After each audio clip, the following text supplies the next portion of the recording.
Coming to you from the Troy Lee Design Saloon in Corona, California, it's the Whiskey Throttle Show, bringing you the legends and leaders of our sport with your host, David Pingree. This week's guest is brought to you by Yamaha, the leaders in the power sports industry. Motocross bikes, street bikes, adventure bikes, generators, side-by-sides, quads, boats. Yamaha sets the standard. Yamaha revs your heart. Today's guest is presented by Therabody, the world leader in human performance, wellness, and recovery. The pioneers of percussive therapy, Therabody changed the game with the Theragun device. Their arsenal has grown to include recovery compression systems, powered electric muscle stimulators, adjustable vibrating foam rollers, and a complete line of organic wellness solutions with their Thera One lineup. Whether you are a world-class athlete or you are just looking to improve your overall health, Therabody has the tools to help. Today's show brought to you in part by Method Race Wheels, the strongest, lightest, fastest wheels in off-road. Method dominates the off-road market, and they have the wheels for your truck, sprinter, SUV, Jeep, or van. SKDA Graphics. SKDA has turned the motorcycle graphic design world on its head by bringing a fast, fresh look into the sport. From outside-the-box designs to retro looks to a complete line of Whiskey Throttle show graphics, SKDA is operating on a completely different plane than the rest. With free global shipping on orders of over $100 and unrivaled customer service, right now is the time to freshen up the look of your ride. Troy Lee Designs. Built for the world's fastest racers, Troy Lee Designs blends elite-level protection with a history of industry-leading style and performance. From motocross gear to custom paint to bicycle protection, Troy Lee Designs is waiting for you on the next level. Hey, thanks for joining us here at the Whiskey Throttle Show. I'm your host, David Pingree, and joining us today, journeyman racer, legend, Kyle Lewis. Thanks for being on, bud. Thanks for having me. I'm excited to go through your story. I'm always seeing you at the track, and I always go, oh, we got to get him on. And I finally reached out and glad we could make it work. And I go through and do a lot of, I'll print out everybody's results, every race that they've done for their whole career. And dude, I knew you had a long career, but you owe me for printer paper and ink. I mean, it's ridiculous how many pages we got here. A lot of years. A lot of years. Yeah, for sure. And the impressive thing is you were competitive for all those years. You never, Grind, man. Yeah. Just grind. Very, very impressive. All right. Still grind with the Groms. I know you do, and we'll talk about that. We get started with our Method Race Wheels front end chatter. If you guys are in the market for wheels, go check out our friends at Method Race Wheels. Been a big supporter of our show from the beginning, and 20% off using our code Whiskey Throttle. Although that is changing, we're going to have an affiliate link where you'll actually have to click on the link. Hopefully in the next few weeks we've got that built and ready for you. But they make the lightest, strongest, fastest wheels for your truck, van, sprinter, UTV, whatever you want. So go check them out. Awesome products and super cool looking. A couple of questions just to get us started here. I would say, and I was thinking about this a lot as I was printing out your thousands of pages, I would say the two most underrated or underappreciated guys in our sport would be you and Larry Ward. You guys were competitive for so long. You've got race wins under your belt. Championship. Larry Ward got factory rides though. Yeah, he did briefly. But you guys also shared a lot of the same things. You were teammates, right? He was with Honda, and then he was with Suzuki, and then Nolene wasn't factory, but then he went to Cowie after that. Yeah, that's true. I guess he was at Cowie. Mm-hmm. Well, at Honda, it was like a support factory deal. They were in the box fans in '88. Yeah, but I think their main guys had a little bit better stuff than what those 125 guys did. I think it was the 125 support program wasn't as good as like.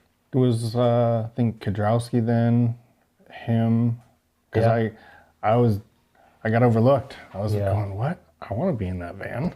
Yeah, everybody does. But I won the year before. So what do you think of that? Is there somebody else that you think would maybe be in the running for that? Or is that pretty accurate to say? That you two would be probably the most underrated riders? That's a tough one. I don't know. Well, I couldn't think anybody else who has been in it as long as you guys have, had success, in different spots, but man, you raced for so long. Yeah,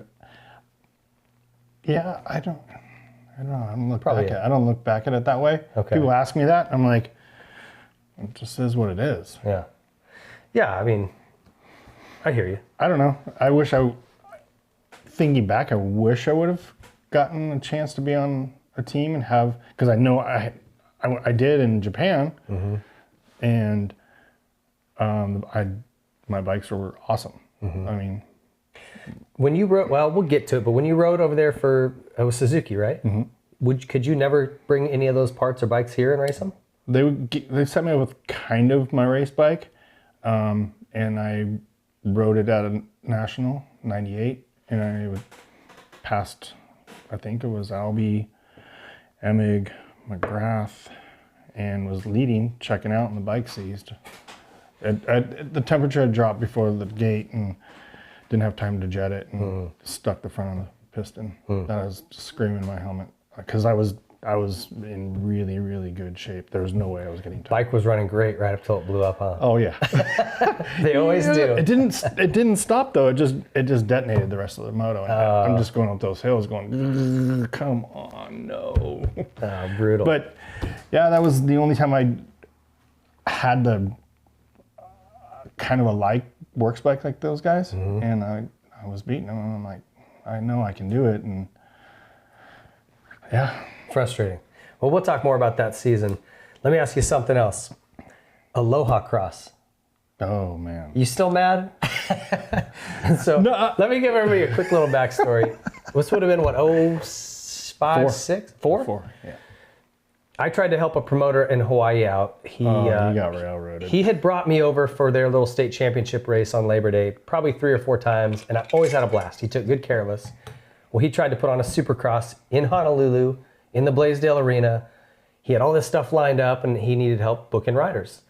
So I said, yeah, I'll help you, man, no problem. So I got a pretty good collection of riders together. We had like a full gate of good dudes, and it was a little bit of start money, and then this purse, which was... I didn't get any start. Everybody got was like supposed to. $500 or so. It wasn't a lot. It was supposed to be more. But anyway, something went sideways with the arena. So then we got moved to this stock car track that was out of town. A bunch of the sponsors pulled out because they're like, well, that wasn't what we agreed to. And rather than pull the plug then and try to get the money back on tickets or whatever, he just said, well, let's just hope it goes well, and we'll use the gate money to pay the money that we owe. So the first night, no one showed up. It was a Friday night. Nobody was there. The hotel, we got there, I'm like, whoa. The hotel wasn't great, but it was right on Waikiki Beach. All of them are kind of old, and there is what's that one really nice one right on the sand? But anyway, night 2, there was actually some people coming, and it rained, and everyone turned around and left. And this guy he just took a beating. I think he might be buried in a sugarcane field at this point, but. I won that. Yeah, and rightfully so. You were pissed off, like, hey, what the hell, dude? We agreed to this, and the guy he handed out every dollar he had. He did make good for me, and I had a good season that year. So there was guys that literally went over there and put everything on their credit card. So I just divvied out the money to I was a privateer.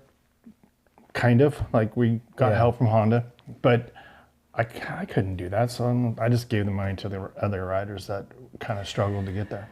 Yeah, and I think pretty much everyone had their expenses paid at the end of the whole thing, and the hotel, if you stayed in the crappy one we were in, had their hotel paid for, the flights, all that. So it was like a free vacation.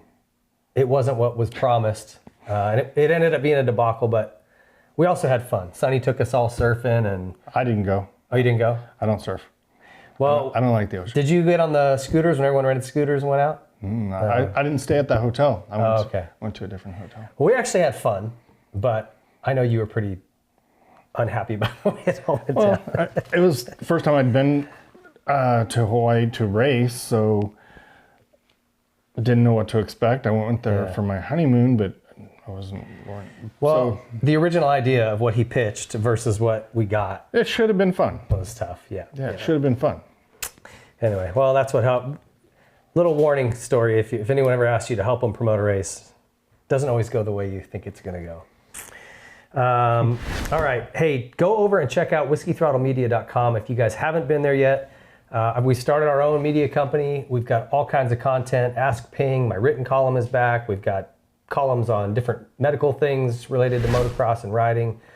We've got a couple of new vlogs coming up from Kalana Humphrey and Liam Olaf, which is going to be really neat for kids, people who want to watch kind of these young kids' careers as they go different paths. Some really neat vintage stuff we're doing with Rick Dowdy. All kinds of cool content coming. So check us out. And also, I want to mention, we've got a cool promotion going on with Motorsports Curated. If you guys are not familiar with this, we're partnered with them. We're going to give away, or they're giving away, a Chase Sexton replica CRF 450.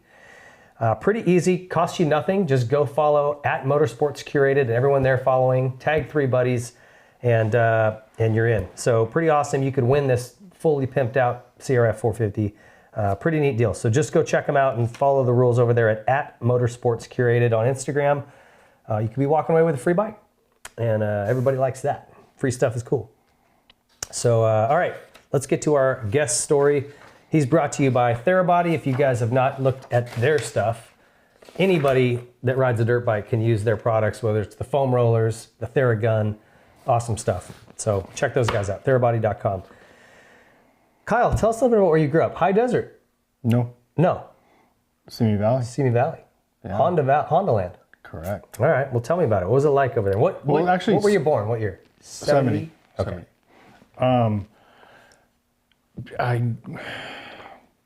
My parents moved from New York when I was 1.5. They moved city or state? New York, upstate New York. Upstate, okay. Yeah. And they moved to San Fernando Valley, and then, we went to Thousand Oaks, and then ultimately Simi Valley. Okay. Did your dad ride or something, or how did you get into dirt bikes? My dad was a mechanic. He was actually a helicopter mechanic in Vietnam. Oh. But I don't know, sounds kind of funny. Had this little remote control motorcycle on a leash, and I loved that thing. And one day, my parents left me at the house, 3 years old. My mom was next Different door. times, folks. Right? Different times. Right? Yeah. No, they left the guard dog, Shotzi, my little. Oh, okay. The guard dog. Yeah, the little wiener dog. But no one could touch me. Like he would bite people if they went near me. Okay. So anyway, that's kind of funny. But so I decided I had no idea about a track, So I got some laundry soap and made a track through the house. Oh no. And did my bike on. And so they came home to suds and a mess. No, it was just the the powder. Oh, okay. So it looked like a track around the house, and that was. They're like, we better get this kid a bike so he stops jacking up our house. Yeah, and then riding bicycles, I'd broke a bunch, snapped the neck off, jumping them, and I finally got my first bike when I was 5. Which was what? MR50, Honda. Oh, Honda MR50, okay. Yep. And then did you guys just kind of ride for fun for a while? Or did you start racing right away? Oh, no. I would ride up in my backyard. Yeah. You guys had a little bit of room there? No, it was just a little backyard. Regular little backyard? Yeah, just a little backyard, and that's how I mowed the backyard. I just ride on it. That's how you kept the weeds down? Yeah, I made, the big wire wheels, Yeah. Like they're about this tall. Set up a board on that and ding. Just send it. Yeah. Did you do anything else before you guys started racing? Did you play other sports or like soccer and baseball? Okay. And I just team sports didn't gel with you? It's interesting, like moto guys. Well, team sports are a bummer. Getting the ice cream or whatever for being the player of the game, right? And I'm like killing it, scoring goals and soccer, and the coach's kid gets it, and I mean he's barely not drooling on himself, and I'm going, this is not fun. Yeah. So I don't know. My dad finally got a bike, so we'd ride up all through Newbury Park, which now it's a hiking area. And Yeah, you've probably seen some wild changes in that area. massive. It's kind of like what's going on in Temecula now, where we used to have such cool spots and it's houses now. Everything's gone. No, it was where my dad worked. We could ride to the end of the street, and it was endless. Open fields, yeah. I actually was going through a stream and fell over on my bike, and those bikes have points. So pulled the cover off, dried it, and carried on. Huh. But one of my dad's friends, he goes, well, they would get a bunch of guys together, right? And my dad's all, don't lose us. We're not coming back for you. So I was just, Was dad kind of a hard ass that way? I think he was just joking around, but no, my dad was pretty serious. He was intense. But one of his friends goes, yeah, this guy, Bob Hanna, just signed $1 million contract. And he's pretty fast. Kyle's pretty fast on his bike. You should go try out racing. And we went to Indian Dunes, and I got third my first race, and away we went. Yeah. But were you guys hooked right away once you went? I forgot about one thing. So yeah, my dad was a hard ass. When he would go to work, I wanted to ride my bike, right? So I stole some change and grabbed gas, and this is easy, put the gas in. Forgot to mix it. Blew it up, and my dad goes, what are you doing riding? I told you you're not supposed to ride that. And he clipped me for 1 year. 1 year. And I was like, really? Nah, it's not gonna be a year. A year. That day, that 1 year, let's go put the bike together. So I was just like, wow, he's serious. Dad means business. Oh yeah. Sometimes you got to do that as a parent. Oh, it's tough love. My dad sold my bikes. I don't think it was a full year. I had bad grades one year, I think 8th grade. And he sold our trailer, sold my bike, sold everything. Oh, wow. Goes, when you get your grades up, we'll go racing again. I mean, he sold that shit. He wasn't messing around. I was like, wow. Yeah. He really followed through. I had good grades though from then on. Right. So then that bike wasn't competitive. That was when the RM60 Oh, okay. I was going to say, what was the bike at that time? And This would have been like 80, 81? 79. Oh, okay. Then we went to the Suzuki dealer. I'm like, what? Oh my gosh. I was like, then I don't even know what the salesman was thinking. Yeah, go ahead and try it. No helmet. I'm all almost loop out, almost run into cars. I'm like, In the parking lot or something? yeah. I'm like, oh, this is a lot faster. And we just went racing and started winning. They had a little mini track and then international on Friday nights. And then most of the time Sunday would be at Shadow Glen, which that place was epic. Did you ever ride? You didn't ride there. I never got to go to Indian Dunes. No. It was closed just right before I moved out here, and I'm so bummed. It just seemed like such a rad place. 600 acres. It was cool. Killer dirt, looks like, kind of sandier in spots. There was one track, well, both tracks went into the sand, the main tracks, and like you'd actually at Shadow Glen, it would get down into the water table. So is that right? And the whoops would be water, and it was big. Like it was crazy. The amount of people racing that. Yeah, hundreds and hundreds of people show up for a local race. Yeah, 1,000 maybe. Yeah, it was crazy. And they also had this TT track. They had flat speedway track. That was fun trying to learn. Oh God. Yeah, Speedway's gnarly. Because Mini O's had flat track. Yeah. So duct tape the elbow, duct tape on the hip, slide your bike, bud. I ate crap so many times. Would you put on a shoe? Like a metal shoe? No. Okay. Because it's hard to really do it right if you don't have a shoe on. I just stood up. Just worked Drifted it. Yeah.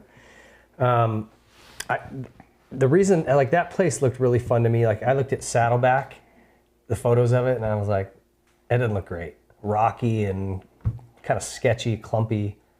It doesn't look fun to me. Indian Dunes always looked fun. Yeah, Saddleback was definitely a different animal. Like, it was hard pack. Yeah. Probably produced good racers, but man, it just looked like a piece of shit. But it's fun going back in the hills and goofing around. Yeah. Doing the hill climbs Oh, and yeah. stuff. No, it was a neat place. So when did it start getting more serious? When you bought that RM? Yeah, I just started winning. Yeah. And my dad goes, well, you want to keep this? Because we went to Lake Whitney, and I think I can't remember what I got there. The first day I got there, the locals took a fence off of this trail that led into a cliff. And I rode up and and I fell 30 feet. Shut up. Yeah, bent the forks on my bike. Nice. Yeah. I can't remember what year that was. So, I mean, it had to be 80, 81, right? No, I think it was,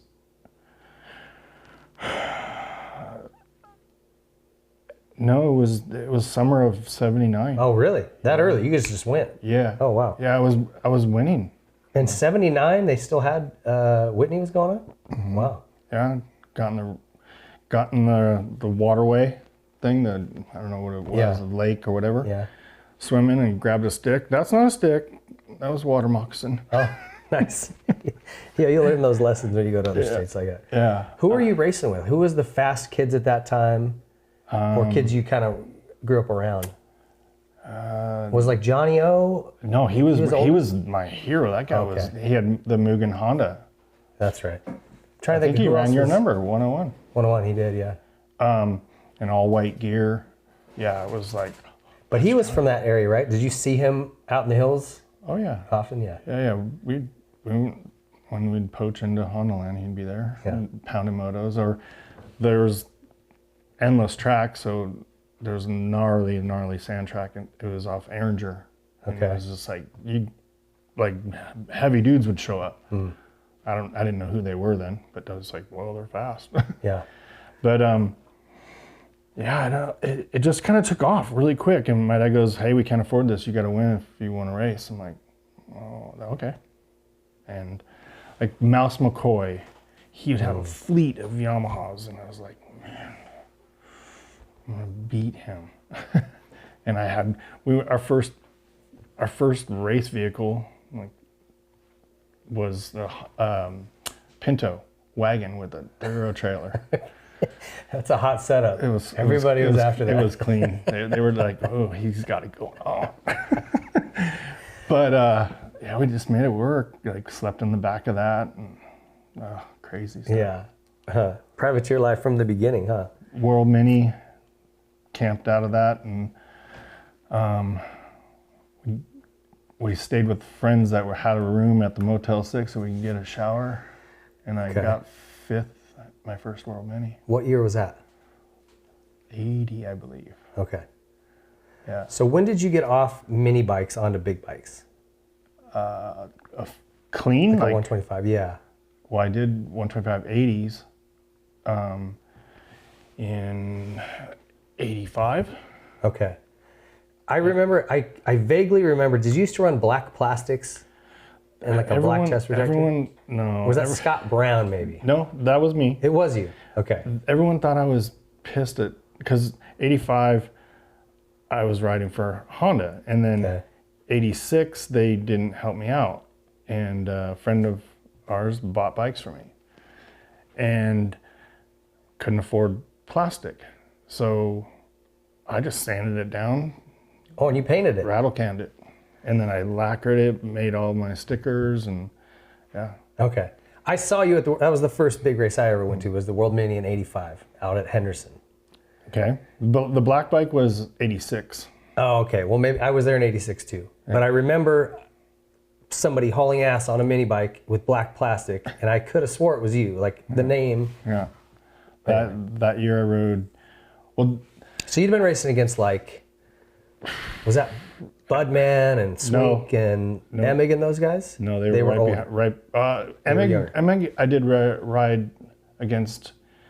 We heard of this guy coming from Missouri. He was, I didn't know, but he was Dirty Rider. That's what everyone was saying. And my dad go hit him in practice. I like your dad. I don't even know, but I like him. I'm like, why? I don't know the guy. Like, Find the biggest bitch when you go to prison and you hit him, right? Like, that's the deal. Right. Well, I don't know about that. I haven't been, haven't been to prison. Like Scott Brown was one of the guys. Lowell Thompson, maybe? Lowell Thompson, Sean Wooten. Rick Simmet. Yep. Okay, so it's that era. I'm trying to, Yeah. It's been a long time, but okay. Chad Pedersen. Oh, yeah. Damon? I guess Damon would have been in that window, Bradshaw? too. Yeah. Oh, yeah. Oh, yeah. He was, my dad got into it with his dad. Yeah. I remember, I don't know if it's still like this. I don't focus too much on amateur stuff these days anymore, unless, especially if there's drama involved. But dads, I mean, I remember in that 80s window, man, dads were fighting all the time. Budman's dad used to get in fights with people all the time. Like, it was Honestly, I raced so much, I didn't have time to pay attention because I would do 10 motos a weekend. I was riding 5 classes. So when I was done riding, I was like, whew, okay, So I heard about my dad getting into it, but I never saw anything. He did get into it right in front of me with Randy Bradshaw. I think that's his name. He called me a cheater at World Mini, and my dad's like, "Hey, no more of that. Your kid's a cheater." And then I'm like, "Oh no." He knew what he was. He was poking the bear. Yeah, he was hot, like fish grease hot. Huh. And that was the only time I ever really saw him get into it, other than another time at Ponca with Dave Jordan, the team manager. The pre-production, I believe, was the 83 bikes. That's when the 60 first came out also. Okay. And I spent the whole season developing that with Cowie. But we went to just shake down the bikes, and my bike, my 80, sucked some dirt, and the head engineers wanted to see how long it would last at a national. I'm like, we found this out after, and after it had sucked dirt, they wanted to see if it would keep going. Yeah. Great time for endurance testing. Awesome. Yeah. But I was in the lead. I'd just taken the lead, and I landed. And you've been to Ponca, that bridge that the start used to go. And I just threw the bike down and started walking away. And Dave got in my business about it, which he should have. But my dad, don't do that ever again. To you? He said to me, don't throw your bike down ever again. And then he goes, don't talk to my kid like that. I will remove you. I talk to my kid that way. You don't. Yeah. So, whoop. And I'm like, wow, okay. So that's the only 2 times I'd ever seen that out of my dad at the track. Yeah. He might have done it when I wasn't around, he did it to me a lot. Like he got my business quite a bit. So you won, and of course the year gets boogered out right here. But your very first time to Loretta's, you went 2-1, 65 and 85, 7-11 modified. Mm-hmm. What year would that have been? Is it the first year? 82? Wasn't that the first year? The very first year. Yeah. Mm-hmm. That's pretty good, man. Got 2 titles at Loretta's, 125 Pro-Am, and then this your first title in the 80s. Leading on the white flag, I would have won the championship. That same year? No, later year. Okay. I think 83 maybe. Okay. Or you pulled completely off the track? Yeah, I pulled off on one. My dad's like, "What are you doing?" I'm all, "Oh no." I caught them in that last lap, but I couldn't get them. Too late. Yeah. But you never did that again. No. But then right before the finish, there were steep doubles, and I spun on the parade lap. Another class that I was going in low points, and I broke the front lever off, and I I think there's Larry Ward actually sent me a video of Lowell Thompson and him passing me because I had no front brake. I pulled the whole shot, but I just couldn't. Yeah. Yeah. Huh. Well, you had good luck back there. I mean, you got a couple of 3 seconds, 2 wins, the third. The last one was a sweet one because Donnie Schmidt had just won the Supercross 125 Supercross championship. Okay.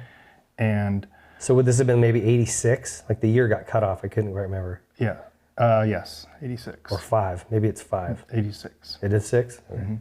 Mm-hmm. I'm pretty sure because the next year was 87, and that's when I won my first Supercross. Okay. So that's how I was able to get my pro ticket. Card, gotcha. Yeah. So But, you raced Schmidt, and who else that year? Because you went second in Ty one class, Davis, and I think I went 2-2-2, I believe. Ty won one. I can't remember who won the next one, and then I knew Donnie had blew up the first moto, so I knew that he couldn't beat me in points. So he was leading, and I'm like, go ahead. yeah, followed him through. So yeah, good luck at Loretta's. I mean, you were winning. If you're winning there, you're probably winning championships kind of everywhere you went here and there. Yeah, I mean, my first real pro race was in Salt Lake against one of my heroes, Johnny O. What year was that? 85 at the end of the year. Oh, And heat race, it was like was it Supercross or what was Arena it? Cross. Oh, Arena Cross. Okay. Yeah, at the Jazz Play. Yeah, that's changed names a bunch of Yeah, times. whatever. But whole shot, and I beat him in the heat race. And I'm like, yeah, good job. And he's like, "Rah." I'm like, I think Johnny's mad at me. Yeah, Fuck him. You beat him. I'm like, that's your dad. yeah. And whatever. And then Maine comes and pulled the whole shot. And I'm going through the whoops, and I crashed and dislocated my shoulder. So, Welcome to the pros. right? Just like that. So who else did you look up to as a kid? Like at that time, it would have been like Wardy and like all those guys, RJ, Dogger. Go Brecker. Yeah. When I was testing that KX60, the first one that came to the country, I got to ride Wardy's works bike. And they're like, don't crash that thing. 125? 250. Oh. And I gassed it, and same thing as that little Suzuki Mall. Oh gosh, I'm gonna crash the bike. Big old whiskey throttle loop Oh out. yeah, fool. It like almost pulled me off the bike. Like I was like, what? That's crazy. So you're winning amateur stuff. You're clearly a contender. Well, 86, I rode 80 Expert and 125 Pro, Okay. and I won. Oh, that's crazy. That doesn't happen anymore. I won both stock and mod in the 125 Pro, and then I think I got second in the stock class, and I crashed in the mod. And the 105, I just remember winning the big bike, Yeah. and then I went back again the next year and won both. And I don't think anyone ever did that back to back. Back at Loretta's or where? World Mini. Oh, World Mini. Okay. Yeah. So who was supporting it this time? Were you Honda during all that or Cowie? Honda. Okay. Yeah. So you were kind of expecting as you transitioned into pro that Honda would continue with you. Yeah. Well, You won a lot of stuff for him. Suzuki approached us. We went and test rode the bike, and it was a big contract, and it was going to take me all the way to 2 years of national on 125. Okay. And I turned it down. I'm like, I want to ride Honda. Do you regret that now? Like looking back, would you have taken The it? money would have been a lot more helpful. But you rode the bike. Was it no good? I was riding Cowies then, and they were just better. I'm like, no, I can't. No. It's interesting, that time versus now. Like I feel like now, even if Suzuki came to you, which they haven't changed their bikes in A while. a minute. But even if they came to you and let's say, Mitch was doing the motors or something, you'd still consider, like, it's still a good bike. You could make it competitive. I mean, they're doing it now with Bar X. So, but back then, it seemed like if, there was just a bigger discrepancy. When Honda would come out with a really good bike, it was light years ahead of whatever was the worst bike. You know what I mean? I felt like the gap was bigger back then. Oh yeah, for sure. So that's why it probably sounds crazy that you turn it down. But, like I said, if you've ridden a good Cowie or a good Honda at the time, there was years the Yamaha was the worst bike, then years it was the best bike. Yeah, R&D was building fire breathers, but the bikes were just kind of dated. They didn't handle, it was just, they were small, which was kind of cool because the Cowie was a little bit bigger and I was a smaller kid, but I just couldn't do it. And I think, I don't know. So you were Honda all the way through mini bikes. When did you get on the Cowies? No, I was Yamaha, because Yamaha 60 came out and they were they were way better. Oh, okay. And then we got a Cowie deal, so we made the Yamaha look like a Cowie 60 with green plastic and stuff. And they were okay with that? Yeah, they didn't have a 60. They didn't have a bike, yeah. So then I rode for Cowie, 82, 3, 4. Then I went Honda, 85. And then they didn't, I don't remember why, but they didn't help us. I don't know what happened. I really don't. Okay. But I stayed on Honda for 86, then got some help again, 87, and then... so you were on a Honda your first year pro, yes, with a little bit of support. Yeah. But you said in 87, they didn't still have Larry Ward. He was riding... Larry Ward wasn't on Honda. At that point, he was already gone, wasn't he? No, 88, I think he was on Honda. Okay. Yeah. So you were wanting one of those spots and it just didn't materialize for you. Well, let's back up because 87, I went to my first Supercross and I believe I won the heat. And then January 31, 87, you went to Anaheim and got a 19th. Yeah, I landed on Kudrowski. Okay. In the main. And then the next weekend we went to Jack Murphy. Jack Murphy. Yeah, and I won. And then my dad died 30 minutes after that. Tell me that story, because I heard that. I assumed it was true, but I've never heard that story. And what the hell? Pulled off the track and he's just sitting on the hay bale. After the main? Yeah. You just won? Yeah. And they screwed up. I didn't even get to go to the podium. It was a weird thing, because they jammed I don't know why. They didn't do a podium, just ran out of time or something? Yeah, it was weird. Okay. And I think they called me over and it was really quick, and then he was sitting there and I remember him, hey, go get everything put away. I'm not feeling good. And then all of a sudden the ambulance was coming up, and then I was confused. Yeah, it's like, where's my dad? Yeah. Hey, we're gonna take him to the hospital. I'm like, okay. He's like, just get everything put away, and How old were you? 16. You had a license to drive?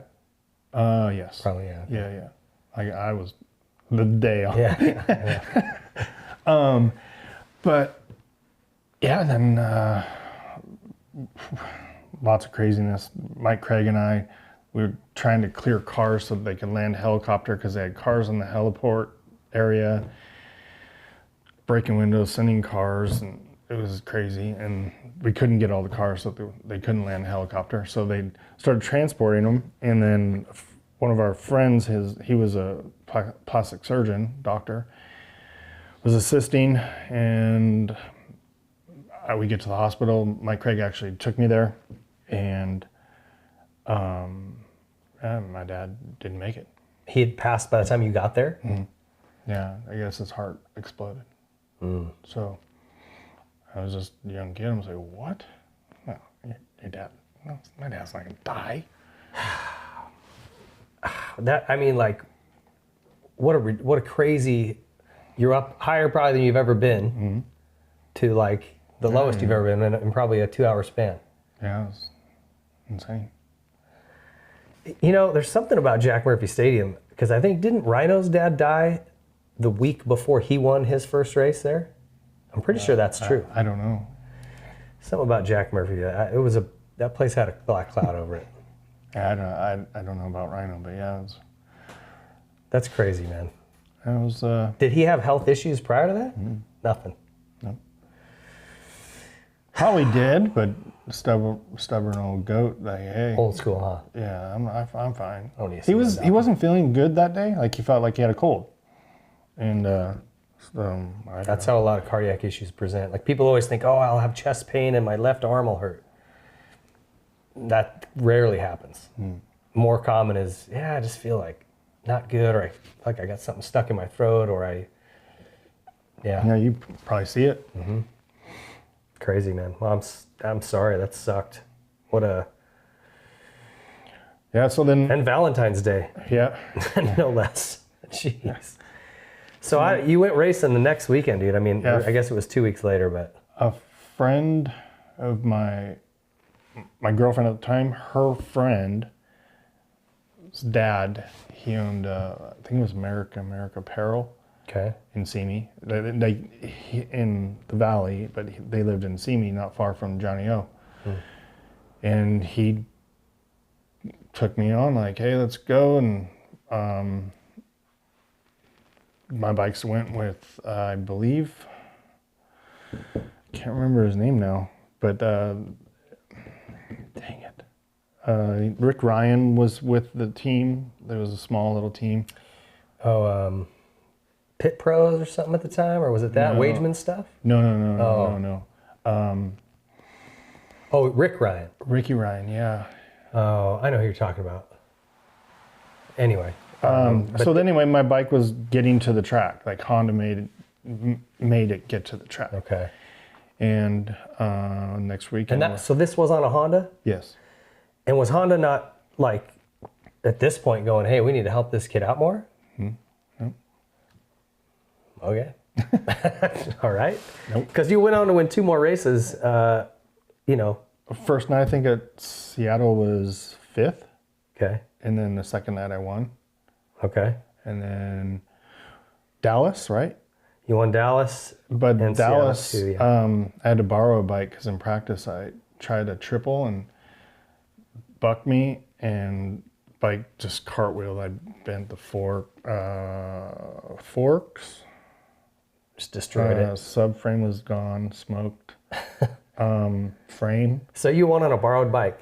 with a broken tailbone. That was a good night. But that was a crazy win. I believe it was Tishner. So we rode 12 laps then. Okay. And I think I passed Bader Monet. Bader Monet, yeah. I passed him on the 11th lap, 12th lap. I should have got the checkered, right? Get the white flag. Tishner passed me, but he passed me on the 13th lap. So it was weird. Oh. Yeah. So then they just backed up the results? Yeah. That's crazy. But, okay, so you went 19 at the opener, 1, 11, 1, 1, 3, 7. 7, that was at Coliseum. Yeah, that was at the I was Coliseum. passing second and I crashed. How the heck do you finish that strong, 4th overall in the championship, and you don't get some support for the next year? How are you not on a factory team? If someone wins 3 Supercrosses now, he's signed before the series is over. Yeah. Well, then I went to, so I was still, had to go to Loretta's and I had to go to World Mini at, and Ponca. So Ponca, I drove with 3 of my buddies in the motorhome. All right, Mom, see you there. And she flew in, 16 years old. Road maps, like the old Atlas. Oh, no, I was sleeping in the back, and my buddies are up front. We're almost to Vegas. I'm like, no, we should, Vegas. We That's should be north. We should be on the 40. I'm like, what? So yeah, we cut across the middle of the desert. Oh my gosh! And then, so that Ponca didn't go well. Bike issues, jetting, and just didn't. Who was kind of helping you? I mean, with your dad gone, who stepped in to sort of help with bike? So a guy named Daryl Hamilton, he was working at the Honda dealership, Simi Honda. So in '85, we were there every weekend because I blow up wheels on the 80. So just became friends with him. Super cool guy, and he kind of helped me with the bikes, and we flew him in for bigger races and stuff for Ponca. Okay. At World Mania, I didn't have anyone, just friends. Okay. Yeah, would your mom help, or would you just get a buddy to kind of help prep your gate, hold your bike, help you with, whatever? My mom didn't do that. Oh, really? She actually worked for NMA and the AMA for like the regionals and stuff like that. Again, that's how we kind of were able to do it. Yeah. They ran the mini cycle track at Indian Dunes, worked for CRC and AME. So. Okay. So at Ponca, didn't go good, and we go to take off, and the transmission broke in our motorhome. My mom's already flying home. So I call Honda, and I'm like, this is no cell phones. Yeah. I'm stuck in a Ponca. payphone, and I'm like, I forget the team manager now. He was so pissed at me because I'm like, I need to get to Loretta's, and I couldn't. Yeah. I was stuck in Ponca for 4 days while they fixed the tranny, and then we just drove home. Oh, you did? Yeah, so Rick, I think was his name, he's like, why didn't you call? And I'm like, I did. I called. I'm like, what do you want me to do? So it was, by the time it was fixed, Loretta's had already started? Yeah. Why didn't you rent a U-Haul? I'm like, I'm 16, bro. yeah. Yeah. So that wasn't good for me getting signed for '88 when they launched their big crew, and yeah. So what did you do for '88 as far as team and bikes? I got bikes from Honda and parts. And did you get hurt? You must have gotten hurt because it only shows 2 races.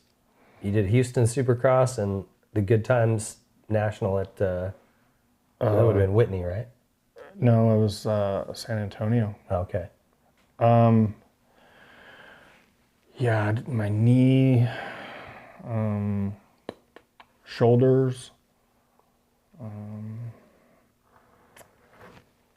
and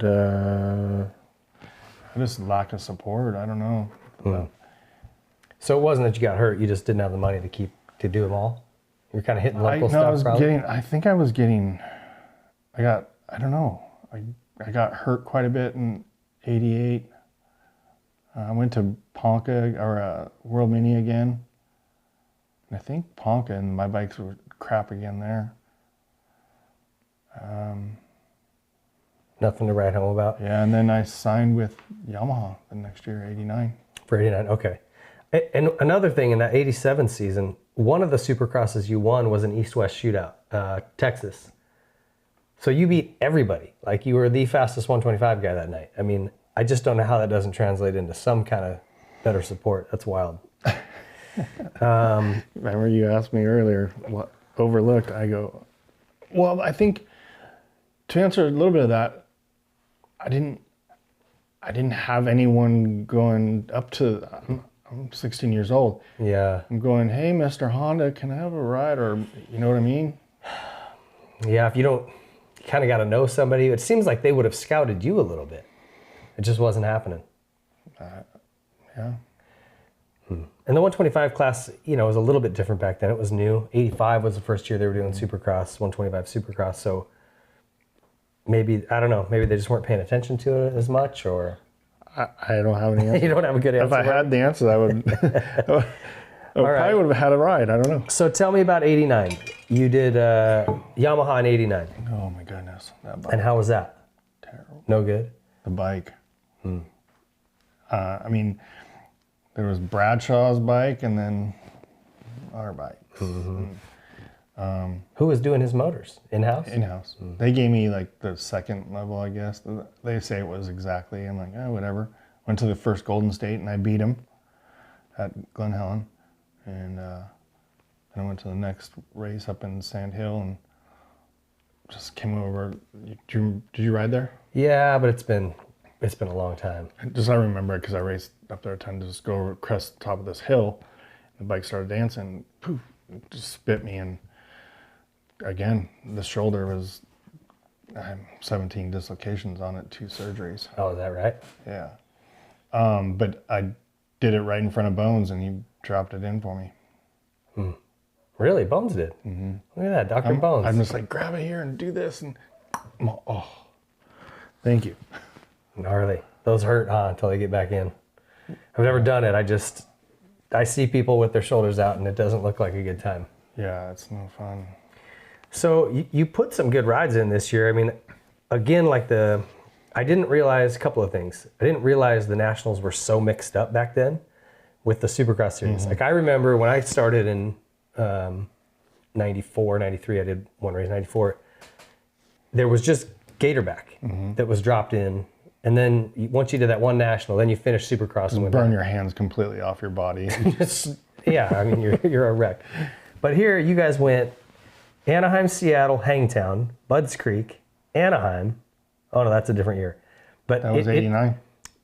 Yeah, this was 89. Yeah. But it actually bounced around quite a bit. You go back and forth 2 or 3 times in the span of a season between Supercross and motocross. It was tough.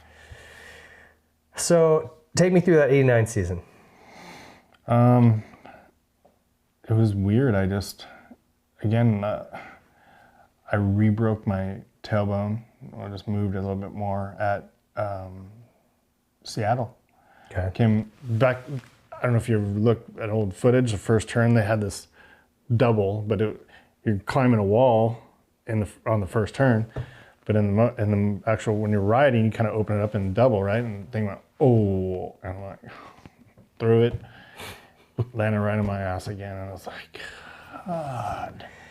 It was just endless stuff with that year. Like we tried this crazy Mikuni carburetor. The test track used to be at De Anza, the Supercross. Yeah, I remember that place. We'd sneak out there and ride. I hit that 90-foot triple. Oh, when I landed. Mikuni carb guy, yeah, you missed tightening the bolt day. The carb fell off. Oh my gosh. I'm just like, you're not touching my bike anymore. Jetting used to be, that was another thing that was widely overlooked. Like you had to be really good at jetting back then. Especially step on, step off bolter. Oh yeah. How many of those have you had? Plenty. So 89 was kind of a tough season for you. You only did 2 Supercrosses, 2 Nationals. Injury again. Injury. But I went to Keith McCarty and asked him if I could go to Europe to test a bike. Benelli had the first perimeter frame for 125. Okay.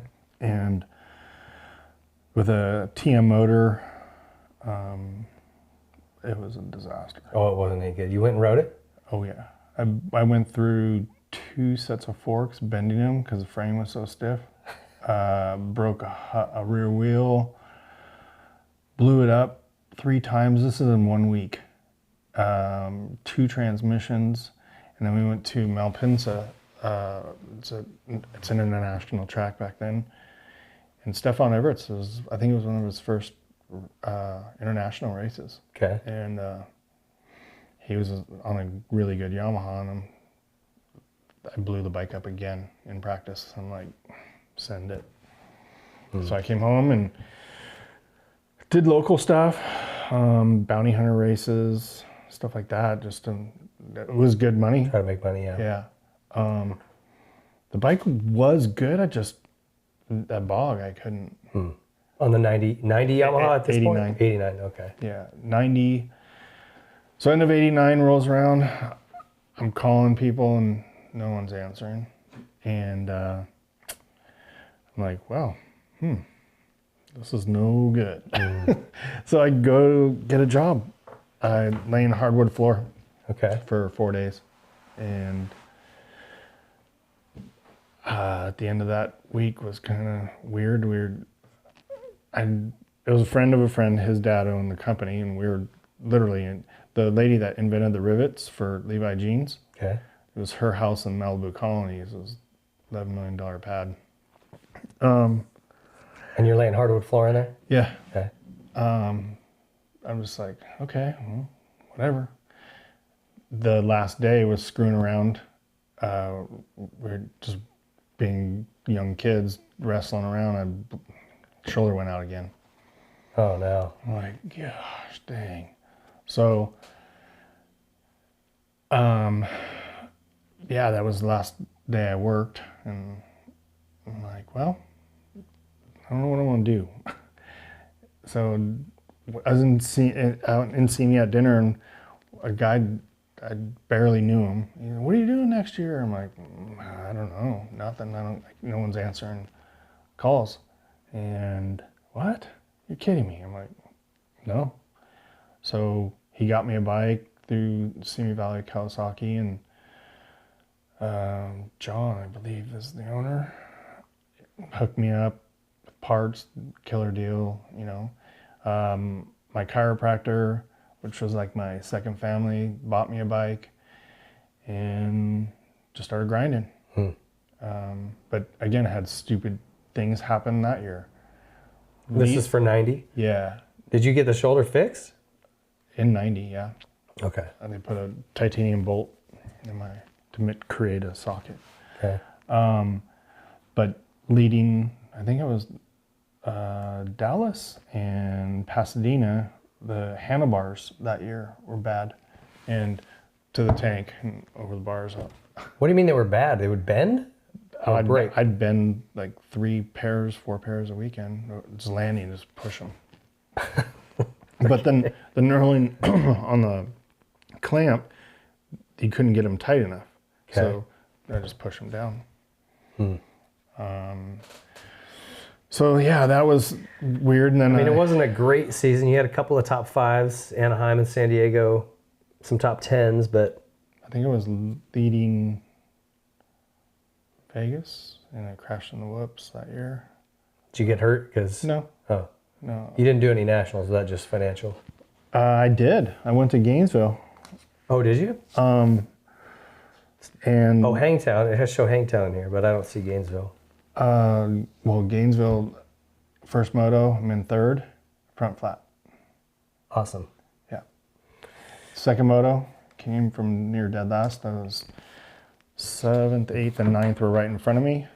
And the top of the piston, you got the ring, right? Yeah. Completely in half, popped off. 2 laps to go. Brr. Like, what? Unlucky.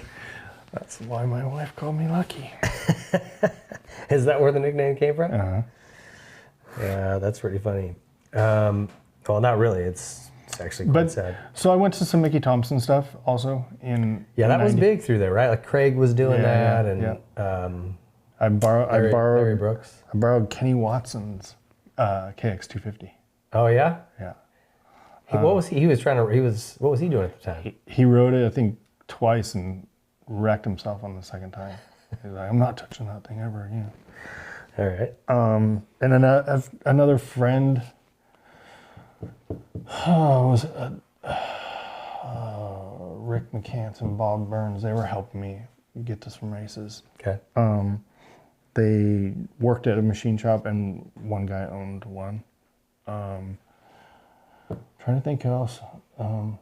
But just really a little bit of Cowie support or nothing? This was all just Simi Valley Kawasaki. Simi Valley, and then Mitch was helping me with motors. Okay. He hooked me up with pipes and stuff like that. Yeah. So same for 91? No. But I won't talk about 90. Like, we were out in the hills in Simi by that track that I said, Erringer, had this, I tried to find it, but at 256 feet, we taped it. A jump out there? Yeah. Okay. So it was like pretty big. And 90. Yeah, it's pretty big. But that was good. That was a fun one. Was that near, so you guys would sneak onto Honda land quite a bit, huh? That's, I broke my wrist. Had a pinhole in the gas tank and went to step on, step off, and Renthal built better bars that they finally, Jean-Michel Bale and I were having the same problem. The bars were moving. So they put the crossbar up higher so it was lower, you know, so that it would not flex. Okay. Well, yep. Oh, and I just tagged it, and I'm like, oh man, I broke my wrist. And my mechanic's like, you did not. And I'm like, no, I did. And that little bump right there. Yeah. 7 places. So brutal. And you guys would snuck out there to ride? Mm-hmm. Yeah. It's pretty common back in the day. Yeah, I knew the caretaker, and he sometimes would be like, no, they're not here today. So. All right, so that heals up. You get through 90. What goes on into 91? I signed my contract with Nolene in 91. Oh, it was 91 where you started with him. Okay. With the cast. Yeah. And how did that come about? Because they were doing Mickey Thompson. And I think I got second or third, a couple, I think a second and a third, excuse me, I don't know. I was... Put some good results in over Yeah. there. Okay. Who was winning? Was it Mike Craig at the time? And then Brooks was doing them around then? I don't know if Brooks, did he win one? I'm not sure. I just know like those early 90s, I know he was jumping in and doing those races a lot. Yeah, he was, well, we were teammates. Oh. Yeah. Well, there you go. 91, again, Supercross on those bikes. 250? No, 125. Oh, it's 125. Yeah, no good. No bueno. Well, you had a bunch of top 10s, a top 5 at Seattle, top 5 at LA, 4th at San Jose. I mean, you weren't... It was tough, though. Yeah. I mean, peak bike, really? Yeah. And MX Yamaha I actually have that written in my notes, Pro Circuit Bike, because that year, I remember just going to the races, and I'd watch a Supercross, and you'd hear those bikes from across the stadium, and you go, whoa, what was that? Right? I mean, so as a guy who's competing, I mean, what was... I rode McGrath's bike at Hondaland. I went out there, and he rode mine like half a lap. He's all, how do you ride this? And I'm like, can I have this? Just unfair, ridiculous, right? They were good. They were just really, really good. And he said they were doing a lot of triples in second. Like they geared them that way. I don't know. I didn't ride them. Nuts. So our main goal was Mickey Thompson. Okay. So if there was a race that conflicted, we had to go to Mickey Thompson. So that was all the way through. 91 to I left Clark at the end of 96, but I won 2 Mickey Thompson championships. Okay. Did those pay pretty well at the time? Yeah, I mean, decent. pretty good. Yeah. Way better than my first Supercross win. $341. Shut up. No contingency or anything, probably. Contingency from Honda, but the purse, $341. Crazy, right? I think now we're up to like $500 or $600. So really kicking ass. You're gonna at least pay for the gas. That's about it. If you Maybe. I don't know. Gas is expensive now. That's funny. The one thing I didn't love about the Mickey Thompson stuff was the way they staggered the start. Yeah, but that was how you made money. I know. So and my bikes were fast. Yeah. I did one race. I did Sun Devil Stadium in 93. What place did I get in 91 at Daytona? Oh, let's look here. Right here, 14th. In 250 class. Yeah, 250 Supercross. So Jeff Stanton, Jeff Ward, I'm 20 years old. I'm like, I know I'm going to get the start. And my bike's just because it's a bullet? Clark built really good 250s. Okay, I wanted to ask you about those bikes. He built good 125s, but just the base setting was so tough. And the Hondas were that good. Cowies were good as well. Suzuki was good that year. Yep.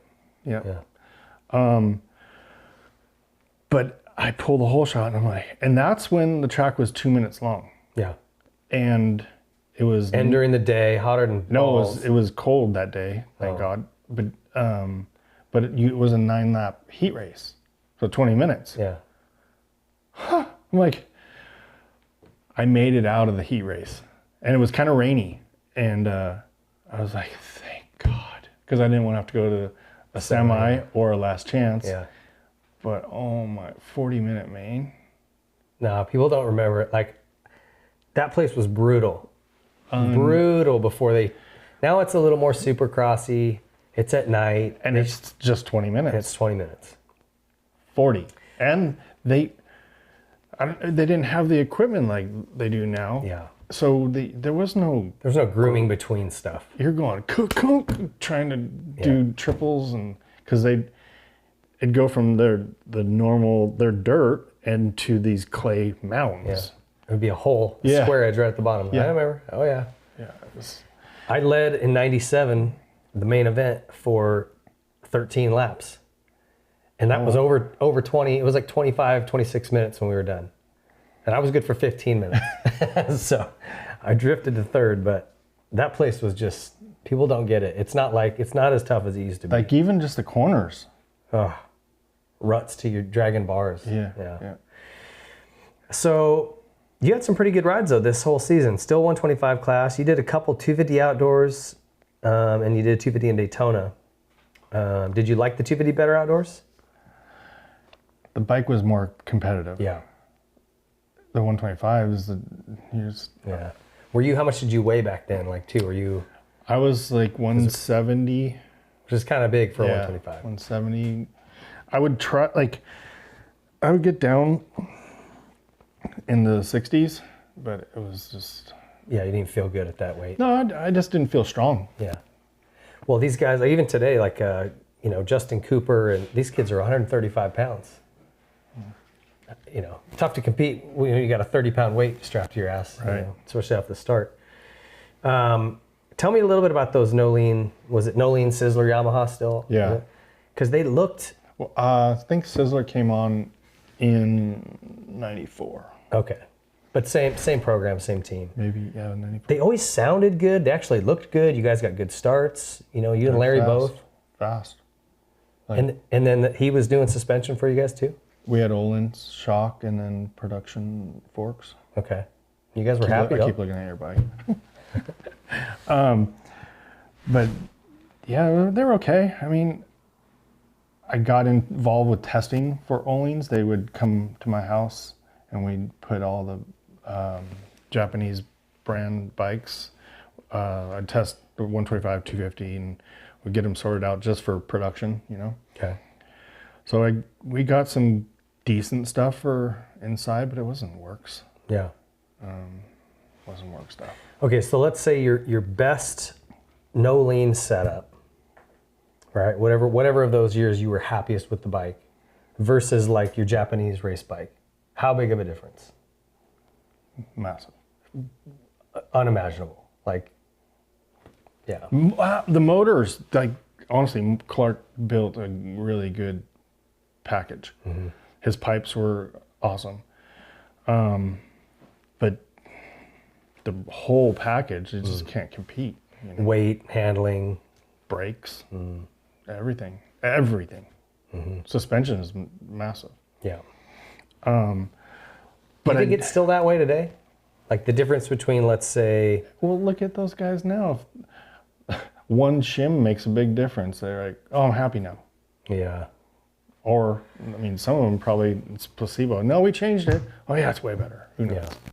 But, yeah, if a rider, even if you put the wrong spec matching the front to rear, like Bridgestone back in the day had so many different combinations. You could get the front overpowering the rear overpowering the front. So it's a little bit more balanced. The tires, they don't get too crazy. Dunlop's kind of just the 53 and 33. 33, yeah. And now the Scoop, which people are losing their minds over. Yeah. But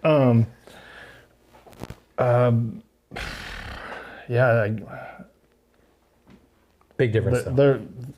So you mentioned that staggered start, right? Mm-hmm.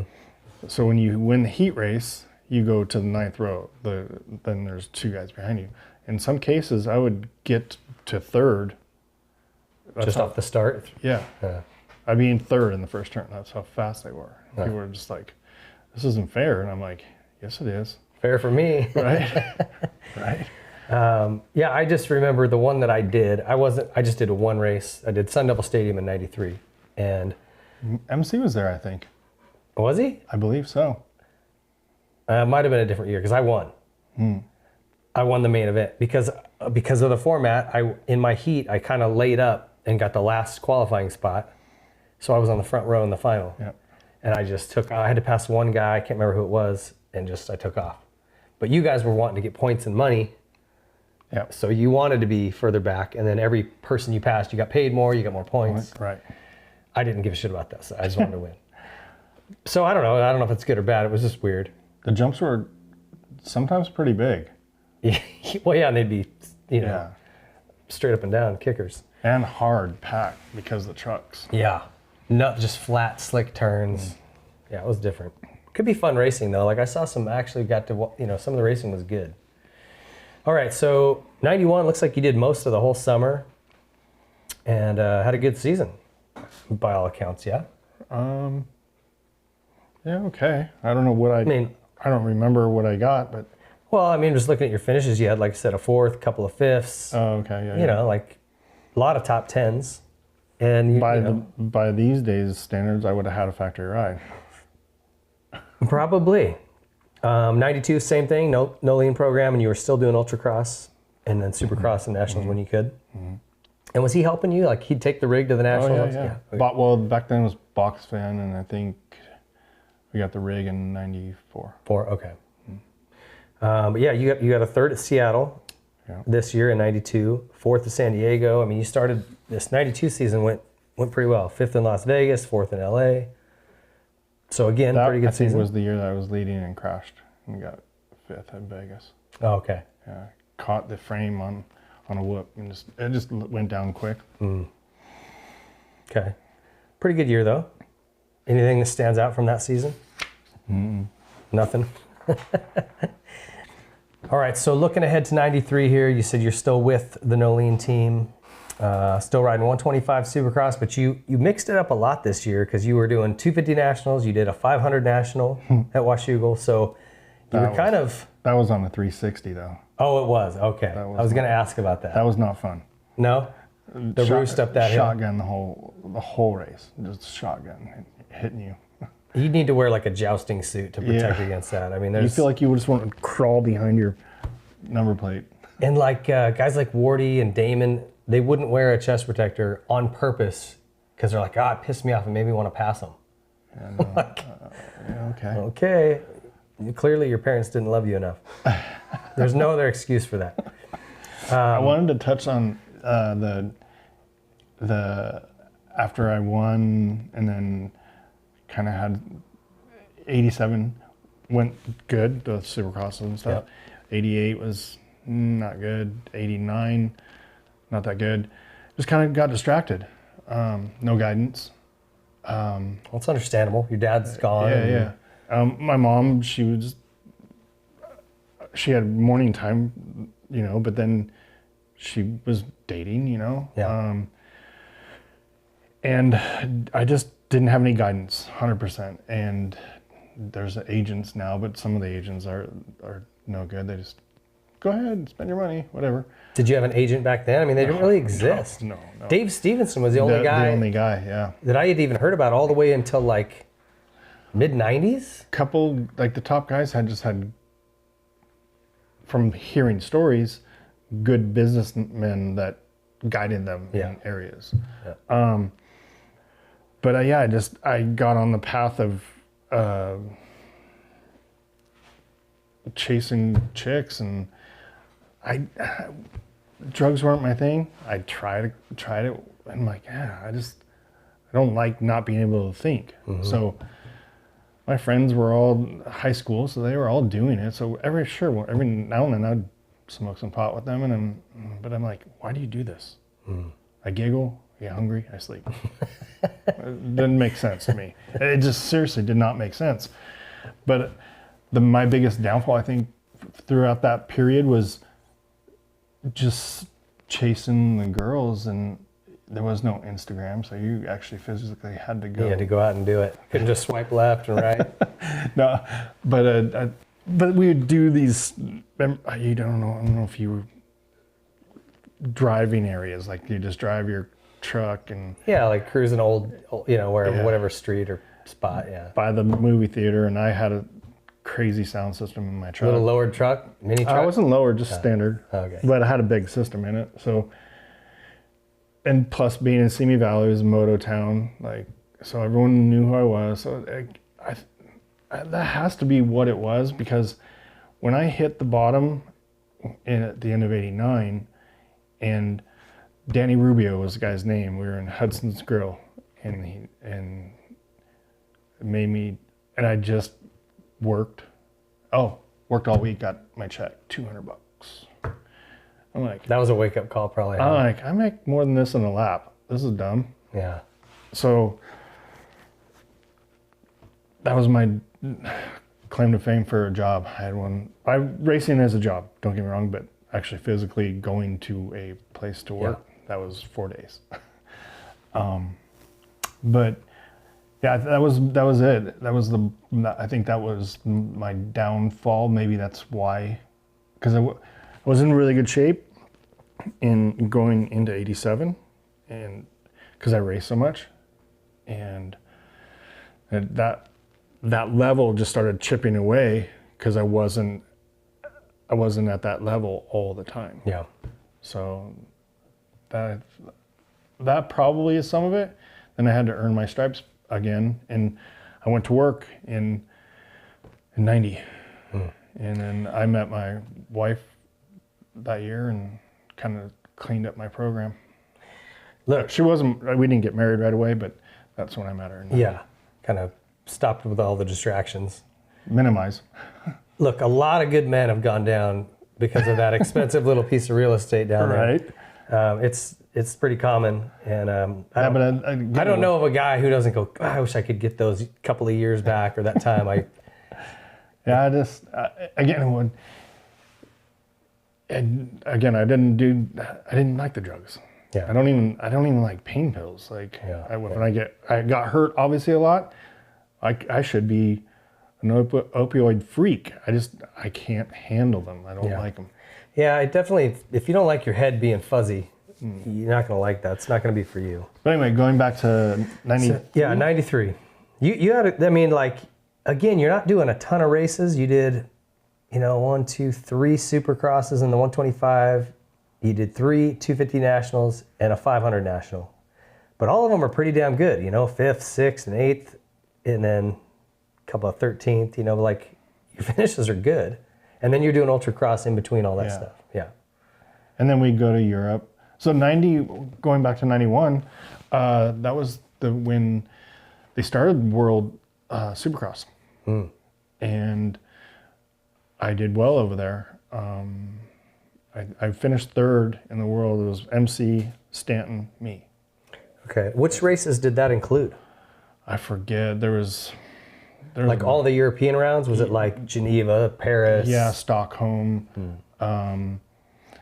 Genoa, maybe. Genoa. Was Saporides in that? I don't believe so. Probably not. Probably a standalone. There was a Netherlands. A few Italy rounds. And you were probably getting paid pretty decent money even to go then, huh? No? Not compared to those guys. Well, because I remember... Like $5,000. Okay. Yeah. Because there was guys making... Lots. A lot of money back then. Like Craig. Yeah? He was making a ton. Larry Ward, because he was always so good over there. Yeah, 90 I went to Europe also quite a bit. I was using one agent here. He lived in San Diego. I can't remember his name now. He was awesome, super cool guy. But then I got in with Catherine. I used her too. Yeah. She was the lady. So. She was a piece of work, dude. Yeah. So this gal, Catherine, would agent for a lot of the U.S. riders to bring them over. She kind of acted as a broker. And she'd get her percentage of whatever your start money was. But do you remember her little motorhome rig she had? God. It was like this, it looked like a little spaceship full of dog or cat hair or something. Mellowmaws. What was it? Dogs. Okay. Yeah, the Mellowmaws. And then she smoked. She was a chain smoker. So this thing was just, And her husband or something. oh, it was a hot mess. You're like, I have to go get my money. Yeah. Everyone's all, good luck. Oh. It was like Magda from Something About Mary. That's what she reminded me of. She's kind of a wreck. Sweet lady, don't get me wrong, but they're a little bit of a mess. So, anyway. But yeah, so I did well over there in 91. And then World Championship? Or no, you say you got third. third. Okay. Third, yeah. But the night I got third, that was at Geneva. That second night, I brain farted and oops, I'm short on this triple and broke my ankle. So I went into 92. The Houston was the first round. I only had a month and a half. And I went to Jeff Spencer. Okay. And he put me on a bone healing machine and I made it. And then going up the face of the finish table, Jumped off? I was good. I landed downside, bike hit, started spinning, and it hit my leg like an inch above my original brake and broke it again. It's like, What was this bone healing machine? Was it like it's called diathermy. Okay, someone just told me about this. Ty Davis told me about this machine. Mm-hmm. He said it was like any injury. Mm-hmm. He'd hook you up to this diathermy machine and like Gone. Incredible. Mm-hmm. Like he goes, I could come in and barely be able to walk. I'd be on crutches, and I'd do 2 treatments, and I'm running up and down stairs. Yeah, I spent. I didn't know whether or not to believe him. I'm like, well, that sounds crazy. Why haven't I heard of that? But I spent 3 weeks, 4 days a week, going from his couch to the office, couch, office, and then I'd go home on the weekends, and like literally I could touch the walls, and touch the walls like on the bed. It's like miserable. And then my mechanic put my motor together wrong, had an air leak in the cases. Awesome. Which is my stepbrother. You know Donnie Plouffe Oh yeah. from the pit out in Phoenix. Yep. Yeah. Yep, I know him. All right, so tell me about this 93 season. Like I said, pretty decent results. I don't really remember. Do you remember how Ultracross went?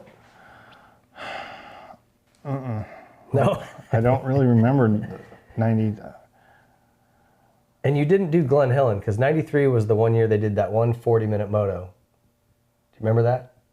No. Yeah. They did some new format and just did 140-minute moto. Yeah, I remember that. It counted double for points, you know. Yeah. That was my first national. That's why I remember. It was terrible. Oh boy, thanks. Oh, it was terrible. The worst thing I ever did. All right, so what about 94? Now you went up to the 250 class full time, Yeah. which surprised me. If you're racing a 250 in Ultracross, why were you going back to the 125 for Supercross and Yamaha's deal? That was the deal that Clark had set up. So by 94, it had just evolved. They grew. That was kind of when I remember it. They had Just that no more fifth 120. wheel Yeah, it was. or whatever it was. It's like a trailer, right? It was a race trailer. It was the gooseneck. Okay. Yeah, gooseneck. That's what it was. Yeah, I don't know why they. I think DGY took over 125. Oh, that makes sense. Yeah. Okay. Or there was DGY and then. Well, DGY was earlier. But- NCY. NCY, North County Yamaha. Yeah, that might have been it. But Okay. then, 94 was a good year. I won the. Dude, you had a great year, and you did every round. So you guys at this point were kind of done with Ultracross. No, we were doing Ultracross. Oh, really? Because you made pretty much every race, so must have fit into the schedule. Yeah. So you obviously like this 250 better. You podiumed at Hangtown. Mm-hmm. Got a third at Hangtown. You got fourth at Unadilla, sixth at Redbud, sixth at Buds. I mean, you had some great finishes. I got fifth that year Yeah. overall. Maybe one of your better seasons Yeah. in total. Yeah. No, 02. Oh, two, a bit better. Okay. Yeah. So, bike's still really good? Really good in Yeah. 04. This was kind of when because I 94. was racing at this point, so Yeah. I was always watching the 250 class when I'd get done. And like I said, you and Larry was always second in Supercross, it seemed like. Yep. And you were always, right up there in the mix, and your bikes sounded good. They looked good. Yeah, they were good. Maybe we not had a good. quite on the factory Honda level at that time, but nothing was. No. But it was just what it was. Yeah. Larry made it work. Yeah. Yep. What else stands out for you this year? The podium at Hangtown was pretty cool. Yeah. That one was like, whoa! I know the hard work's working, Yeah. Because I had to rebuild, man. I told you 90. That was crazy, but It can get frustrating, huh? I mean, but I seem to always have good luck in Supercross where I would be like, okay, all that preseason stuff paid off. And I'd go to the Nationals and it was one thing or another, but I struggled to consistently get results. And when that happens, man, it's hard to stay like, it's just so easy to dig into a hole mentally and for sure. Yeah, So I think that was the first. What year did Larry get second? Was it 90? it had to be 95 or Maybe 95. I think it was 95. But 94, he came on board when we had the trailer. Okay. And I want to say it was 94 that he was getting, I think he got second.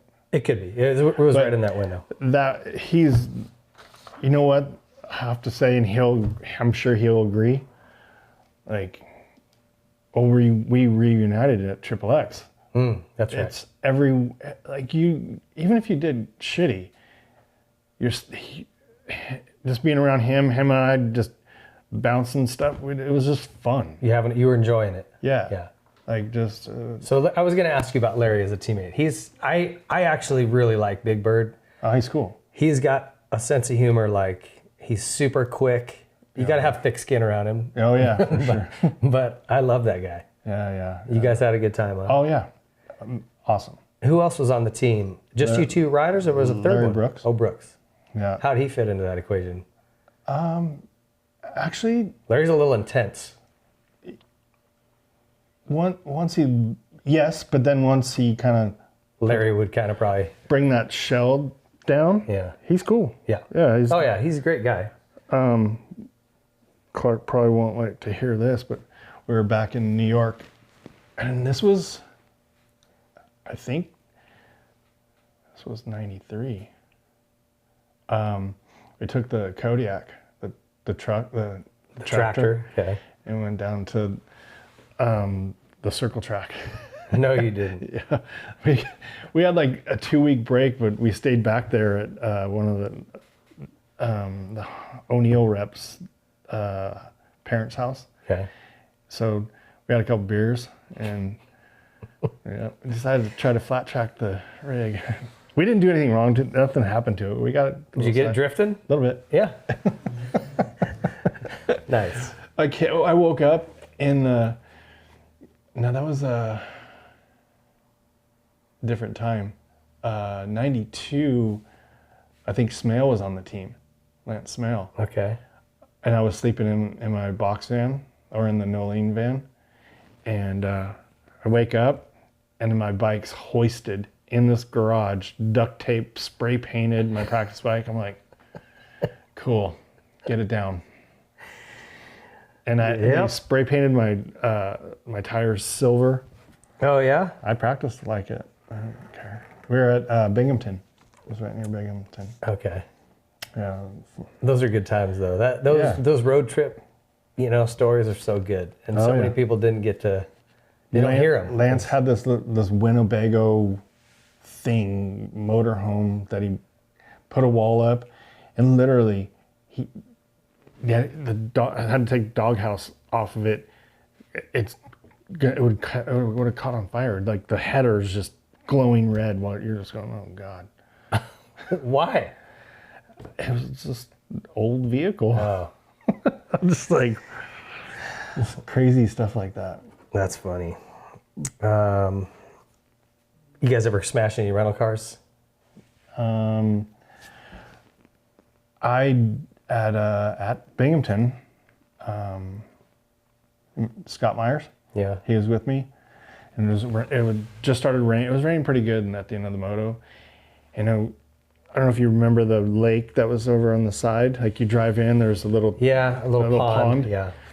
So trying to get out of there, I'm like, oh, there's a back way out, and it had been raining, right? So didn't take into account the stream that was coming in. I'm all, whoa, whoa, whoa. Oh, I hit the brakes, and instinct. I hit the gas pedal thinking I'm going to wheelie or whatever. Dink! Like, he smashes the windshield. I was like... With his head? Yeah. Oh, and I took the car in, and I'm like, well, this guy pulled us out with the truck, and then we undid the air dam. Like it popped back. Yeah. So that was all fine. Drove a little crooked, like the steering was off.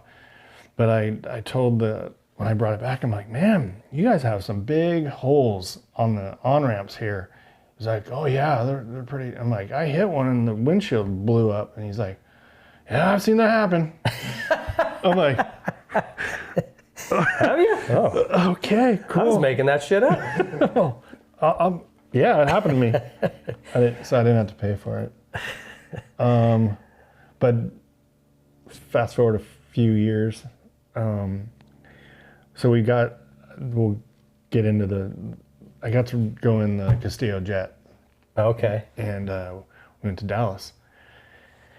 So I was part team owner in the XXX stuff. So everything was the cars were on my card. So we paid for the cars and they paid for the jet. So that was winning. Okay. But I didn't put it on the company card. I just put it on my card. And he was going to the track, Dave and Dave who? Castillo. Oh, okay. And I was going to the track and he was doing like 90 or something, almost 100. And his buddy goes, cop! And he grabs the e-brake, car backs into the guardrail, smokes the car. And like, of all the things to do when you see a cop, don't grab an e-brake and spin yourself into a donut. Yeah. But then a couple days, a week after that, I'm like, hey, Dave, yeah, they charged my card. It was like 19 grand or something. Shut up. 20 grand. Did he pay for it? Yeah, he just wrote me a check. But they had hit my card, so I had to pay it back. So sometimes your credit card will have insurance on it for rental cars. You didn't have that, obviously? Or you just went like... Well, we pulled up, the cars were already there. They just red carpets to it, so we just hopped in. So I just called. But just an FYI, on the rental car, you know, your card has insurance, you buy the extra insurance. Yeah. But then you buy another insurance for if you do get in a wreck, the downtime, they can still charge you daily because it's loss of income on that car. Yeah, they can't rent it out, yeah. And with parts being so bad, just heads up everyone, get that extra insurance because a friend of mine, the car sat there for 3 months and he had to pay. Yeah. Wow. For the loss I never loss paid of attention use. to that. Wow. Yeah. All right, moving into 95. Again, same team? Yep. And when did you start going to Japan? What years were those? 7, 8, 9? They would always have Supercross over there. I mean, when you went over to do the series over there. Oh, 97. Just 1 year? 97, 98, 99. Yeah, okay. That's what I thought. Okay. I just wanted to make sure it wasn't. I thought it was those years, but... So 95 still with no lean. Take me through that year. What stands out? What Hang on, I just thought of another rental car. Oh, let's hear it. Punk City when I was 16. Okay. Going like 80. E-brake. Boom. Blew the tire off the rim. We're in the middle of nowhere. No cell phone lights. It's dark. Did you guys change it? Yeah. Put the donut on? Yeah. But I think that's the only other one that I did anything. But go ahead. Sorry. Good times. 90. I love a good rental car story, so I'm here for it. Oh, I do have another one. Let's hear it. I believe it was 89, Seattle. We were with Todd DeHoop, and we're at a stop sign, and it was all frozen. And he had a 5.0. Oh, We're sitting there doing 115 on just sitting there. not moving. Yeah. I'm like, dude, if the tires hook up, that tranny is going to blow apart. Did you ever do the jump at Redbud? It was in Buchanan. There was a rental car jump at an old abandoned Walmart. I didn't. Oh, I pushed McGrath, and I was in a caddy. I pushed him to like 110 on the freeway. yeah? He was a little freaked out about that. Probably didn't like that too much. Yeah. That was in Seattle too. All right, so 95. Again, you did pretty much every single race, as far as I can tell here, all the 250 class. Top 10s, you know, like especially later on in the season here. Podium at Washougal. 5th in Vegas at the final Supercross. I mean, you had good rides. Huh? And at the time, you know, 95 was really, at least in my mind, I remember it as being when sort of these satellite teams really started getting big. You know, you had Pro Circuit, where I was. You had Honda of Troy, No Lean, Sizzler, Yamaha. You know, they were starting to get more prevalent. NGY. And Yeah, there was NCY. NCY, sorry. There was another couple teams. I just can't. Well, Bills? Moto Triple X, when did they come around? It would have been 95 or 96. Because Deegan won in 97. He won his one race. Yeah, I think it was 95. Chic. Or 96. I can't remember. Anyway. Yeah, but we're like the B team for Yamaha, but never got called up.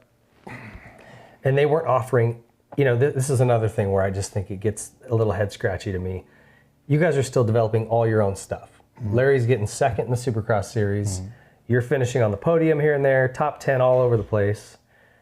And they're just like, here's some bikes, good luck. Well, they sponsored No Lean. So. But not sharing any of their engine stuff, not helping you with any. Just parts. I as far as I know. Yeah. I mean, that was. Well, parts. You weren't running any factory Yamaha stuff, right? No. Yeah. No. That just seems off to me. But that's how it was back then. You know, they still are very secretive with their stuff. They're careful about who they give it to. But I wonder how that all works now with being the star. Yeah, I don't know. If Yamaha has any. It seems like they're developing their own stuff. Yeah. It's my opinion, but who knows? 90, so anyway, great season at 95. 95, I finished. That's when you actually had your national number. I finished 11th overall. Yeah. Yeah, it's a good year. Fifth overall outdoors in that outdoor championship. In 94? 95. No, 94. Well, 95 says right here, 5th overall. Where's 94? 94, you were 7th. Okay. I mean, this is just the, you know, AMA rulebook or AMA archives, but could be. Good results either way. Yeah, I remember I got 5th in one of those years. Yeah, and same spot in 96? 96, though, we didn't have the rig. It was Shane Drew and I out of a box van. Okay. And he was just scaling down, costing him too much money? Or what? I don't know what was going on with No Lean. Okay. I would assume, but...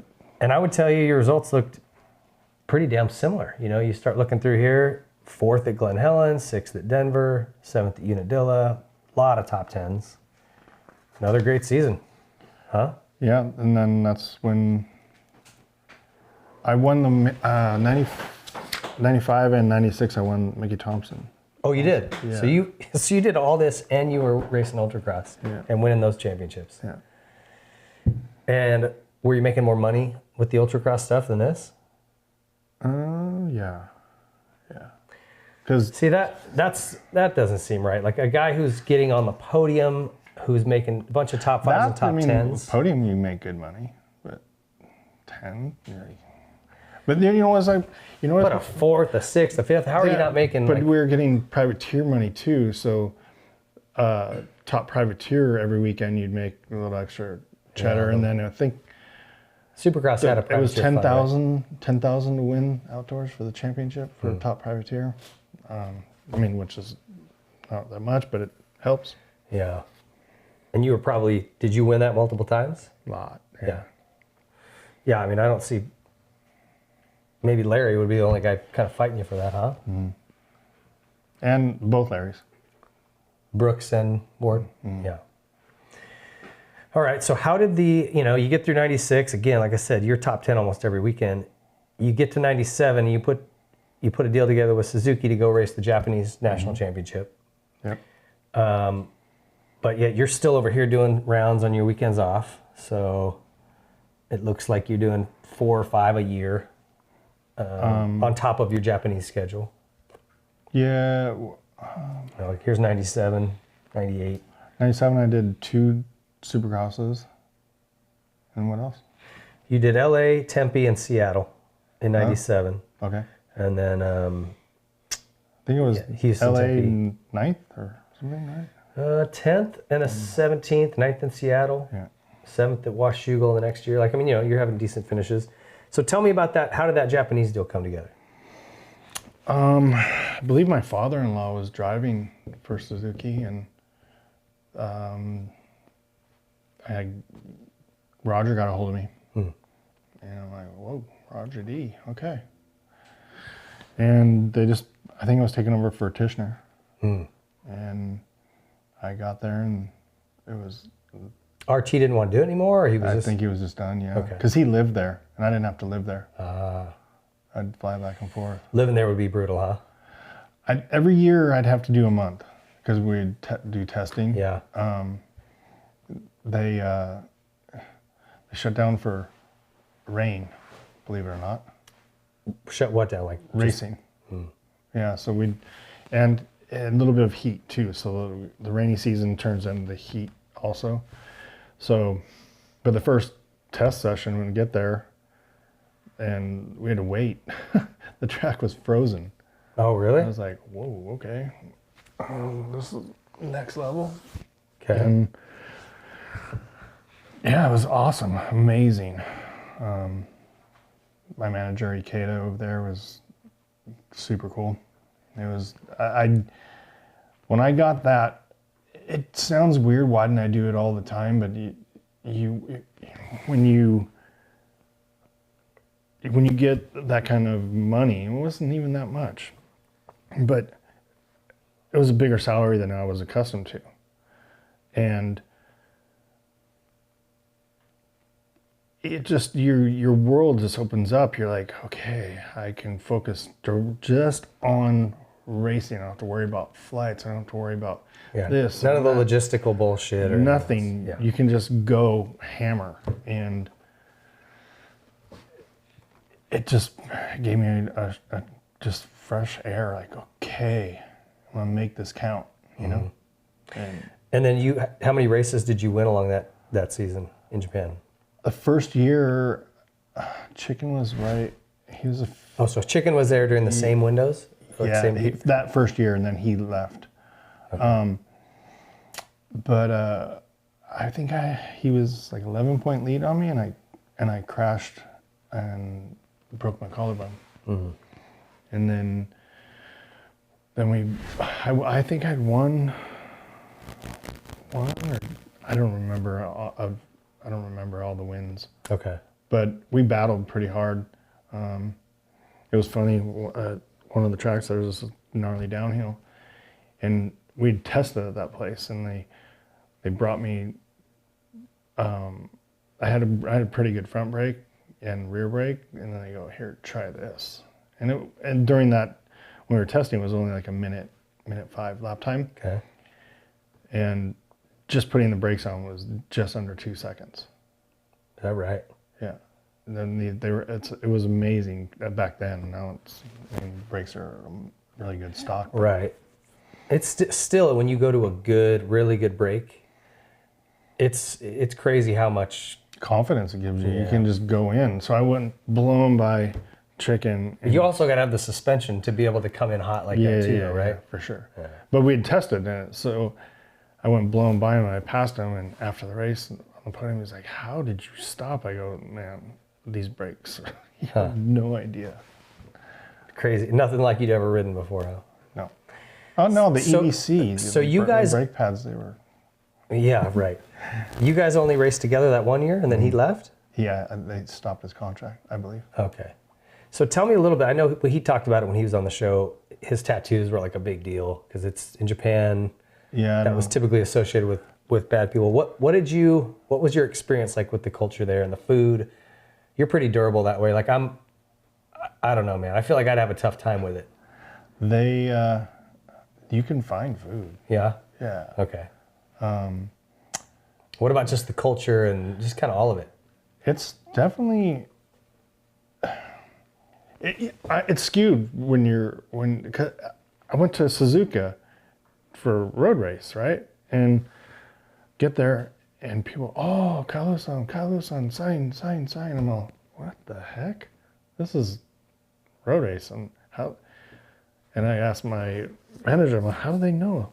They know. I'm like, apparently, because there's like maybe 100 people around me. I'm like, what the?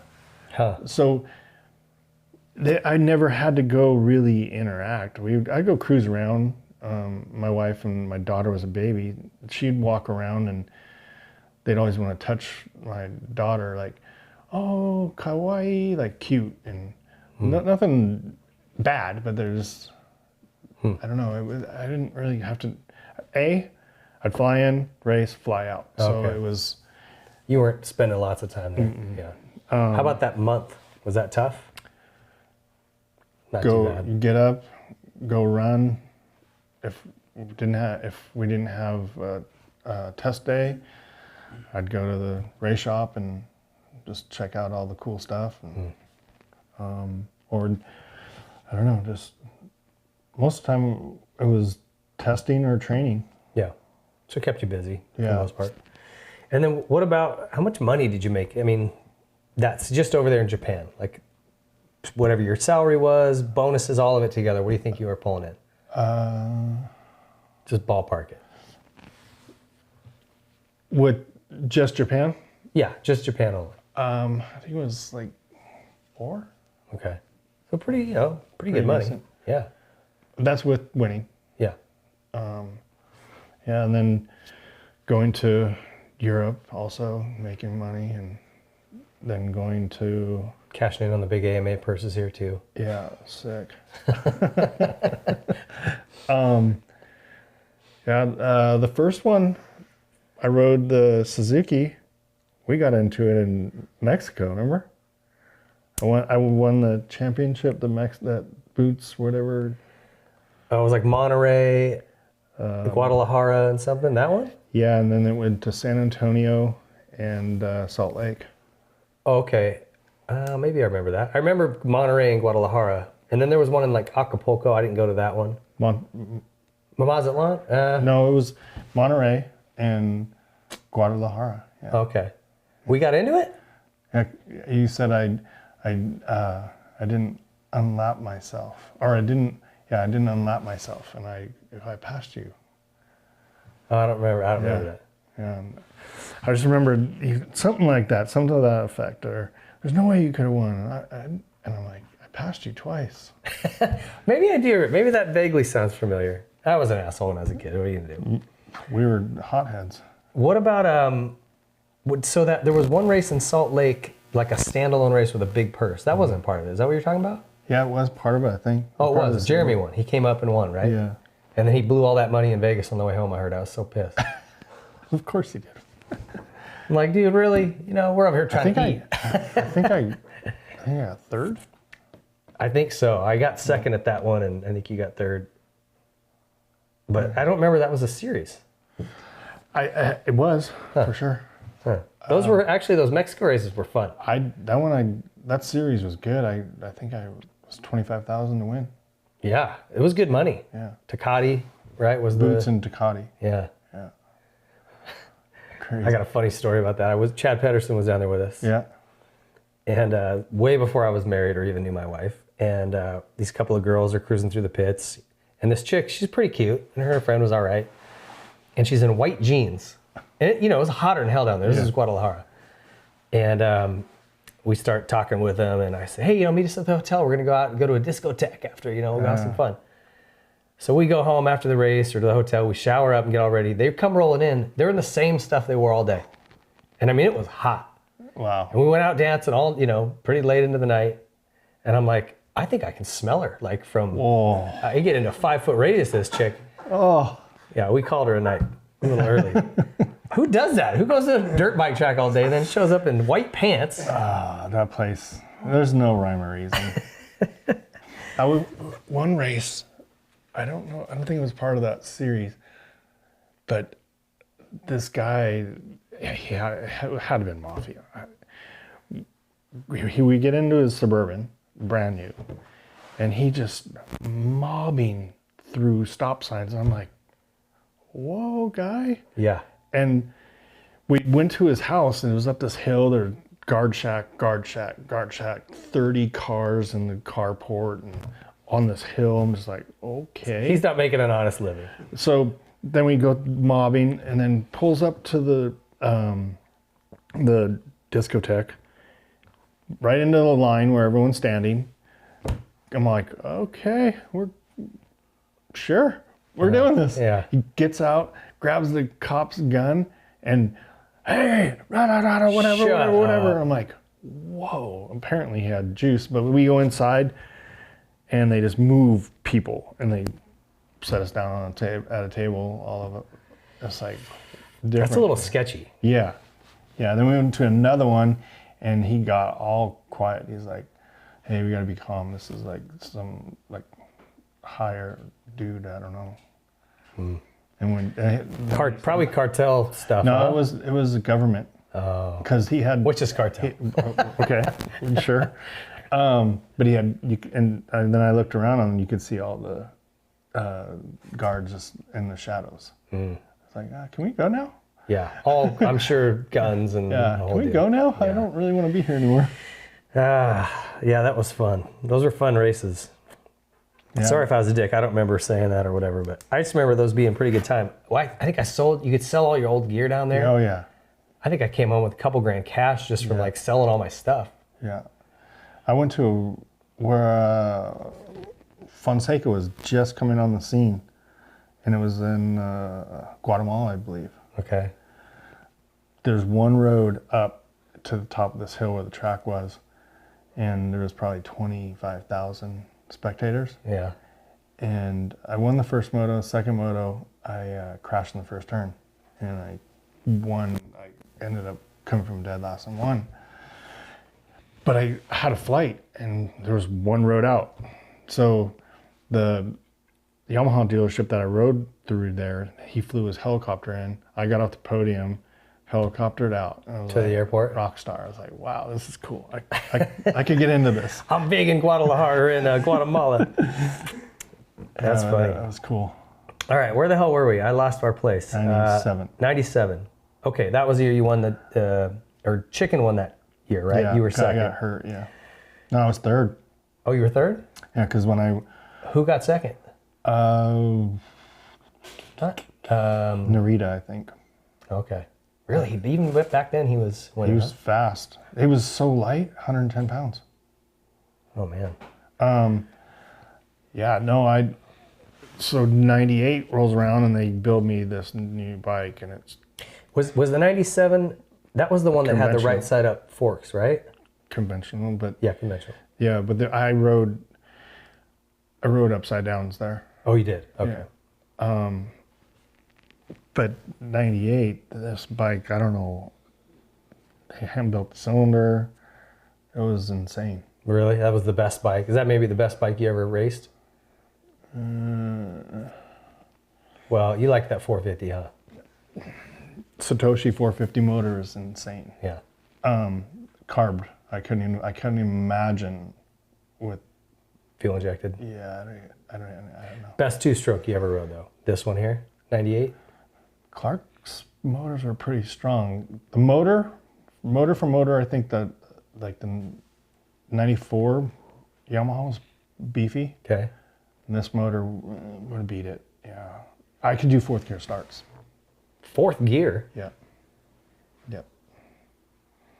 Yeah, the first On a race- two-stroke? On a two-stroke. Yes. I've never on heard of concrete. such a- I had, because they had concrete starts. I had to do third gear. Had to. Huh. Wow. Oh, it's concrete over there, huh? There was, and dirt. But the first race, all the manufacturers panicked. I was in the first turn by 4 bike lengths up this hill. And so that year I murdered it. I don't even know. Did a lot of winning. Yeah, I had an 89 point lead, and we were at Sugo, and I spun, and the bike hooked, and I'm like, no, I don't want to crash. And it pulled my arm out of socket. And I dislocated it, but it also was an avulsion fracture, so it was like a divot. Okay. Where the ligament would be attached, it pulled the bone off. And I don't... Yeah, it pulls a flap of the bone out. And No, it was like a flap. It was complete hole. Oh. And he put it back in and was like 1 mil off. Got lucky. Should have had surgery. Oh, wow. No surgery. You just had to let the bone heal again? Yeah, so I just went therapy when I got home. Luckily, they only had 1 race, and then they like I said, they have a hiatus. So Narita was the next guy, so he was winning, and so he won that next weekend, and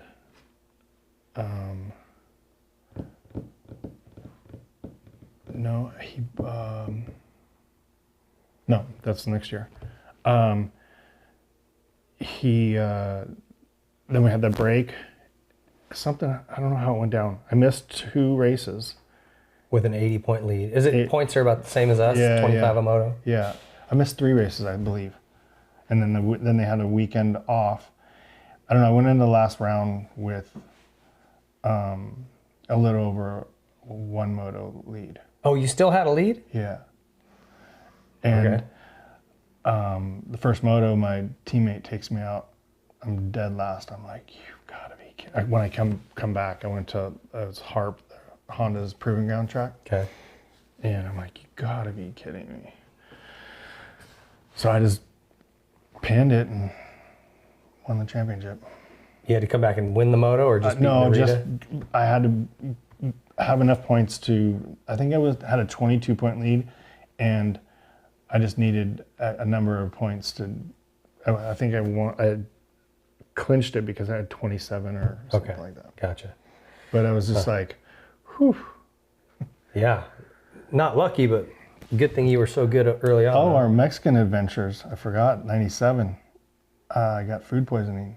And down in Mexico? Yeah, and I had to come back to the last race. Stefan Everts was there that year, and I'm like, finally, because I knew he was coming, I'm like, finally, I'm going to get to race him on a works bike. Yeah. And was he on a Suzuki too at the time? He was on Honda. Oh, on Honda, okay. I believe. Yeah, he was on Honda. Okay.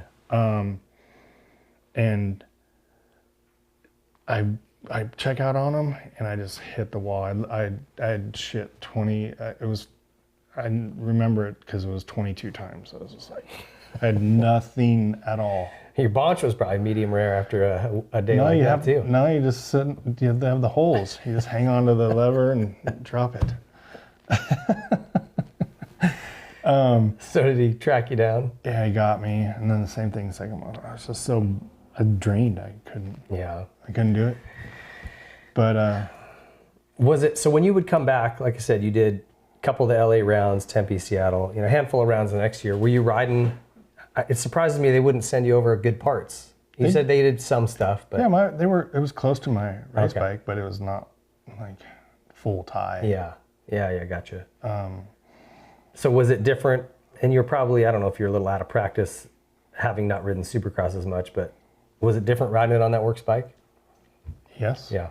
Yeah, in 98, I believe. I think it was Osaka. I got to race it against those guys, and I won. Okay. Awesome. So 98, you do get the championship. Mm-hmm. What about 99? Same championship, but it was a little tough for that year because they put a new bike together. Okay. And I couldn't win on it. Oh no. No, different cylinder and different components, and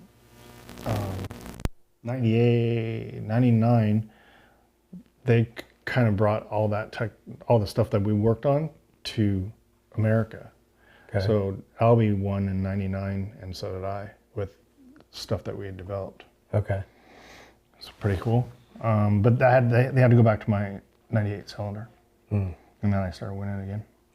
So '99, you won the title again, and then those were your 3 years, and you were done. Is that when Japan said, "Okay, no more American riders"? That's what I heard. I didn't hear that when I was leaving.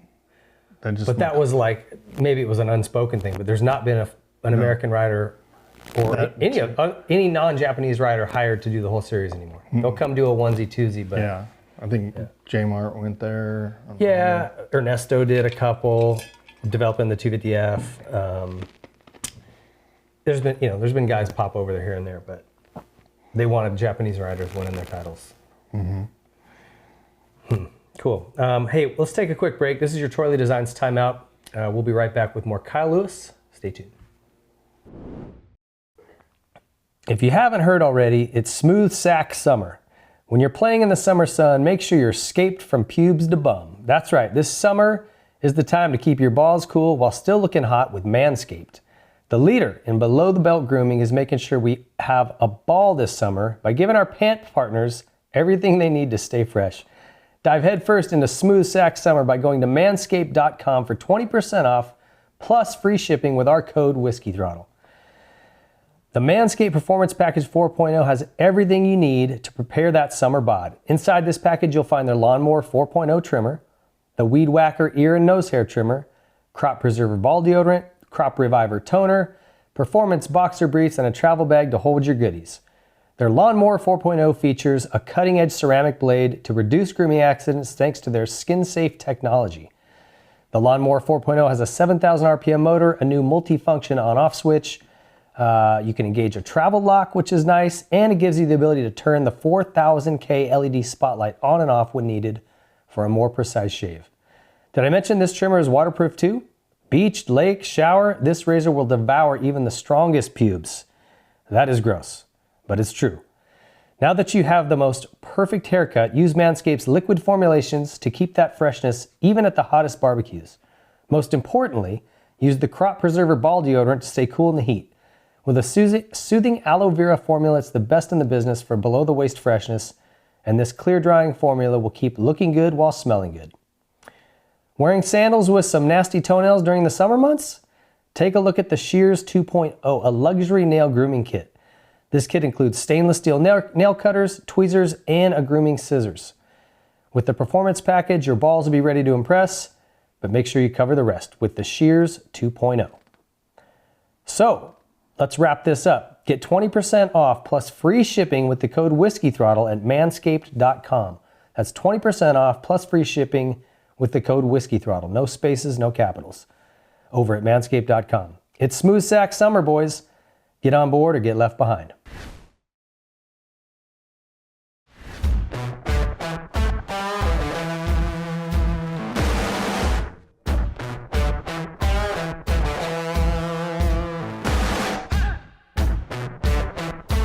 Dunlop. There is a reason every AMA championship in the past decade was won on Dunlop tires. They are the best. Choose the best performing tire and a brand that has never wavered in their support of our sport. Choose Dunlop. Pro Circuit. Pro Circuit products are designed with one goal in mind: winning.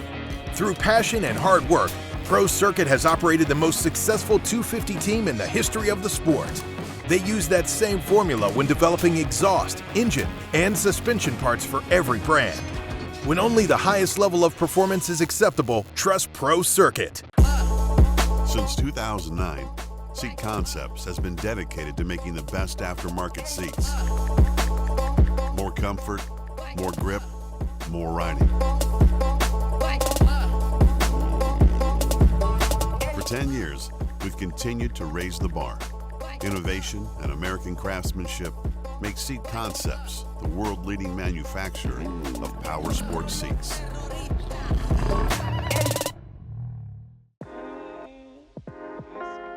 Something from nothing. That's what Nihilo Concepts is about. It starts with a spark, an idea, a concept, which leads to a design, and finishes with engineered excellence with the highest quality products created with durability in mind. All our products are made in the USA at our state-of-the-art facility in Stuart, Florida. Whether you are a weekend warrior, ride for fun, or at the highest level of competition, Nihilo Concepts offers innovative titanium, aluminum, and carbon fiber parts for your dirt bike. We offer a wide variety of products that you can customize to your liking. Browse our site for foot pegs, brake tips, engine components, specialty tools, frame grip tape, lever grips, carbon fiber components, motor stands, our secondary on-switch, plus much more. Head to NihiloConcepts.com and see for yourself why factory teams like Red Bull KTM, Rockstar Husqvarna, Troy Lee Designs Gas, Orange Brigade, Club MX, KLM Gas, and some of the fastest riders in the world choose Nihilo Concepts. Since 1987, Coach Rob has been dedicated to creating durable motocross, supercross, GNCC, and road racers through his complete racing solutions program, integrating performance, nutrition, functional strength, flexibility, and mental development. His proven system has world-class results, producing 4 AMA #1 Pro Plates and over 270 national championships. The complete racing solutions program focuses on the fundamentals of human physiology and how riders interact with the physics of a motorcycle. Its proven process and system helps riders understand the why associated with riding technique, and how getting faster on a motorcycle directly correlates with strength, endurance, nutrition, and flexibility off the bike. There is a difference between a fast racer and a complete racing solutions racer. Visit CompleteRacingSolutions.com and get on the path to becoming the champion you want to be.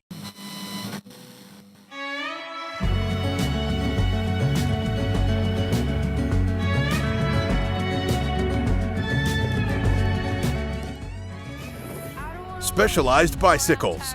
Specialized leads the way in the world of bicycling. Whether it's cross-country racing, downhill, e-bikes, enduro, road, gravel, dual slalom, dirt jumping, or all mountain bikes that do it all, Specialized has the perfect ride for you. The brand is synonymous with engineering excellence and innovation that steers the industry. Visit your local Specialized dealer for a test ride and see just how good Specialized products are. I try to keep on keeping on.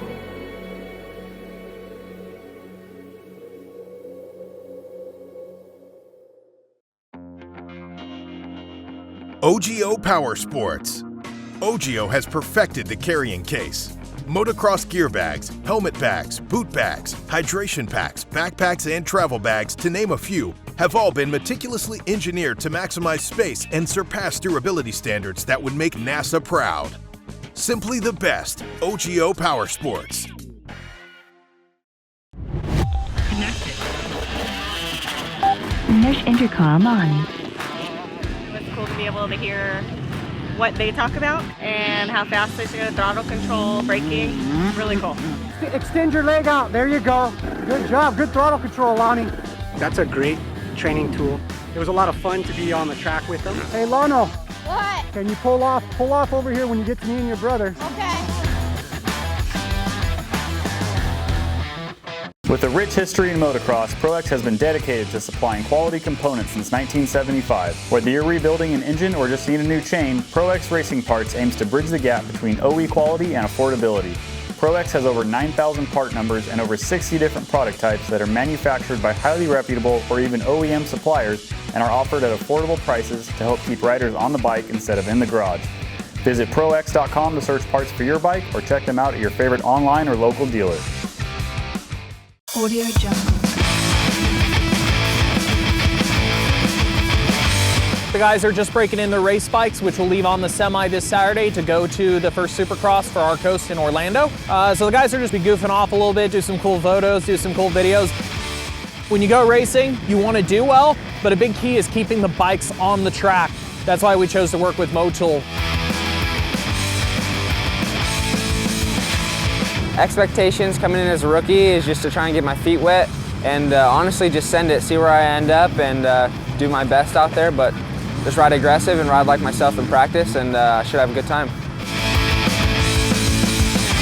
Challenges of this sport, I believe, is just simply staying healthy. With how fast we're going and what we're doing, your margin for mistake is really, really small.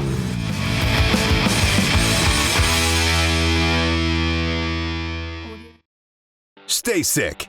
If you have little rippers, then you have had to have seen Stay Sick bikes by now. We have created bike and experiences that allow kids to develop sooner and empower them to find their own ride. From learning to ride to sharpening skills, the Stay Sick promise is accelerated growth. Whatever path your family chooses, it's going to be the ride of your life. Stay Sick Stability Cycles. You ever heard the phrase that the harder you work, the luckier you are? Well, at Luck Apparel, they believe in an acronym that kind of sums it up a little more simply than that: laboring under complete knowledge. So it isn't just some random chance that determines what your outcome or results are going to be. It's being educated and working your butt off to get it done. And I think that goes hand in hand with the motocross industry. You don't get lucky into a win. You work your ass off and you make it happen. So check out Luck Apparel. They've got t-shirts, hats, sweatshirts, all kinds of cool stuff. And we're stoked to have them on board here at the Whiskey Throttle Show in 2022. Today's show is brought to you in part by ZDMS, the next generation dealer management system for the power sports industry. Designed for large and multi-rooftop dealership operations, ZDMS Business Intelligence harnesses the power of your data for better line of sight into dealership decision-making. Pinpoint performance areas of concern where profit is being maximized and opportunities remain.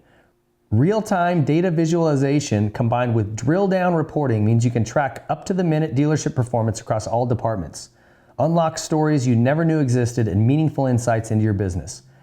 With ZDMS's intuitive, easy-to-use dealer management system, you'll streamline your opportunities and improve communication across your entire dealership with efficient workflows while spending less time behind the counter and more time with your customers.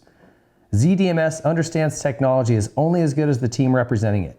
With ZDMS's unmatched top-tier support, rest assured your customer experience is part of the package. Every team member in your dealership will have access to a support team ready to assist in any way possible. Change is good. Say goodbye to your legacy DMS software and modernize your operations, minimize costs, improve efficiencies, and make data-driven decisions to increase profitability with ZDMS. Demo at ziidms.com today. I'm on vacation every single day because I love my occupation. All right, welcome back. That was our Twirly Designs timeout. If you guys have not been over to twirlydesigns.com, go check out everything they've got going on. Lots of new gear and stuff. And I want to give a quick shout out to our sponsor, Luck Unlimited Apparel. It's fitting since your nickname is Lucky. Right. We got a hat and a t-shirt for you here. Thanks. I'd like to share that. And, appreciate it. Their whole mantra is that you kind of make your own luck by working hard, and we like that. So I like the thing. That's pretty good. I think that resonates probably with you. Yeah. All right, let's jump back into your story here. 2000, this was your first year at Moto XXX. Yep. And you kind of sighed like, oh boy. So tell me about that year. It was cool getting involved with Moto XXX. They were always kind of obviously known as kind of the wild guys, I guess, whatever. Which kind of is a show. They do crazy stuff like on the videos and stuff, but it's not like that 24/7. No, and they put together a damn good program. They, not just with Deegan winning that one race, but especially I thought as you guys got onto the 4-stroke stuff. Well, that's where 2000. But 2000, you're on what? YZ250s? No, Suzuki is still sponsoring. Oh, Suzuki, okay. Which I was thankful, that was cool. Just the bike was just a turd that year. Yeah. It was bad, and we tried everything. Bill's was around that we were trying that, and just couldn't get a handle on the bike. It was just Ross Miles was my mechanic. We were cruising in the box van, and was it motor? Was it handling? Just the whole package? Motor. Just couldn't get it right.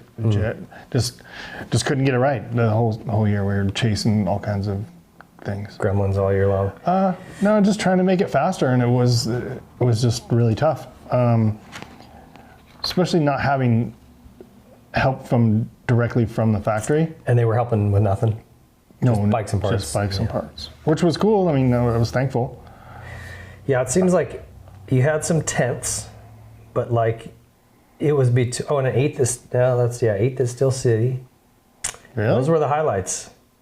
Everything else was between, like 18th and 11th. You were in there all year. Yeah. But probably a little bit of a frustrating year for you, huh? Coming off winning. Yeah, that's what I'm saying. And having the equipment, it was hard for sure. But I mean, we still have fun. Going racing, having fun and trying to make the best of it. Were they paying you any salary or just no? Kind of just expenses and just gear.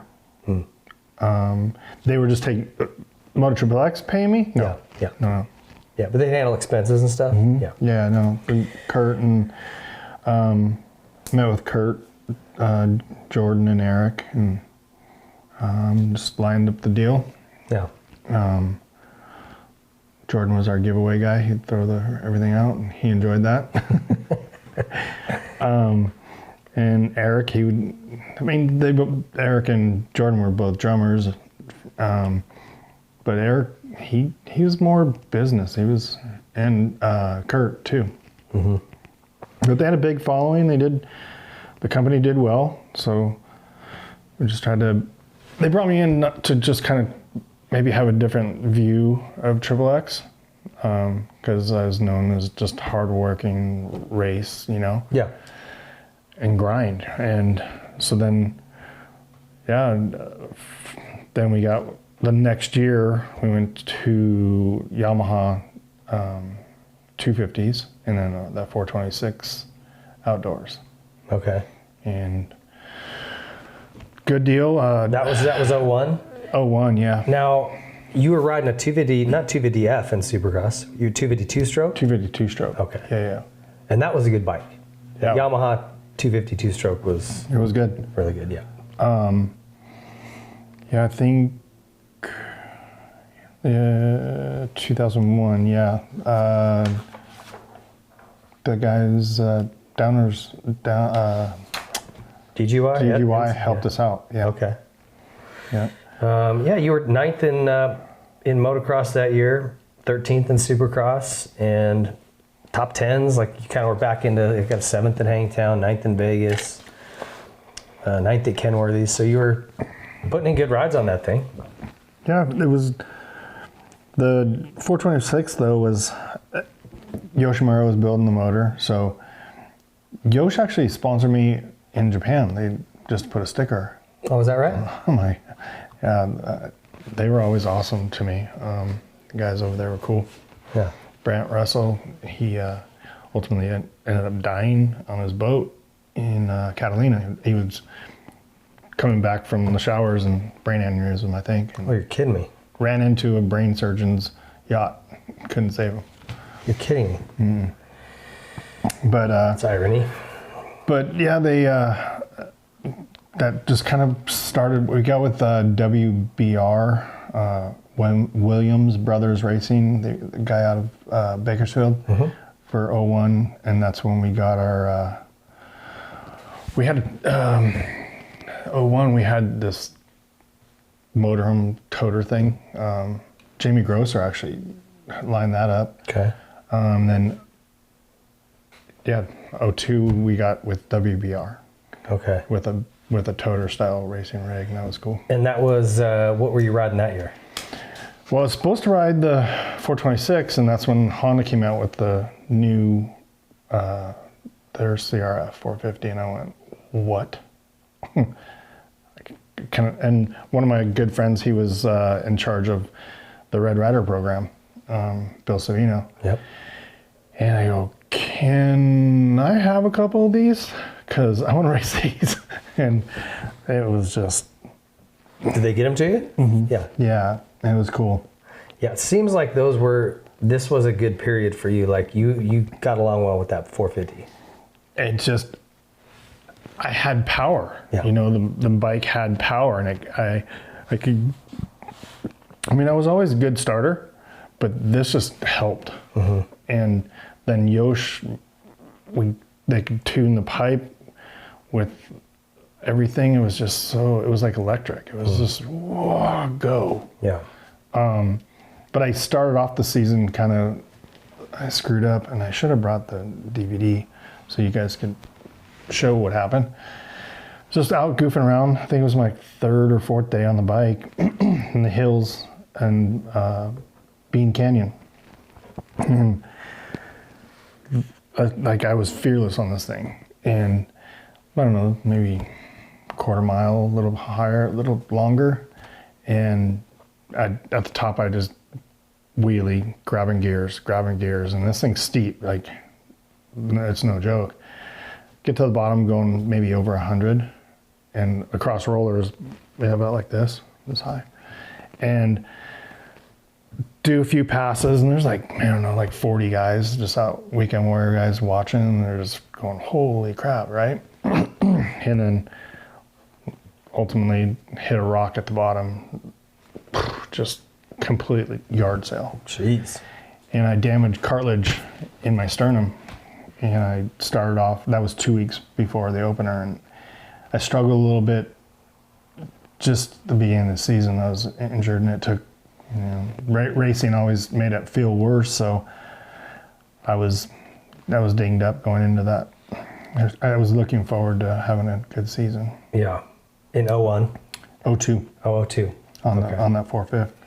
So tell me about that year. Tell me about that kind of season and bike and what stood out for you. Seems like you said, the second part of the season, you really dialed it in. Yeah, we came up with a package. The bike was good, but the last round of Supercross at Vegas, Yosh built me this motor. It was just stupid. Last gate, whole shot, and that's a tight stadium, so I came in front of everyone, and it was just so good. Huh. Then I was excited about going into outdoors with that, because I knew you were going to get good starts. Yeah. Yeah. And we had a little grudge, because Mathis was working for Way that year, but he was in the box end, and I think it was me, Larry, and I want to say Grosser. We were in the rig, but Mathis, he always likes to poke at people, but every time we see each other, but he's like, there's no way you're beating Nick outdoors, and I'm like, nah. And I beat him pretty good. Yeah. But Larry was doing good. He was on the 250F, right? Yeah. Yamaha. Mm-hmm. And he won Redbud, right? I think so. Yeah, I think he won Redbud that year. You guys, for Moto XXX, that was probably their best season. For sure. You had a 4th at Bud's, top 10s all over the place, pretty much every single round. 4th at the Wick, the podium. 3rd at Washougal. Yeah, this was a great year for you. And I was looking 5th overall in the championship. Yeah, I think it was 6th or 7th overall, and that's how I ended up choosing my number that year. 23? Mm-hmm. Yep. So, and in 02, this is when you got Ricky and you got Wyndham and you got Reed. Like, this is a pretty stacked. Larocco, he got hurt, but we had a battle at Bud's. Yeah. First moto, Hamblin, I think, was 2nd, and I passed him, and Ricky wasn't too far in front at that point. I'm going, this is weird. Like, normally it's like, where'd he go? Yeah. He's winning. Yeah, he's up there. But the glue on the grip on my throttle came loose, so I ended up falling back that first moto. And the second moto, I was in 2nd, and the rock got me, and I'm like, oh, come on. And we were talking about hard to pass. Yes, that's hard to pass there. Yeah. Going up that last hill because the finish line used to be at the top of that hill. The sweeper hill, yeah. Yeah. And I was like that. And I ended up getting 4th, I think, overall that day. Mm. But I went 3rd the second moto right on, and I was just like stoked.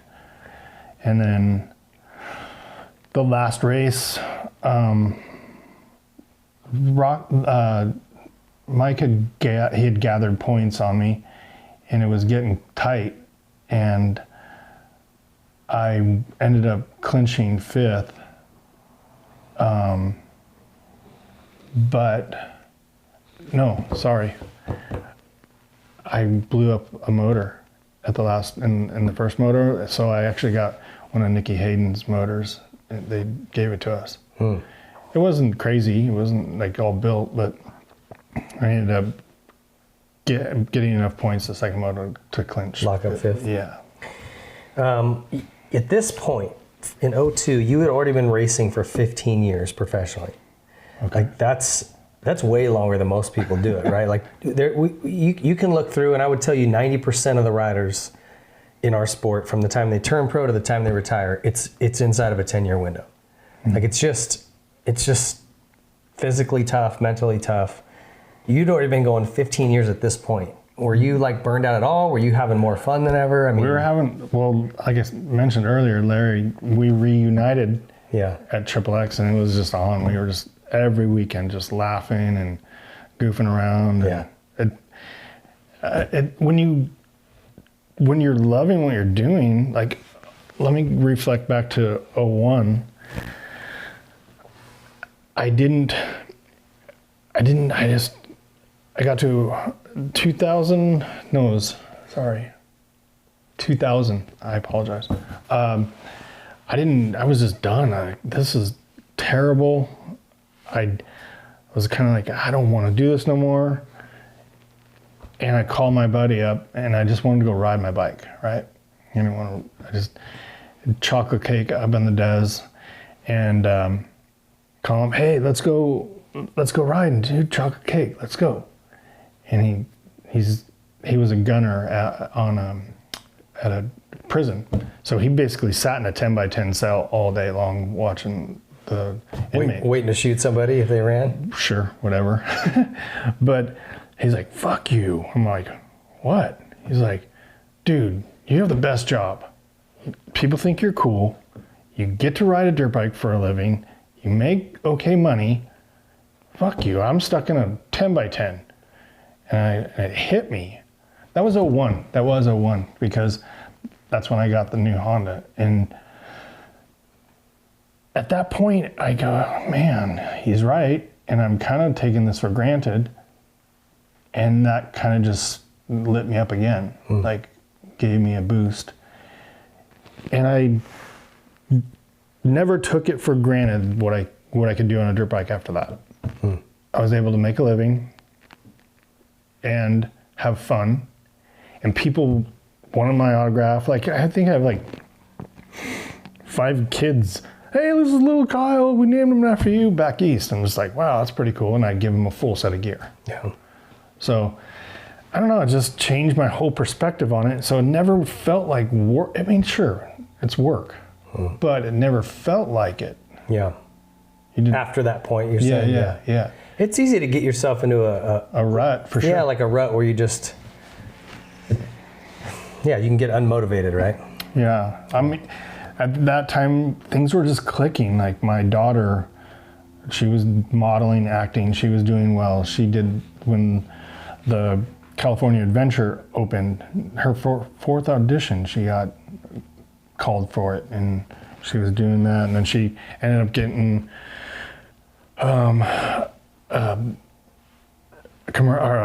music video with Pink. So just things were rolling pretty good, and we're just kind of having fun. Yeah. I'd never gone to Havasu, and I did at the end of 2000, so I just started doing other stuff because I never really did other stuff. Right. So did the Havasu thing, and literally just sold my house there last year. But just getting into boating, and my family, I didn't really get to do a lot with my daughter in the first, she was born in 95, 96 race, 97, I'm Japan. So I'm traveling. Right. So just new family still, and I bought when I buy my first house, 93, and then we upgraded to a new home, and just, I don't know, things were everything was clicking. Cool, yeah.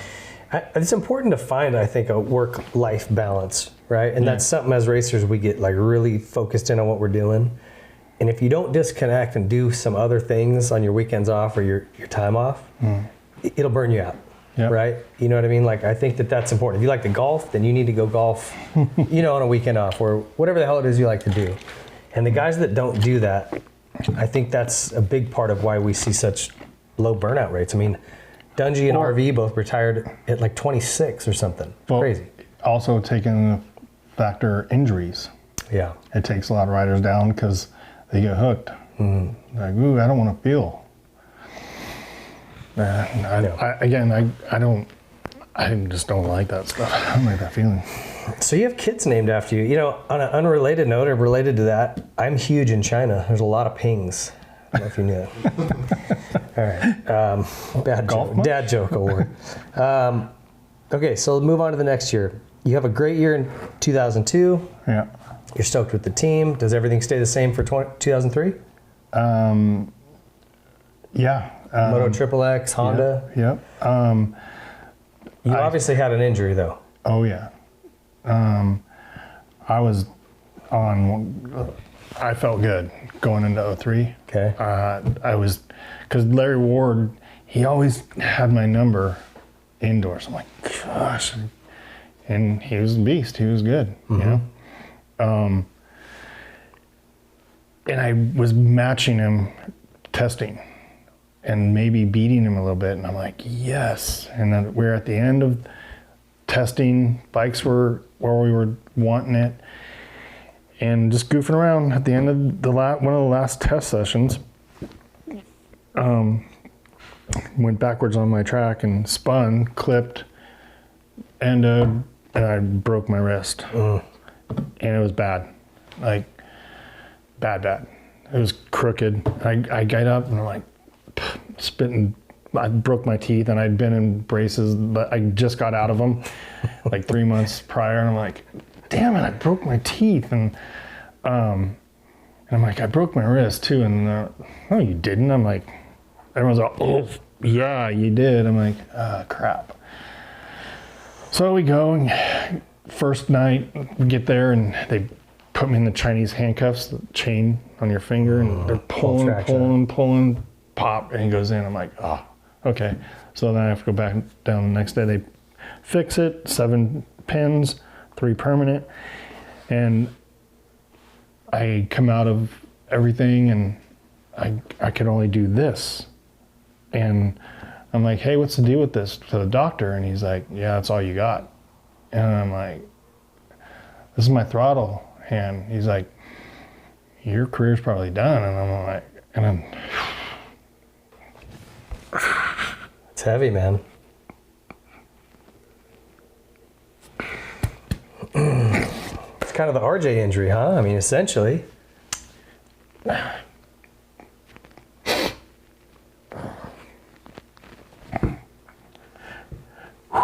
My wife goes, fuck you. To the doctor.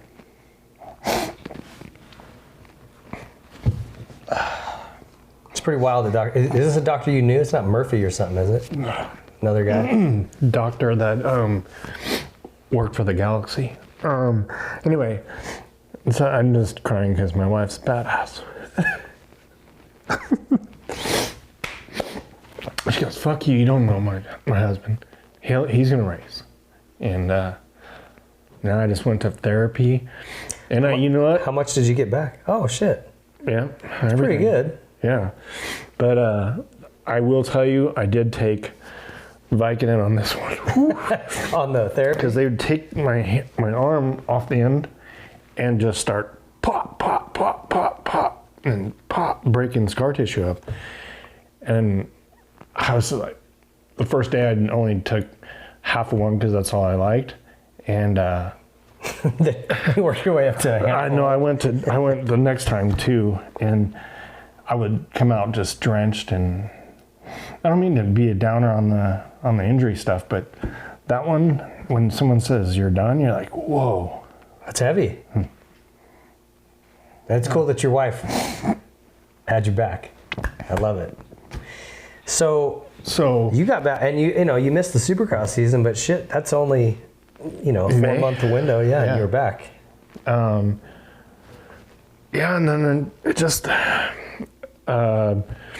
Jeff Brewer, got involved with him. All Sport NH. Yeah, wrist brace guy.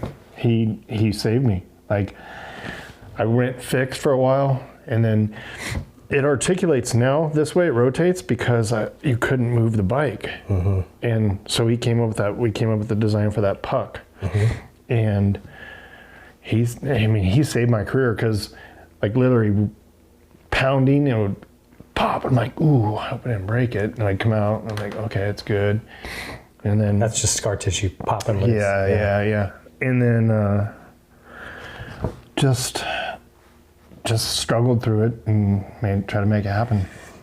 And I mean, you didn't have a bad summer. Shit, you had a 6th at Washougal, 9th at Unadilla. You had some good rides. Everything's inside the top 20, making points every weekend. So with a jacked up wrist, it's nothing to be. I mean, I have good doctors. My chiro, who's one of my best friends up in Lancaster, Tony Smith, he kept me alive. Why did you go to that Galaxy doctor?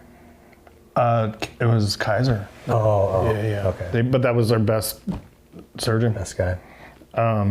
That's the bummer. This is. I do have to say one thing. Remember I told you about 90, my chiro that bought me a bike and was like my second family. Their whole family took me in and helped me get to where I am, even to this day, because of them. Like, he kept me racing, and Robert McFarlane is his name.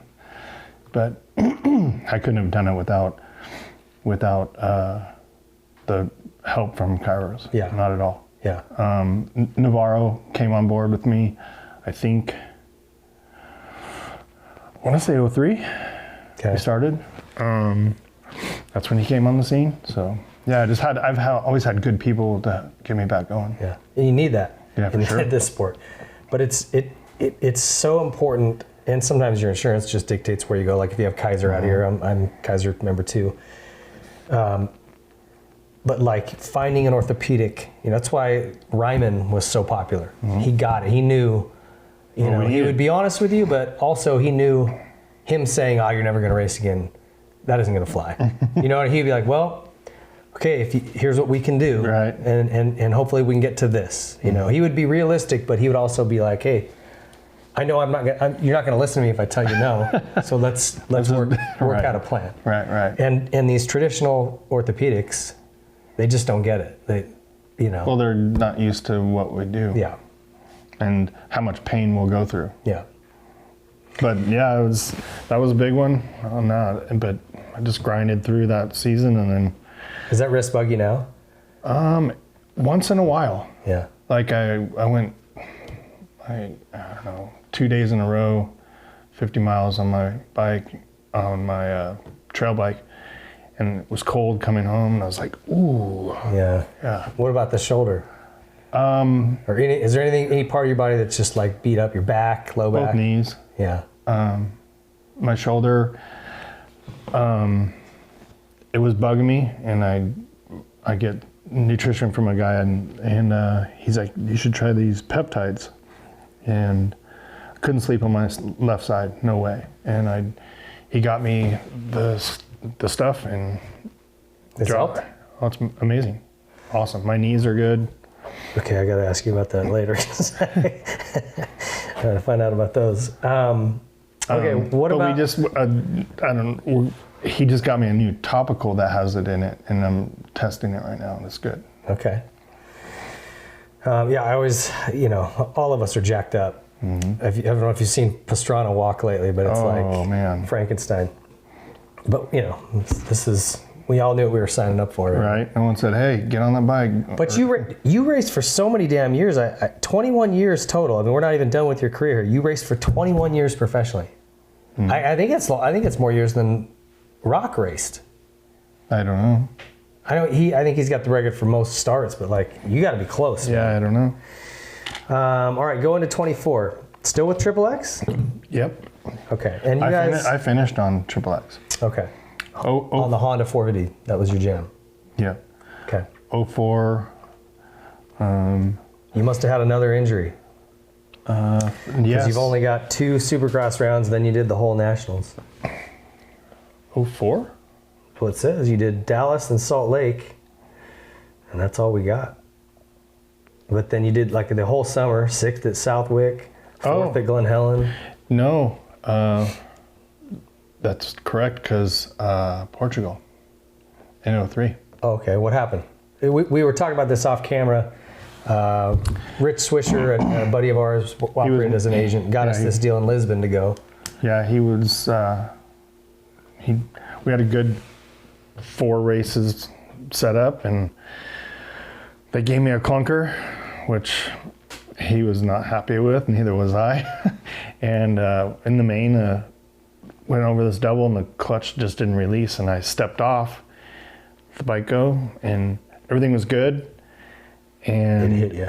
Smashed me, and it blew my shoulder apart and dislocated it, and I couldn't breathe. I was just going, whew, man, this is, and then I don't know if you've ever been knocked out from getting aired, like taking the wind out of you. That happened to me at Daytona too. I separated my shoulder, bike bogged, and I was looking at the Daytona sign. It was just closed out. No. I've never been knocked out, knock on wood, and not in any way, shape, or form. That wasn't from a head injury, though. It was just no air. But I was doing that. I was kind of getting this, and I'm like, and Rich is there, and I'm like, you gotta call my wife, and I'm like, I can't breathe. And was this on the track after the crash? This is in the tunnel in the ambulance, like getting ready to take me in the ambulance, and so they take me to the hospital, and they couldn't get my shoulder in, so they knocked me out, get my shoulder in, and, all right, you're good to go. And I get to my doctor in San Diego, and he comes out just sheet white, like, are you okay, man? I'm like, yeah, I can't breathe very well, but my shoulders. You're just assuming it's something in your, It felt like pressure right here. And I'm like, ooh. And he goes, you're okay? I'm like, yeah, what's up? And he goes, what's up with my shoulder? How's it look? He's like, no, there's an ambulance on the way. I'm like, what? He's like, your heart's in 10 millimeters of blood. Look right here on the x-ray. I'm like, what does that mean? You should have died on both flights. I'm like, oh, well, that's pretty gnarly. I didn't die. Yeah, that's crazy. So your heart sits in a sac. Yeah. And as that sac fills with blood, whether it's a tear in something or some type of trauma, it fills with blood and creates pressure. My whole cavity was filling up pneumothorax. It was filling up. Pneumo, yeah, it was all like you'd push on my skin, it like poppers. It would go, and that's subcutaneous emphysema. Was it here, like in your chest, or where was that? The poppy stuff. All here, like everywhere, and so they cut me in the CAT scan and stick me with the drain, and I passed out. Chest tube. Yeah. I'm like, ooh. Yeah, but as your sac, if your heart fills with blood wherever the injury came from, and it gets pressurized, your heart can't beat anymore. Yeah, So I think it was the blood from the lung. I don't know. Okay, yeah. Because I popped my lung. So that was from the race, 3 days? I stayed. I couldn't fly the next day, so Alan Brown was our team manager. He was my mechanic that year. We stayed there. I just stayed low, and I got on the first flight to France, and then France home, and I don't know how I made it, but that's crazy. So was that recovery from that tough? Well, or just took some time to. Then I, and again, I don't mean to all injuries, but you refresh my memory on that.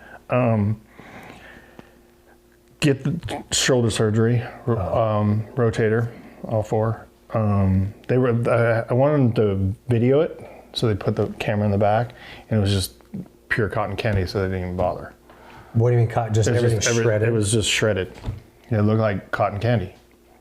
It was weird. The beginning, and then they just pull it out. Yeah, this is terrible. Yeah, no. So, okay, good. Get through that, and I was kind of acting as team manager, whatever, helping. And But no income, right? Because you're not really being paid a salary. Well, I set it up. We'd set it up to where I had salary. Okay. So, yeah, 02, same thing. I just kind of took over as like. Okay. Going for 03, but then get through all that, start training, road biking, getting movement out of my shoulder, and I didn't like mountain biking too much. So, but all my friends up in Lancaster were like, "Oh, dude, they have a new one that's pretty cool. A smart shock on the sash works." Going downhill, the shock got stupid. It was not smart. Over the bars.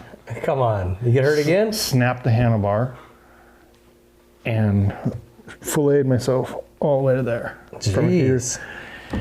So that took me down. Didn't break anything, just cash? Yeah. But now I had to spend 5 days in the hospital. So then getting back, because you're moving your arm, that thing can open up. So that took a while. So that's what the hiatus was. That was the pause there, okay. Yeah. Well, when you pick back up, like I said, you did the last couple Supercross rounds. First national in Hangtown was the 19th, but then you, like I said, 6th at Southwick and 9th at Unadilla. You were back on it. 4th at Glen Helen to end the year. That was 04? No. Yeah, 04. Yeah. So. Yeah, I was so bummed. Pulled out of it good? Wyndham, I'm like, why does Wyndham have to be behind me? Were you close to the podium? Yeah. Yeah.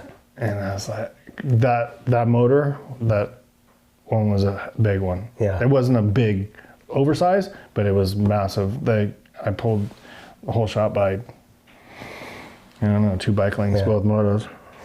Yeah, I remember you being potent on that thing. I took that motor to Montreal to race Supercross up there, and that was crazy. Clipped a rock on the takeoff of like the step up finish in practice, and I had to eject. And you ejected a lot. I think you've told 4 or 5 stories where you jumped off. There's was it 05? I think. You need to install a parachute in the back of your jersey. No, but I think I got third that night, or I don't remember. But I downsided perfect. Oh, so you got lucky you didn't get hurt? Right. Yeah, and then did some overseas stuff, and again, just I don't know. I was getting more into. I did mountain biking, but I would do short, but like 30-minute intense training. Okay. Then I got into the road biking, and then a guy up in Lancaster owned the bike shop, a bike shop up there, and we just started mashing and grinding, and I got into that, so that kind of helped. I gotta say, Lancaster seems like the worst place in the world to ride a bicycle. Way better than here. Really? Way better. Isn't it windy? It's windy every time I've ever been up there. But that makes you stronger. Windy and either hot or cold. Yes. Those are the 3 weather conditions in Lancaster. Hot windy, or cold windy? You have a couple months. Don't lie to me. No, for real. October is the best, but it's cold. It's chilly in the mornings, but it's perfect up there. Yeah. All right, so 05, again, like, some top 10s. You're always in the points, it seems like. The 05 I had a good moment at Indianapolis, the Dome.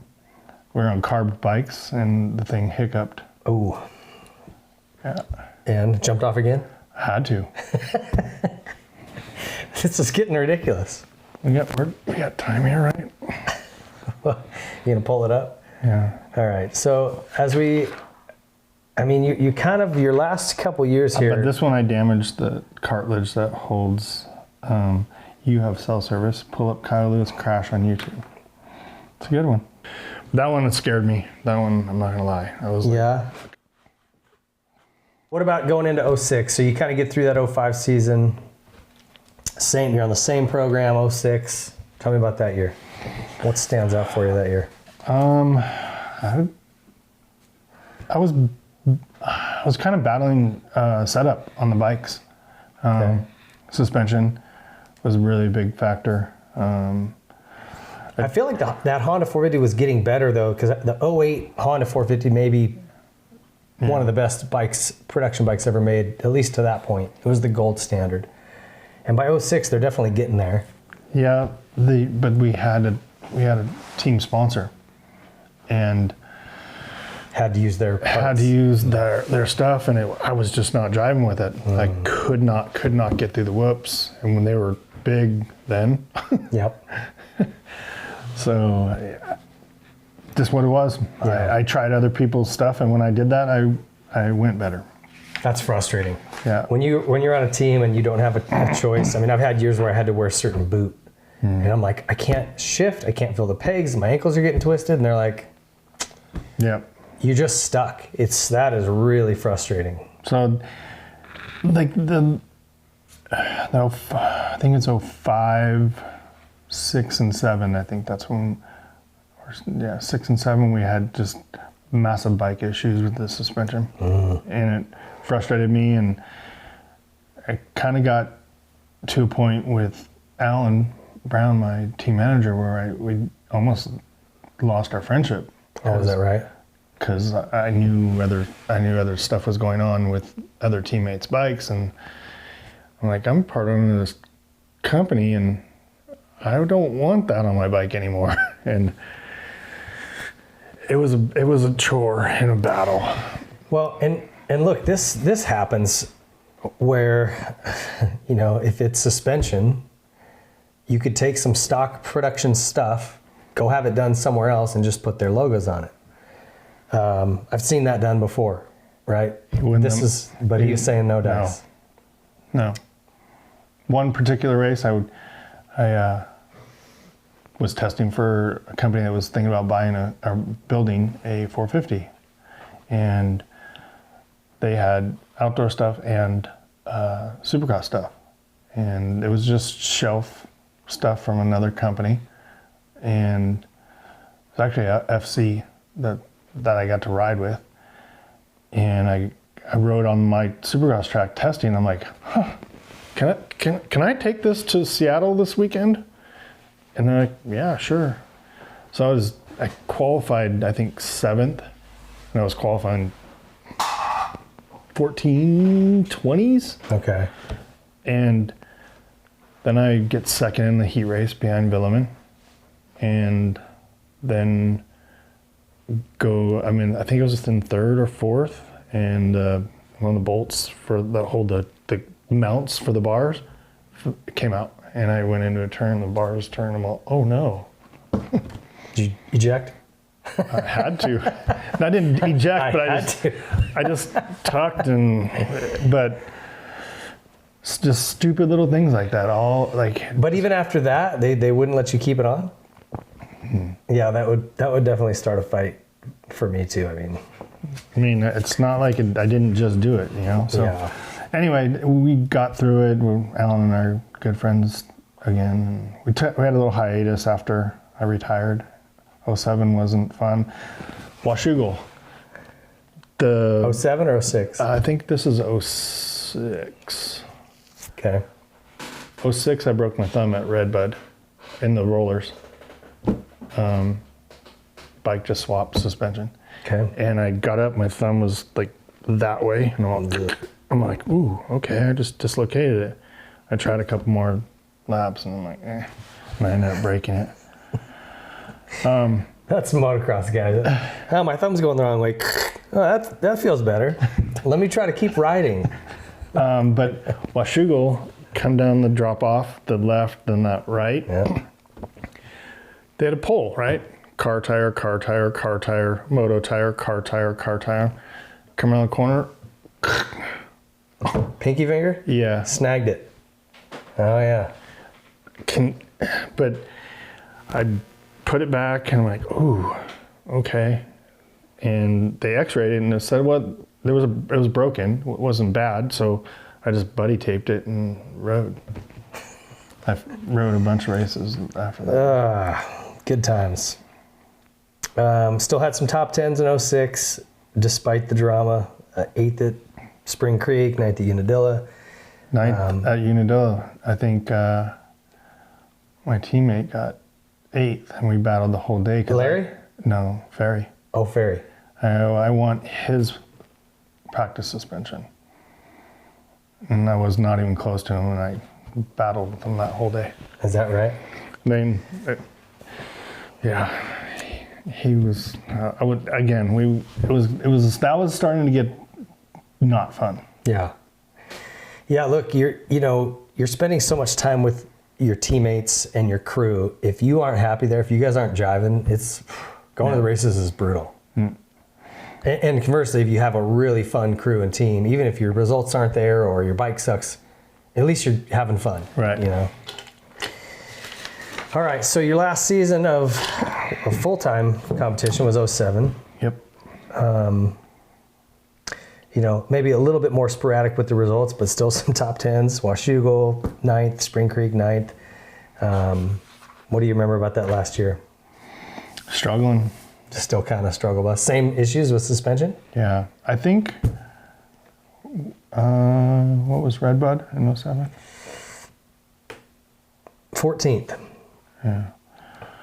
I just, again, just struggling with suspension. And I'm not going to say the company's name because I don't need, they're cool, like super cool people. It just did not work for me. Yeah. Yeah. Were they testing with you? Or did they go out and try? Oh, yeah.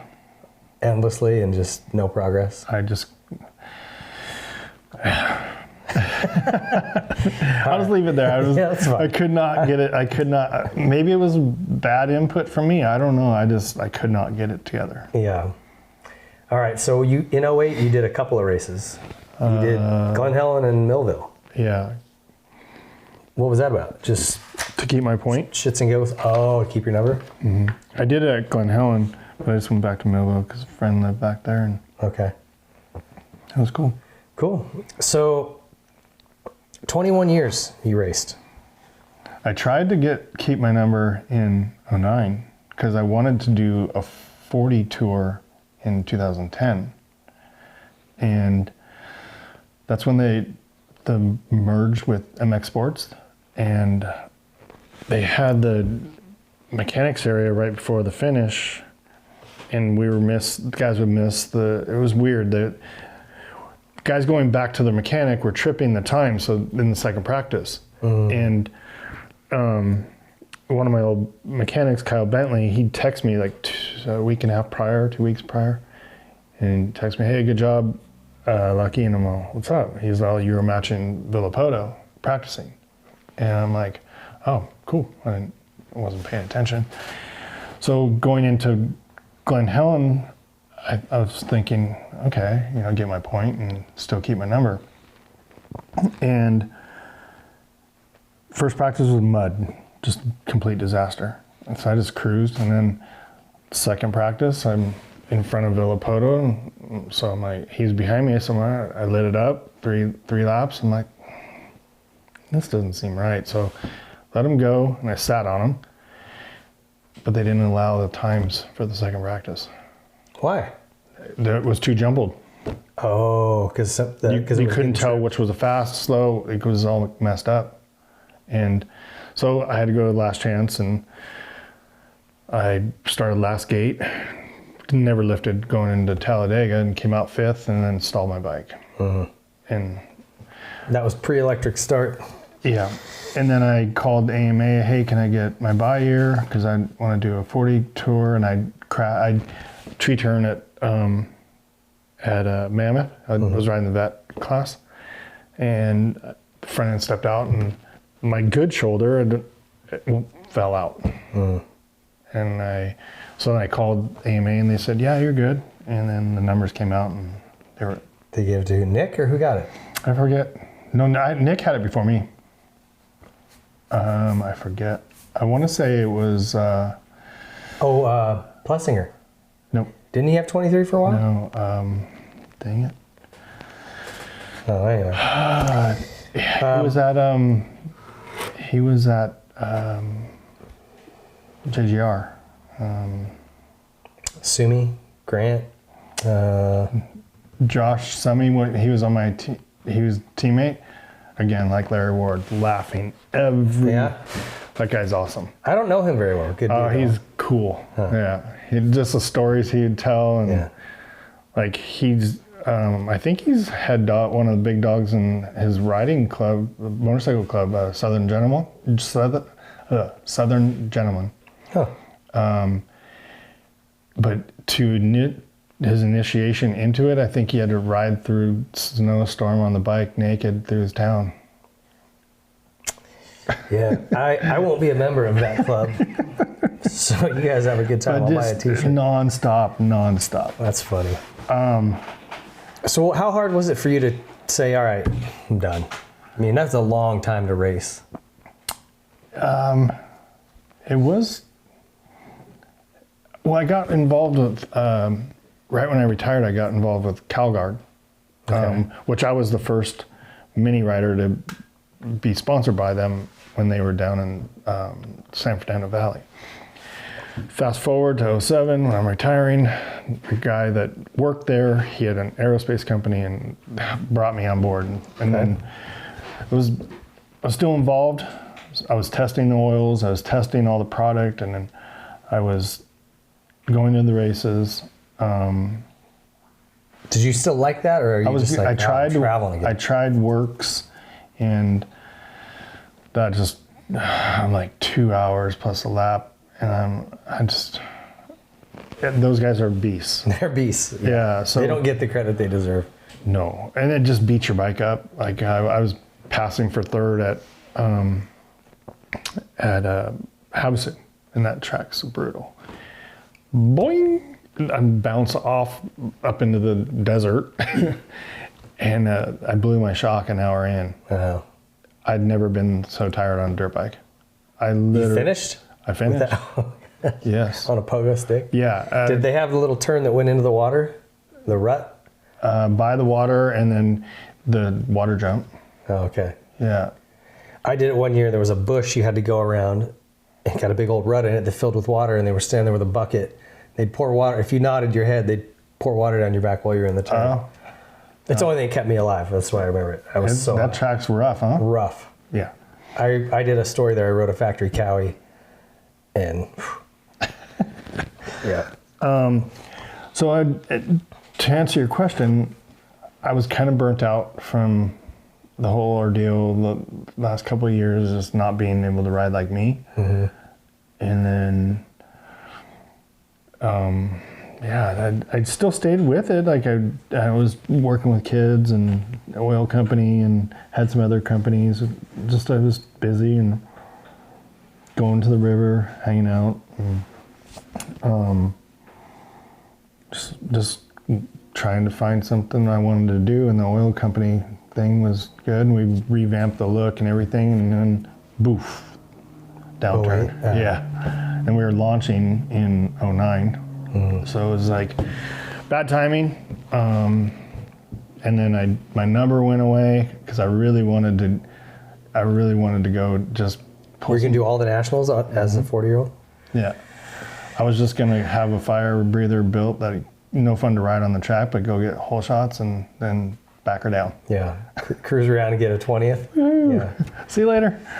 So how were those, those next few years when kind of the oil company went away? What did you start doing? What did you kind of fall into? Was that the academy that kind of came next, or what were you doing in the interim there? Yeah, I just kind of doing that, and then figuring out. I had some business. I had partners in a couple of companies. CalGuard, I was owner of too. They went away, and I lost some money, quite a bit, but potential money as well. And then just one big one at the end. Guy ripped me off for $500,000. Yikes! I moved down here.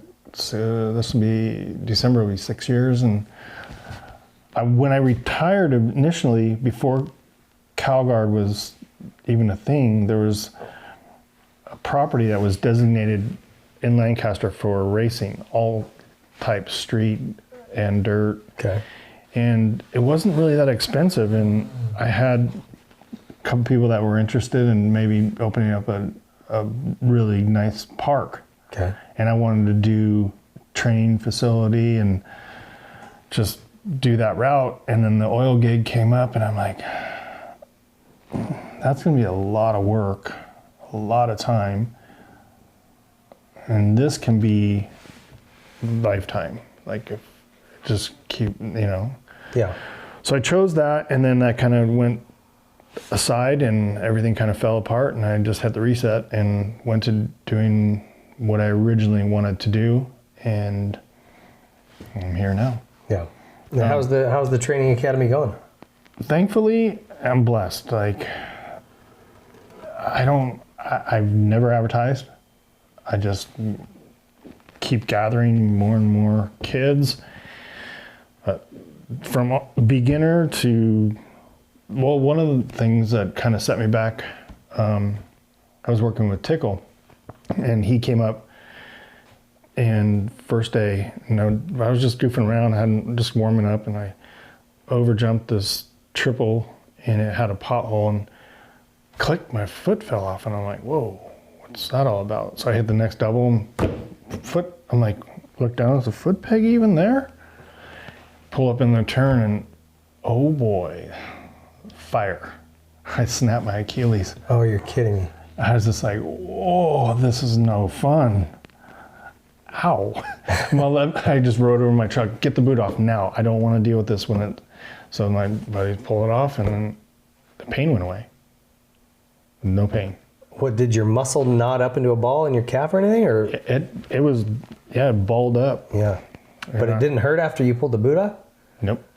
I was like, whoa, this is weird. So I literally went, got it looked at. Yep, it's torn. Scheduled surgery for the next day.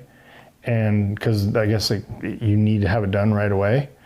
And Tickle was done riding, went to my house, and we went through a workout. And then I didn't use my leg very much, but then next day I had surgery. How could you even walk with a torn Achilles? You can, you just can't have you can only heel. You can't push. Yeah. There's no power. Brutal. Yeah. So that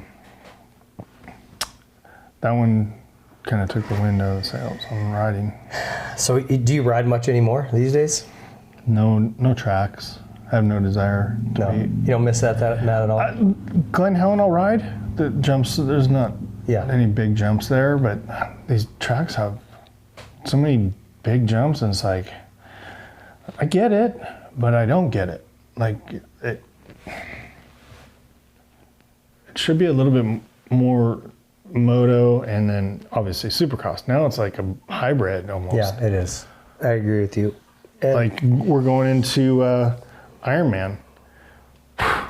Those jumps are no joke. Yep. Yeah, I don't love it. That's just the way it's going, though. I guess but I do trail ride. I have an awesome trail bike. I wish Honda made a two-stroke. Sorry, Honda. I bleed red. I do. But Honda, they gave me a bike this year. I didn't get to ride it too much because I had a ventral hernia. I had a hole in my ab. Oh, really? Yeah. Did you ever get it patched? Or mesh, yeah.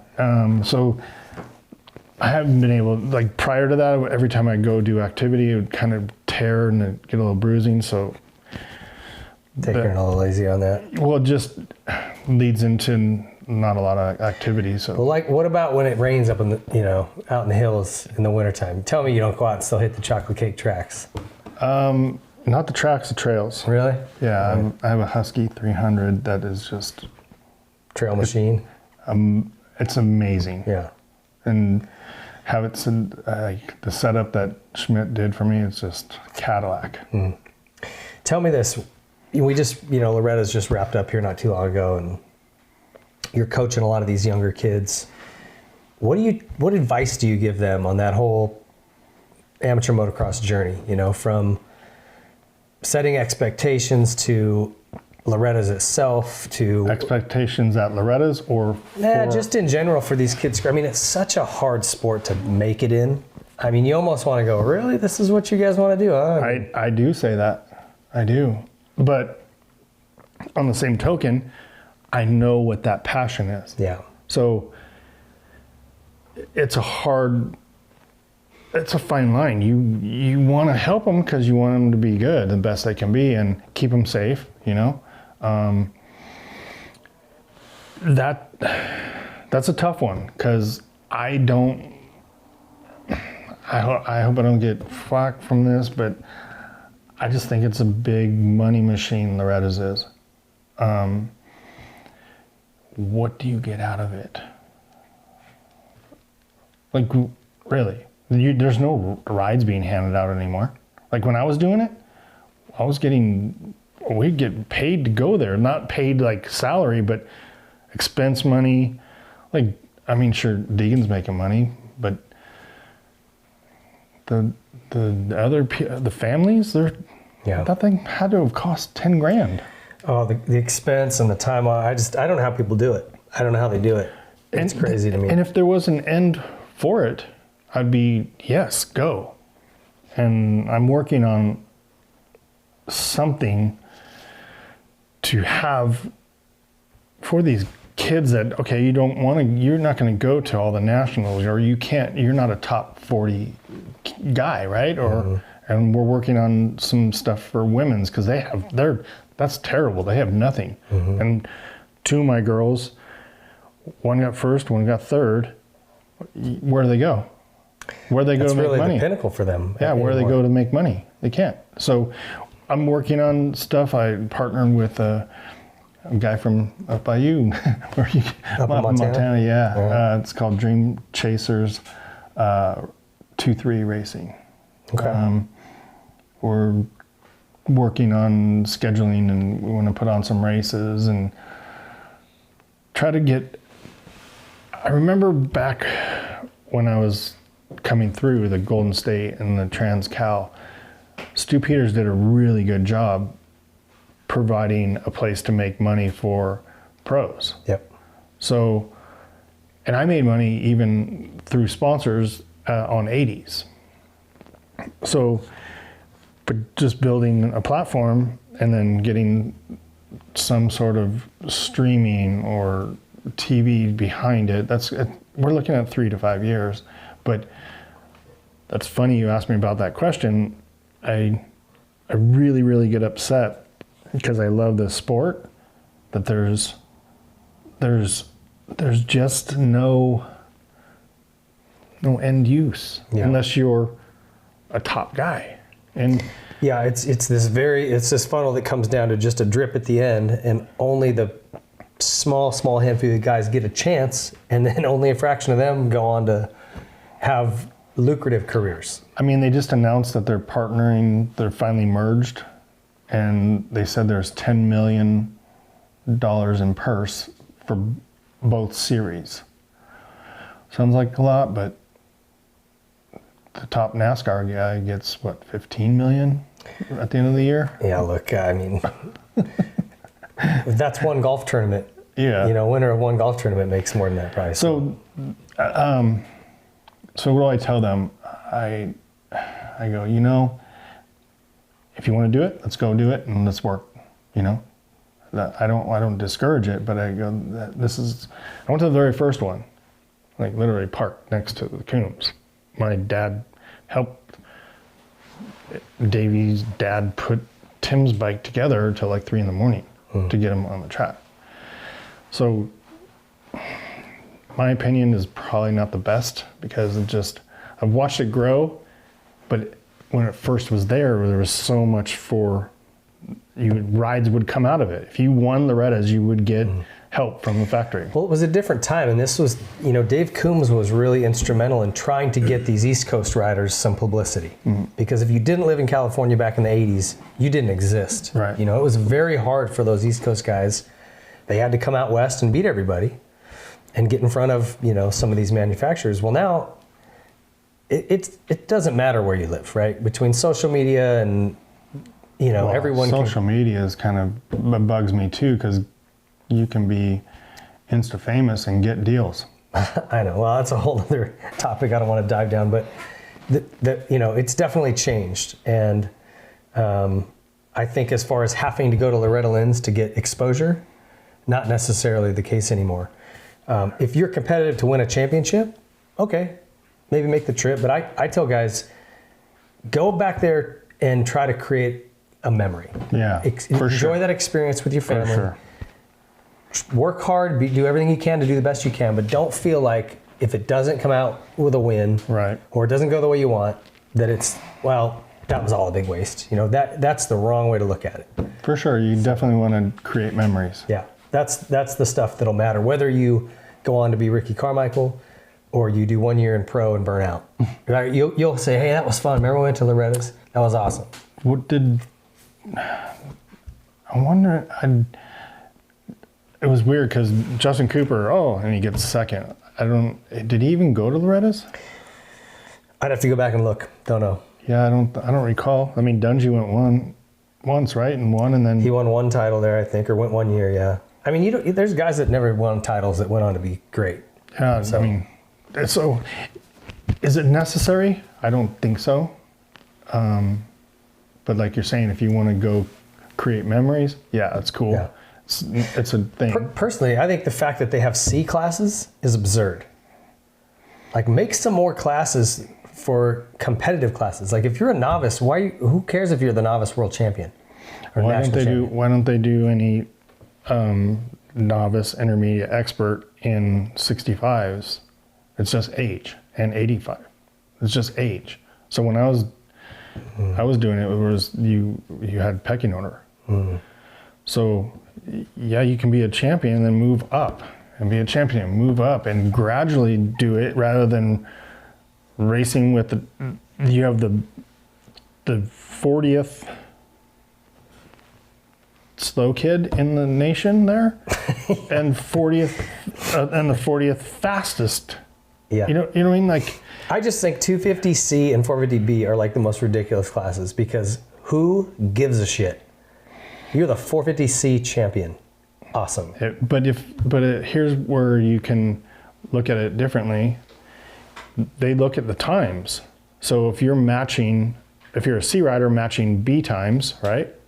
Okay, let's give him some help, groom him on the B, and then see if his times are with A. Yeah, I suppose. I just think it's silly to me. You know, if it's supposed to be to, I guess, what's the end goal? Like you're saying, is this because these kids want to eventually become pros? Of course. Then why do we have vet classes? You know, those guys aren't going to make it pro. So what's the end goal? Well, it just seems crazy to me. I guess if you look at it through Loretta's, what Loretta's is, they're creating a memory for people, so that's cool. That is cool. Yeah, and that's why I tell people, make that your focus. No, but they're creating this, and it can't be done just off of pros. So if everyone... But my point, I'd rather see, to your point, like maybe some of those mini classes be split into A, B, or however they do it within the age groups. Add some more vet classes. Like, I still don't think it's right that Mike Brown goes back and wins the 40 plus. Like, come on, man. Like, I get it. Nothing wrong with him going, but there should be a class for that. Vet, Super senior or something? Super senior, yeah. I don't know. Super motocross But senior. he's going to be the only one in there. No, I mean, there's Carson. Carson, Kiefer, there's that... Kevin, yeah, there's dudes. Yeah. I mean, and I think if you had a class specifically for that, you'd probably get more guys. I mean, you tell me you can't come up with 40 guys across the nation. Maybe. If they had a pro card, you're in this class. I think that's you can only ride two different. If you've had a pro card, it's you have that to 40 plus. Yeah. Or pro sport, I think, right? Isn't the other one? No, it's like the plus 30. Okay, whatever it is. I think. Anyway, we could rant on that for all day. Tell me what else you've been up to. Oh wait, I forgot. If you go to Glen Helen, doesn't show it, but I only rode the Vet Worlds once, and I won that in 08. And on the placard thing, on the Walk of Fame thing, shows Dubach. I'm like, hey, They juked you? Yeah. I think I raced it the year you won it. Rhino should have won, but he had a mechanical. And he was kicking my butt, but I had Carl build me a really good bike, but it was just too much. The motor was too much. And I couldn't hang on to it. Yeah. Got the starts, but I couldn't hang on to it. What else are you up to? What do you do for fun these days? Good question. Lately, it's just been grinding. Yeah. Yeah. You a golfer? I mean, you said you had a place out of Havasu. And I didn't use it much though, so that's why I got rid of it. But got a place for in Canyon Lake for my father-in-law. He has a ski boat. That's what his thing was. Driving tournaments like show skiing, like pyramids and stuff like that. Oh wow! But he got in. He drove our first rig in '94 for Nolene. Then he got into that, and then he worked for Feld for, I think, it was Clear Channel, then Feld. Like, they used to keep their trailers at my Supercross track. All the Supercross trailers sat there because my father-in-law drove. But got him a house down here because he was living in Oregon right by Washougal, and we didn't get to see him much, and he's getting older, so we were hanging out with him. Kind of weird, I got into cooking. Oh yeah? It was weird when I racing, I didn't like the smell of food in my house, so we'd eat out all the time? Barbecue and eat out. No cooking in the house. I didn't like that. I had no food smell. Weird. That is weird. Now you enjoy it. Oh, I love it, yeah. What about your kids? Is your daughter still acting? No, she stopped to go to college. She got her business degree. She did that her 4 years in 3. She just hammered it out. And then got into the real world working. She works for a company down in El Cajon. She's teaching line dancing. Cool. And DJing. She likes that. I don't know why. She was at, she is a little lucky. She was at Route 91 and she called me, and people were getting hit around her. And then I'm like, just run, get out of there, right? And then she was on the phone with you? I was on my way home from Dodge, the Amateur National, and she calls me and she's like, I don't know if I'm gonna make it. And I'm like, what? And so I'm like, just keep running, get out of there. And then she's in Tropicana, and whoosh, the windows get blown out of there.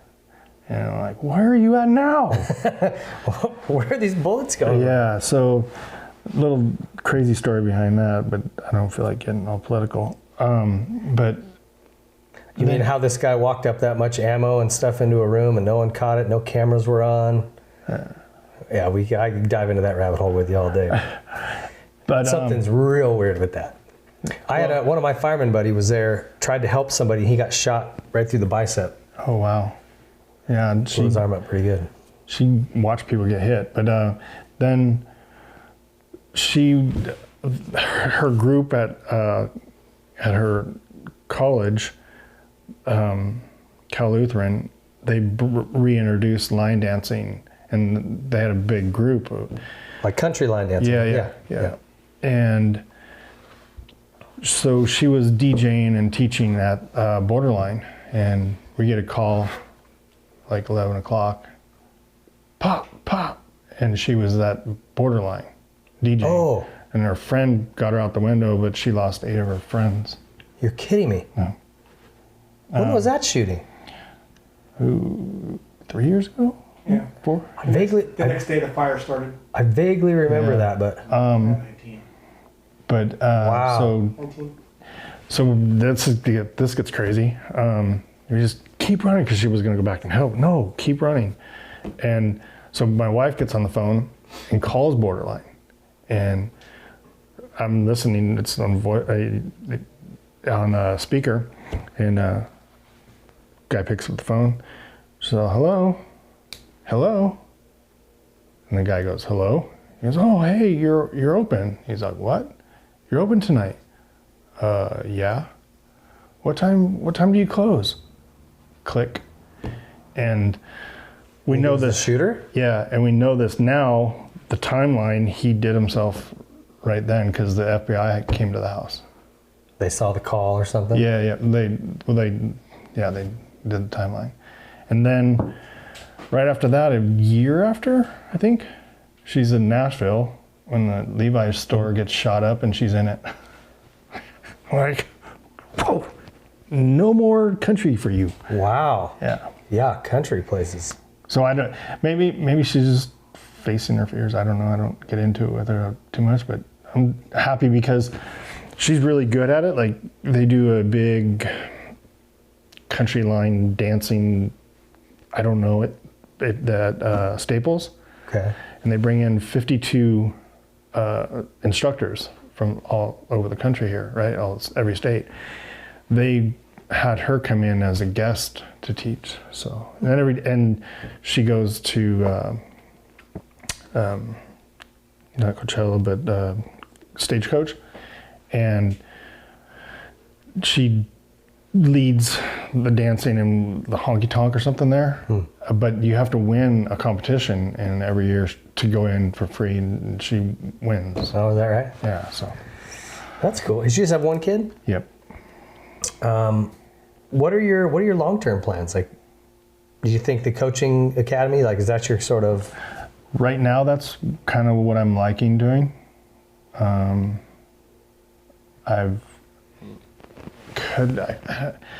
few of my friends have, hey, come do this, you can make way more money. And I'm like, listen, it's not about money. I mean, everyone needs to make money, right? I pay my bills, I'm good. But when you get like an old guy I worked with during COVID, he's like, hey, I want some riding lessons. And we went out to him at Supercross because that was one of the only tracks open. And he gets on the bike and I'm like, whoa, how long you been riding? Like 5 years or whatever. And okay. And he could barely circulate, and it wasn't on the Supercross track, it was on the outdoor track, right?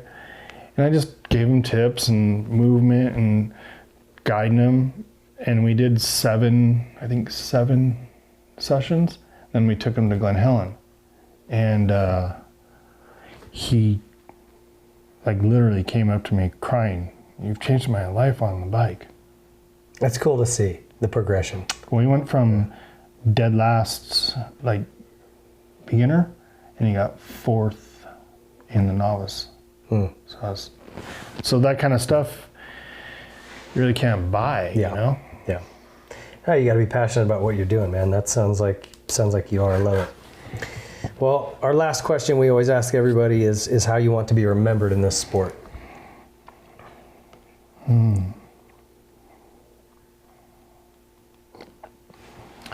It's hardworking.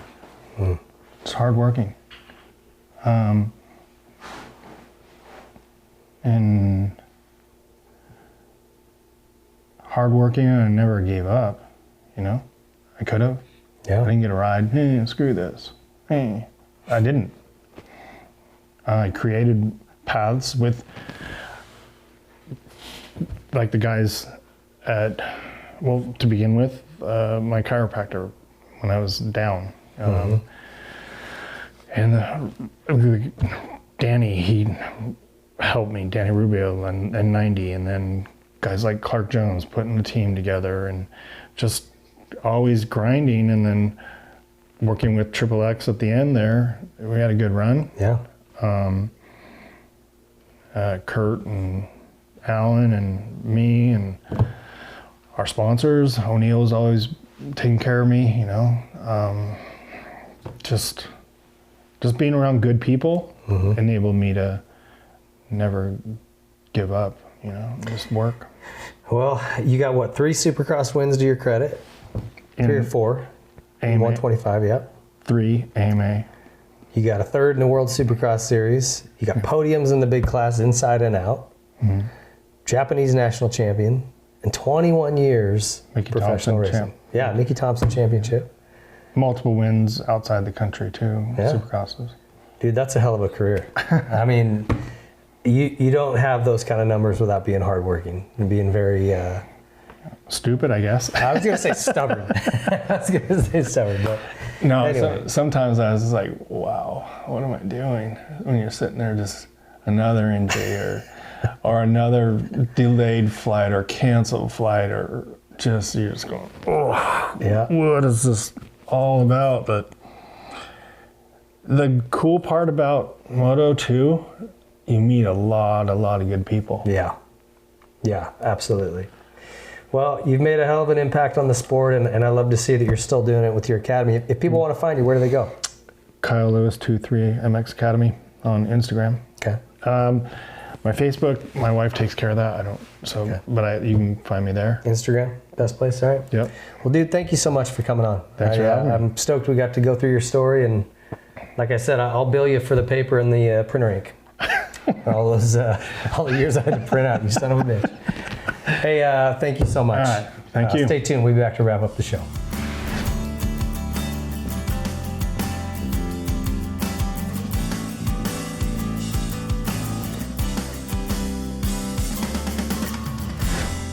Hey guys, welcome back. I am here with Rich Swisher, our sponsor spotlight segment with Motive. Rich, welcome back to the show. Thanks. Always awesome being here. We've had you on before, and you're a very unique partner with us in that what you're trying to promote is a company that's going out and doing charity work, essentially, and trying to create a whole new business model. It's just very unique for us, and as such, it intrigues me, and I'm very interested in it. I love it. I love the concept of it. And you guys are funded through Bitcoin. And in fact, your partnership fees were paid in Bitcoin. And so that shows you that I believe in it for sure. And but I want to hear an update about what's going on with Motive, what you guys have been up to. So let's start there. Tell me what's new. Well, I mean, a couple things right off that you'd said we're a company that does charity. That brings up a response I got to my last episode that I did with you. So charity for us is a cuss word. And it's not by definition, but so many people, when they are looking to do good and looking to help, they want to give. And it's one of the most damaging things you can do to a society that's troubled. Think about permanent welfare and how great that works for everybody, that sort of thing. And feed a man for a day versus teaching him to fish, right? Like, right, exactly. I got you. I didn't mean to swear at you. No, that's hey, I like cuss words. I use them plenty, just not that one. I got a response back, and I don't remember exactly what it was. We took that episode and we put it out on our social media, and somebody sent back like, wow, I bet Rich just feels horrible for trying to help these people and doing such a terrible thing to them now that Bitcoin has, the price. Oh, those poor dregs. I hope they didn't have to try to buy their clothes with this Bitcoin. And my first response, of course, was like, oh yeah, I got a little defensive. But when I thought about it, he thinks we're out just buying things for people or we're giving them, stacking a bunch of money on them so they can buy. And that's not what we do. We have our 5 E's, and the first 3 are educate them, then equip them, and then empower them. For me personally, that's what Christ did when he came. Yeah. First he educated us, and then he equipped us with the word, and then he empowered us to go out. And for anyone trying to get a leg up, that's what they need. They don't need a handout. So what we've been doing leads me to kind of the update. We've been expanding. We have 16 small circular economies now. Bitcoin circular economies, circular Bitcoin economies, whichever way people say it, different ways, down there to where people are earning money in Bitcoin. They are able to buy their necessities in Bitcoin.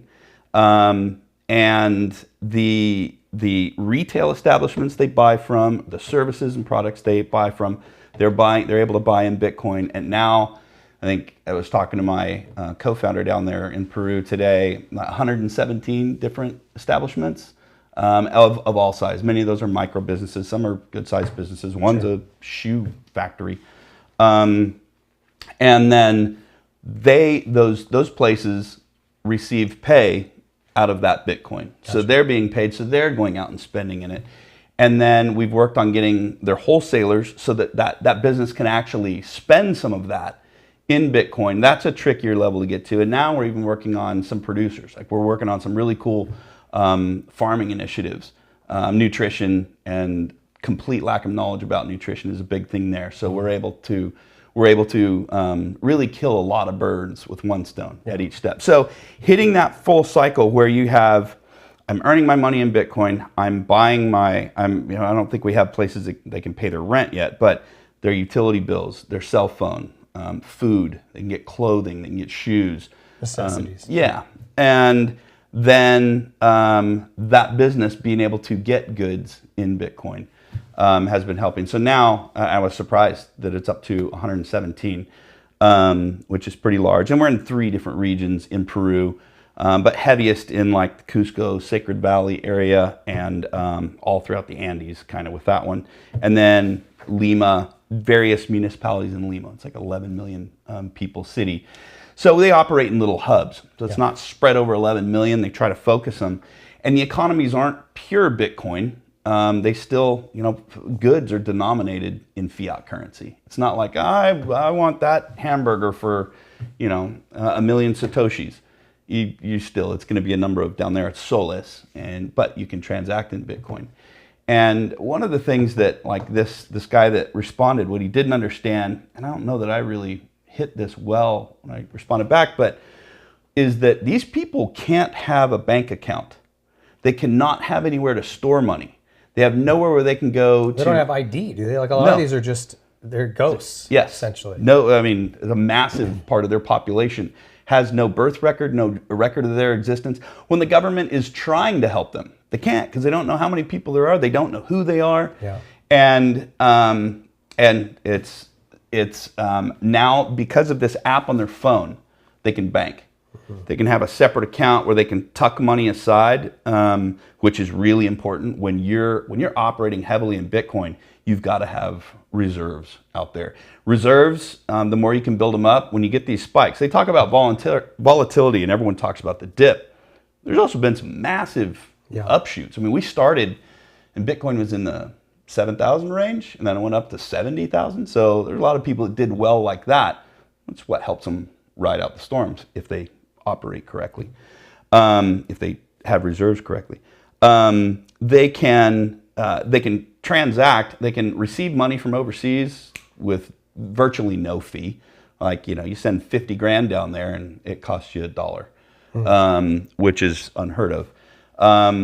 They don't really get to, a lot of people say, oh yeah, you're getting it and you're cashing it out. A lot of the places that are doing similar types of work, it's infusing that economy, like maybe a tourist location. It's infusing the economy with Bitcoin.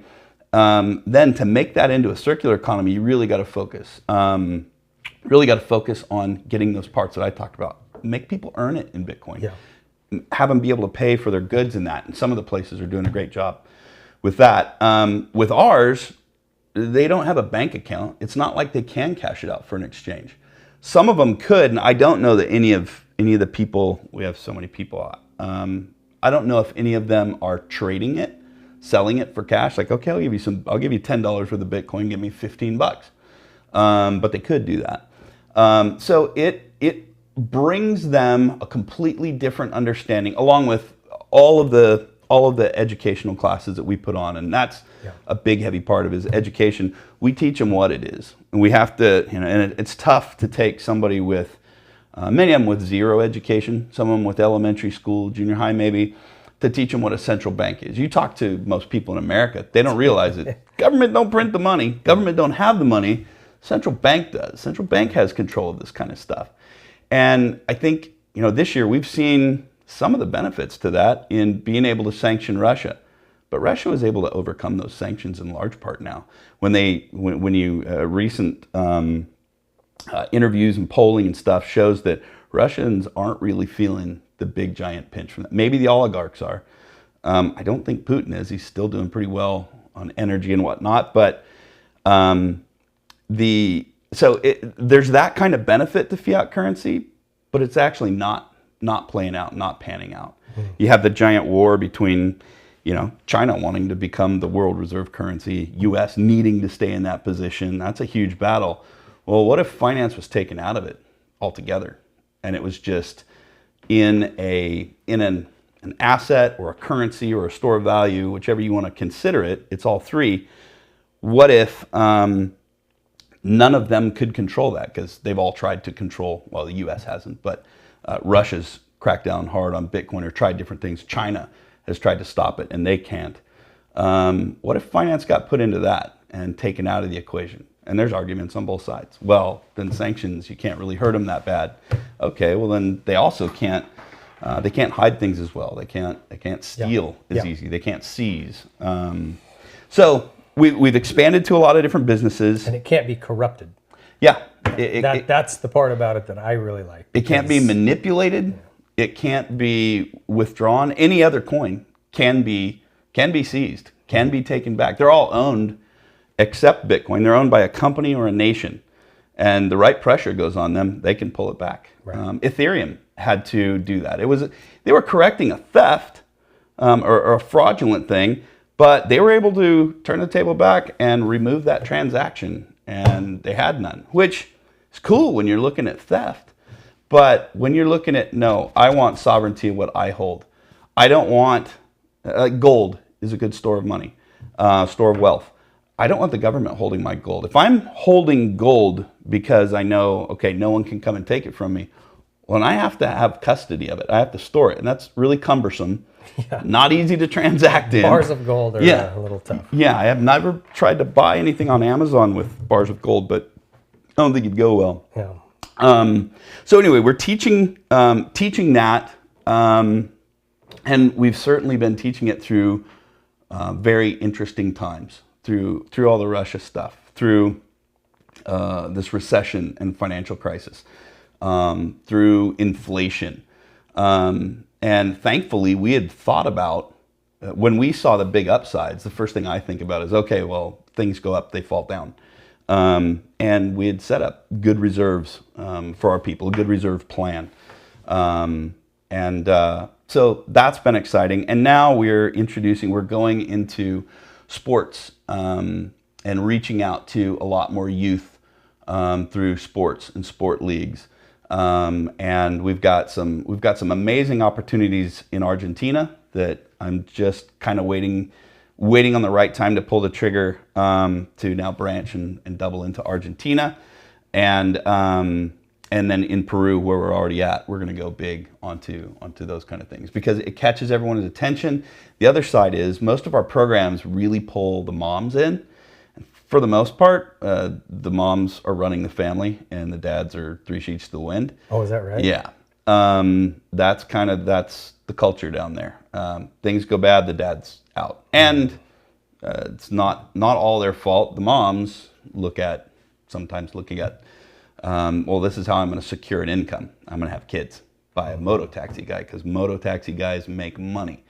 And so we're really trying to help put that family back together again or set it up well. And it's so hard to reach the dads unless it's sports. Then the dad's there. Their boys playing soccer. I'll be there.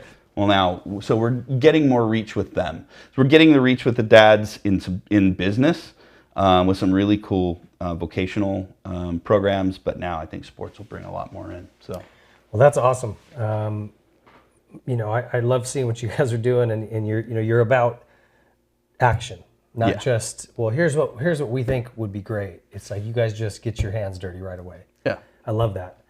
Tell me a little bit how this, as the economy has continued to nosedive here, there's been an inflation spike, there's been a dip of everything, whether it's residential, gold has dipped. I mean, everything's dipping. Bitcoin has dipped as well. How has that affected you guys, first of all, and then explain why it's dipping, and is that normal? Is that something to expect? I mean, the stock market does this, but ultimately it's a net growth. Right. And I got to imagine Bitcoin's going to be the same way. So you want to buy the dip, ride them out, don't panic and sell. Right. But talk to me a little bit about that, how it's affected you and why you think this happened. All right, well, it affects our company, and then it affects the individuals who have put together companies that are running it on that, and individuals that are earning in that. A lot of that, what they're earning is denominated in their fiat currency anyway. If they're not earning necessarily a number of satoshis per month, the employees of my company are. So personally, we take a hit. But we do that going in. When it goes up, we know it's got to balance out. For those companies, all of them, we'd made it really clear, like it's really important to start stacking away reserves because it's going to ride a wave. And sometimes it might go high enough where it's time you make a key purchase that you can expand your business. Then you got to rebuild those up. Other times you're going to have to dip back into that because it's taking that dive. Yeah. Our company had to do the exact same thing, and we had to get lean and trim. I could have done a better job in holding reserves. We were doing so well with things that I was backing off on the fundraising side of it, and I realized, oh no, I need to have these reserves too. But the reason why it's going, I mean, it's right now it's following the stock market pattern. It's also following monetary policy.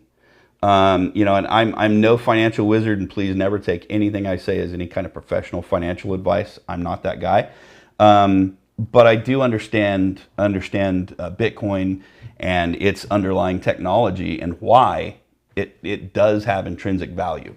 And most people, though, that are into it as an investment tool. They're into it as, okay, well, I can make money with this. Let me grab it. Let me see it go up. And people fall into fear cycles. They also get overextended on what their credit is and have to sell at bad times. And with most people not realizing that the most important thing about it are these underlying principles that really show its highest value would be as a store of value or as a currency, not as an asset. Sure, I mean, money's an asset if you have it all tucked away. It's a liquid asset like Bitcoin would be, but really you look at money as something that you spend, or you look at gold as something, okay, I can store this value here.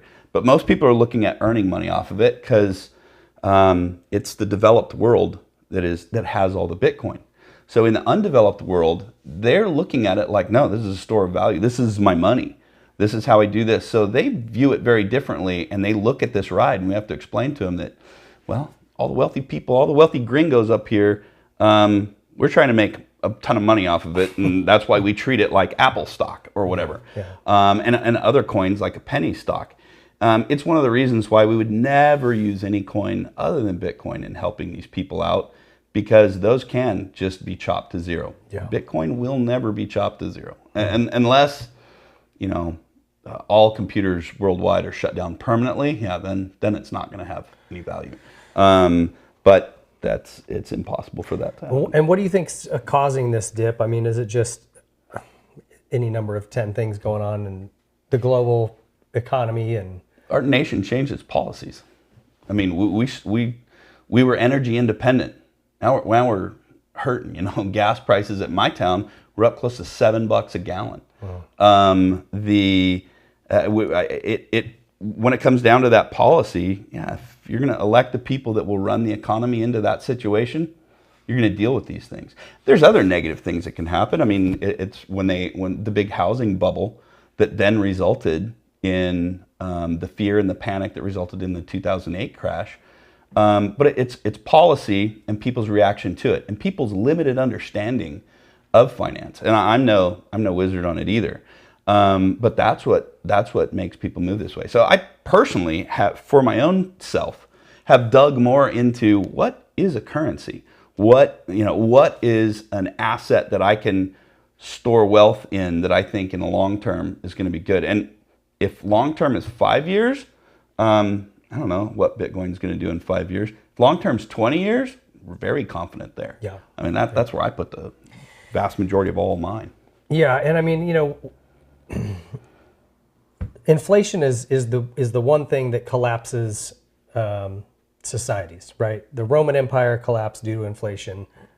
You can go back to all of these major powers in the world. They all collapsed because of inflation. Inflation is caused because you printed more money. You either tax or you print more money, right? Those are the only two things causing inflation. Largely the two things. The great thing about Bitcoin, they cannot produce more. Right. So therefore it has a certain firewall against inflation. Now it's going to follow the stock market or whatever the current financial trends are. But those are the things causing inflation, right? Well, it won't necessarily follow that. When people have when the masses, and the masses that own Bitcoin, have a better understanding of what it is, they really are clueless to what it is right now. That's why it follows that way. They look at it as like a stock with nothing behind it. What the heck? It's just digital. It can be erased. They don't understand. So it's the buyers and sellers that kind of caused this going on, right? Yeah, and trying to make money with it. Exactly. Yeah.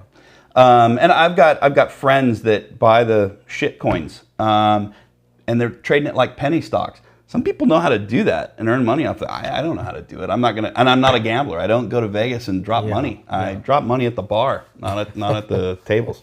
But the inflation,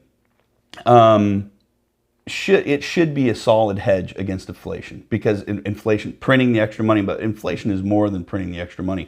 Inflation, a small bit of inflation, can be argued to be a really good thing, and it should slowly rise. I mean, you can look at Bitcoin's price as, it had inflation. Did it go too high? I don't think we've come anywhere near to being able to determine what the real value of one Bitcoin should be. I think we're a long way from it. But when, like right now, big problem is we have inflation shooting up because of really asinine policies that the majority of the country was all for. We just threw another giant chunk at the Inflation Reduction Act that they've already, the media waited until it was done to come out and say, it really has nothing to do with inflation. This is a Green New Deal thing. But it's a big success. We tricked everyone and got it in. Why that doesn't anger the entire country, left and right, I don't get. I don't understand why, you hoodwinked me, but you're on my team, so that's okay. If Ferrandis came and took Eli out in this next round, I cleaned you out. Yeah, but you're on my team, so that's okay. No, it's not okay at all. Yeah. So that does that, but the real problem that we're having right now is we have inflation soaring and our interest rates are at zero. The way that you typically bring the inflation down is you start dropping taxes, lowering taxes, and that's where it's hurting. We're already really low. Dropping interest rates can't go below zero, so they're having to raise them. They have to actually cause more pain to then cause a little bit of relief. And then the other thing is you would lower taxes. This thing they just passed, and what they've done all along, what they're promising to do, is raise more taxes. It boggles my mind that anyone would ever be okay with or go along with anyone that is saying, hey, we're mismanaging the shit out of your money, your tax money, and we don't keep a budget, and we can just print more whenever we want, but we need to take more of yours. We need to take it away while prices are going up, and they shouldn't be. They're only going up because of our policies. Maybe a little bit because of what's going on with Russia and Ukraine, but not really that much. And they'd be okay with that being pressed forward. Kind of blows my mind. What I believe is at a point in the future, if we take money out of their toolbox and they're not able to manipulate it like this, now they don't get to play that game with us anymore. They can still play horrible games with us. It could turn to more physical violence. Some people say, look, let them make us poor. Let them make us, have a really hard life. Don't make them, throw us in the gulag or work camps. I don't think it's going to go there. So I would rather them stay off of my money, quit ruining the value of it. So that's not to go on a rant about that, but that's what we're looking at. And I think just because of political cycles, we have a little ways to go, and who knows what's going to happen in the next one. We have two parties that can't find their ass with both hands right now. Yes, so. We do. We certainly do. So, all right, that's kind of the why. So give me an update on where Bitcoin's at. You know, it was at about 50 or 60. Its peak was 69, but Okay. it held right around 60 for quite a while. And it's down to 25-ish, 26 last time I looked. It was like 23 a couple days ago, 21 now. Yeah, so it's low 20s right now. And so I'm sure there's people freaking out about that. I mean, what do you say to those people, and what are your thoughts on that with Bitcoin? I hate taking advantage of the ignorant, but that's what I'm going to do. I'm still quite bullish, and yeah, right now is the time to buy. If you look at it and you think, based on the knowledge that you have, that this could completely go away, well, sell now and call me. I will buy. Yeah, if I had any more money to buy, I would right now. But I've put it all in. The last several paychecks, all in. Where, let's see, what the price floor can go to, I don't know. Stock traders and whatnot would know that, because really right now it's based on fear and panic. And you see runs on banks in China really not honoring their guarantees. I've heard they were locking, you saw in the news, they're locking people out of banks, not letting them get to their money. Yeah, and a run on a bank, a bank only has to hold 10%. And that's if they're following the rules. And we know banks don't really do a great job at following those rules. But I would imagine, for the most part, they'll hold about 10% of it. The rest, they're going and investing. They're earning money. Like when you put your money in a savings account in a bank, if it's going to be there for a couple of weeks, okay, whatever. If it's going to be there for any length of time, put it in something that earns money. When I had an investor who was handling my money, I would get about a 10% return. He was really good. He got me 10% even during the 2008 timeframe. He did a fantastic job. So that was between 12 and 15% usually each year, with money that was sitting there. And I hear these people that have money sitting, doing nothing. I'm not giving financial advice. Put it into something that could grow. Either buy something that will earn you more money, buy an item that will earn you more money, or invest in a company, whether it be a stock or you go in with somebody on something. But don't let it sit in a savings account that earns you less money than you're gonna, it's Cost of living rises. Yeah, it goes above. You lose money by putting it in there and letting them make money on it.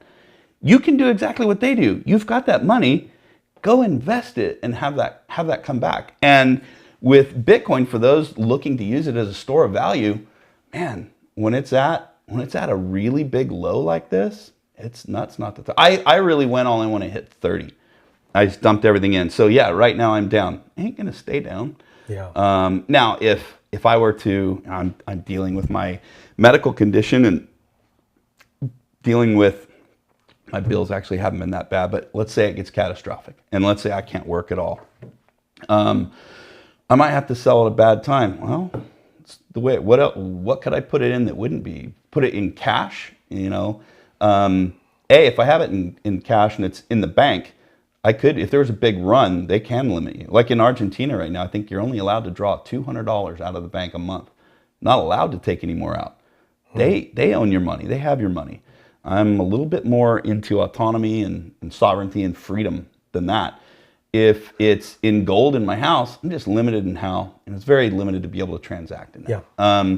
Whereas Bitcoin is quite simple to be able to transact in that, to trade it over to anything else, to cash it out, to do whatever. But I really look at it now. It has way more to do with being a currency, being the money, and being a store of value than it does an asset.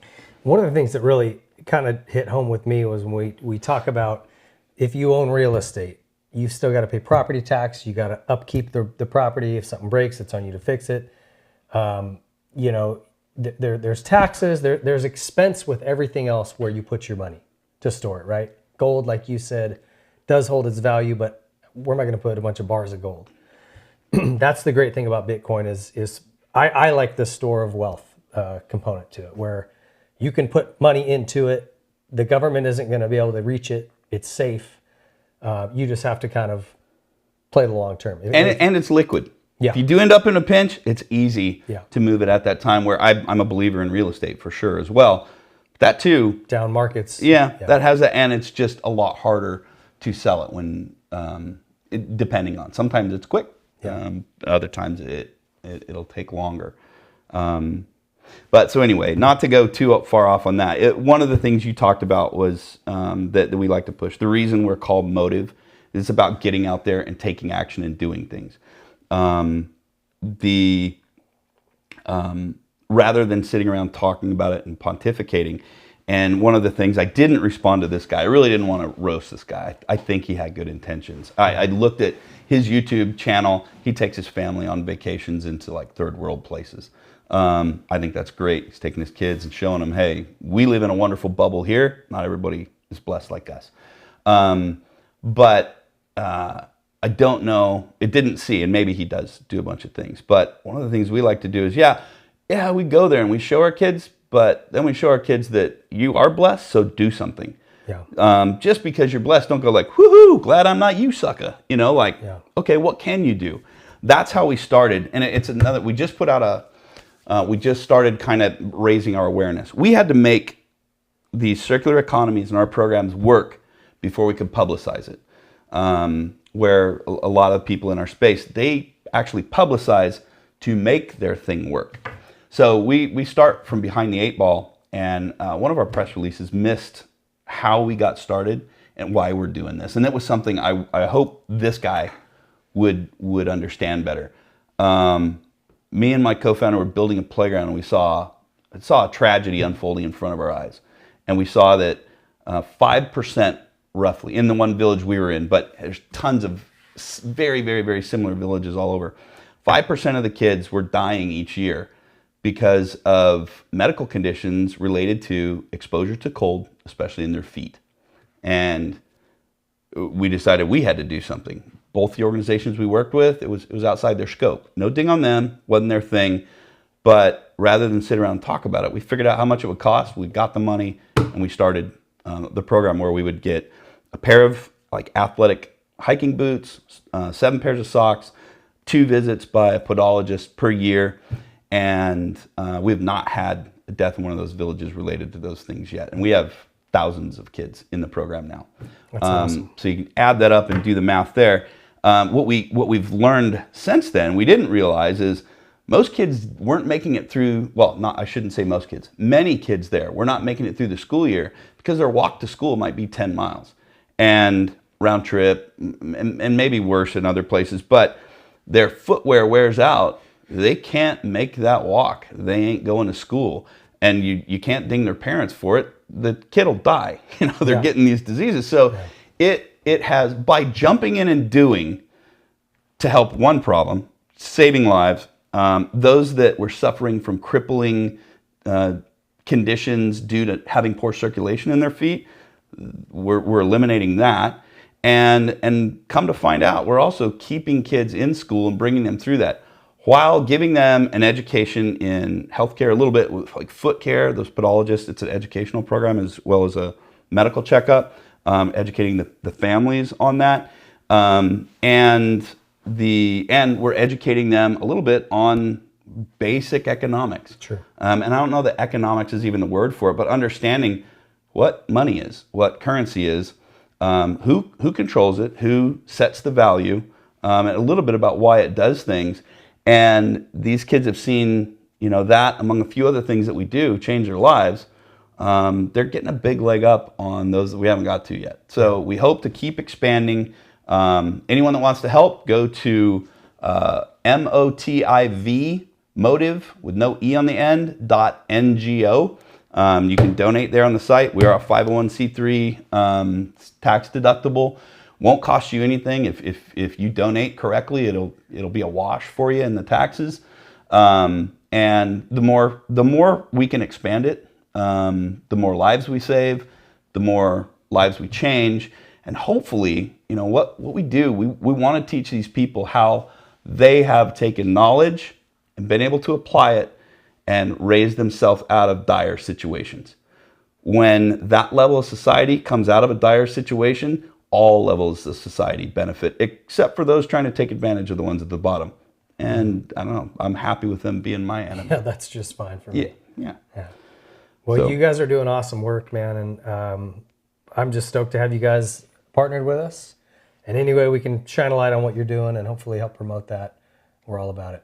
Right on. So I'm stoked to be back around the moto community. It's cool. I got to sit in and watch a good friend Kyle Lewis's interview, and just hearing you all talk brought me back in the good old days. So yeah, you were an agent. I didn't realize you probably put my deal together for that Portugal race we were talking about. Could be, man. I couldn't.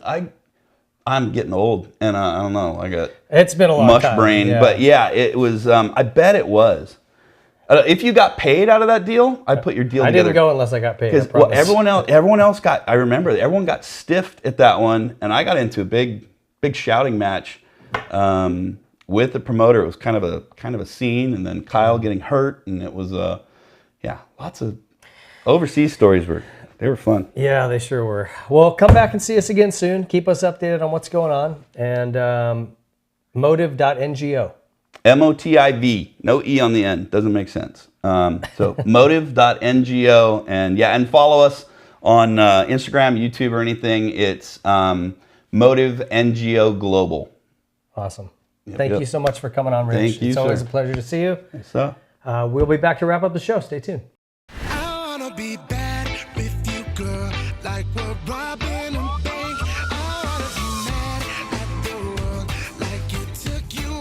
All right, everybody. Thanks for tuning into the Whiskey Throttle Show. We appreciate you swinging by. I want to thank Kyle Lewis for taking the time. An amazing career. I don't know a lot of guys that made it 21 years racing professionally and still can walk. It's impressive. And he accomplished a lot. Definitely a different career path than what we would typically see out of a guy, but it just shows his tenacity and grittiness and his willingness to kind of continue to race no matter what. So anyway, appreciate it. I appreciate you guys watching, and please support our sponsors. They're the ones that keep this show coming to you, and we'll see you next week. The Whiskey Throttle Show is brought to you by Yamaha. Join the Blue Crew today and take advantage of all that Yamaha has to offer, including amateur racing trackside support, awesome Yamaha contingency, Jason Rain's demos and instructional classes, and frankly, the most high-performing motorcycles available on the market today. Whether you're looking for a 4-stroke, a 2-stroke, a side-by-side, a quad, a boat, a generator, Yamaha prides themselves on absolute top-level quality and reliability. Rev your heart with Yamaha and join the Blue Crew today. Sore necks, aching legs, tight backs. Our bodies aren't designed to be constantly tense, but what can we do about it? Help your body relax with TheraBody. TheraBody creates effective, natural solutions to take charge of your daily wellness. By combining education, innovation, and over a decade of pioneering technology, TheraBody makes wellness more accessible for everybody. A traumatic motorcycle accident led TheraBody founder Dr. Jason Westland to create the Theragun for his debilitating pain. Now the Theragun, the only physician-created percussive therapy device, uses a scientifically calibrated combination of depth, speed, and power to relax and release your deep muscle tension. Recovery Air is TheraBody's world-leading pressure compression therapy system that flushes out leg soreness so you can bring on peak performance. Most electrical muscle stimulation is ineffective. Instead, TheraBody's sleek Power Dot takes away the guesswork with an intuitive app that customizes intensity and placement so you recover faster. Regular foam rollers hurt. TheraBody's Wave series delivers powerful vibration and pressure to help you recover with less pain. Don't settle for mystery CBD. TheraBody's TheraOne range of topical and ingestible full-spectrum, USDA-certified organic CBD products are redefining high-potency CBD for wellness and recovery. 250 professional sports teams exclusively use Theragun and other TheraBody products to take recovery into their own hands. Method Race Wheels, bringing you the lightest, strongest, fastest wheels in off-road for your truck, van, sprinter, UTV, or SUV. They've been dominating the Baja 500 and 1000 and every major off-road event around the world for years with high quality and performance. They also look amazing. They come in a bunch of different styles and colors for your rig, so check them out. You can get 20% off a set of wheels using our code Whiskey Throttle. No capitals, no spaces. 20% off using our code. Check them out. Also, coming soon, the R1M project. Method Race Wheels makes a dive into the motocross world. Stay tuned. Troy Lee Designs is the leader in off-road motocross apparel and style. So whether you're looking for a cool new paint job for your helmet, maybe your name and number on your helmet lettered on, you're looking for new gear, you're looking for mountain bike gear, off-road gear. They've got the brand new Scout line and GP and SE models. Troy Lee Designs has it all. They've been leading this industry for decades, and they're going to continue to do it. Check out TroyLeeDesigns.com. SKDA is a moto graphics and seat covers company with several offices based around the globe. For too long, bikes and graphics have all looked the same. They just start to blend together. SKDA is working to change that. With super clean and unique design work, a bike with SKDA graphics stands out in a crowd and adds a touch of art to the world of moto. Hey, we need that. SKDA prides itself on providing premium customer service both before and after the sale is made.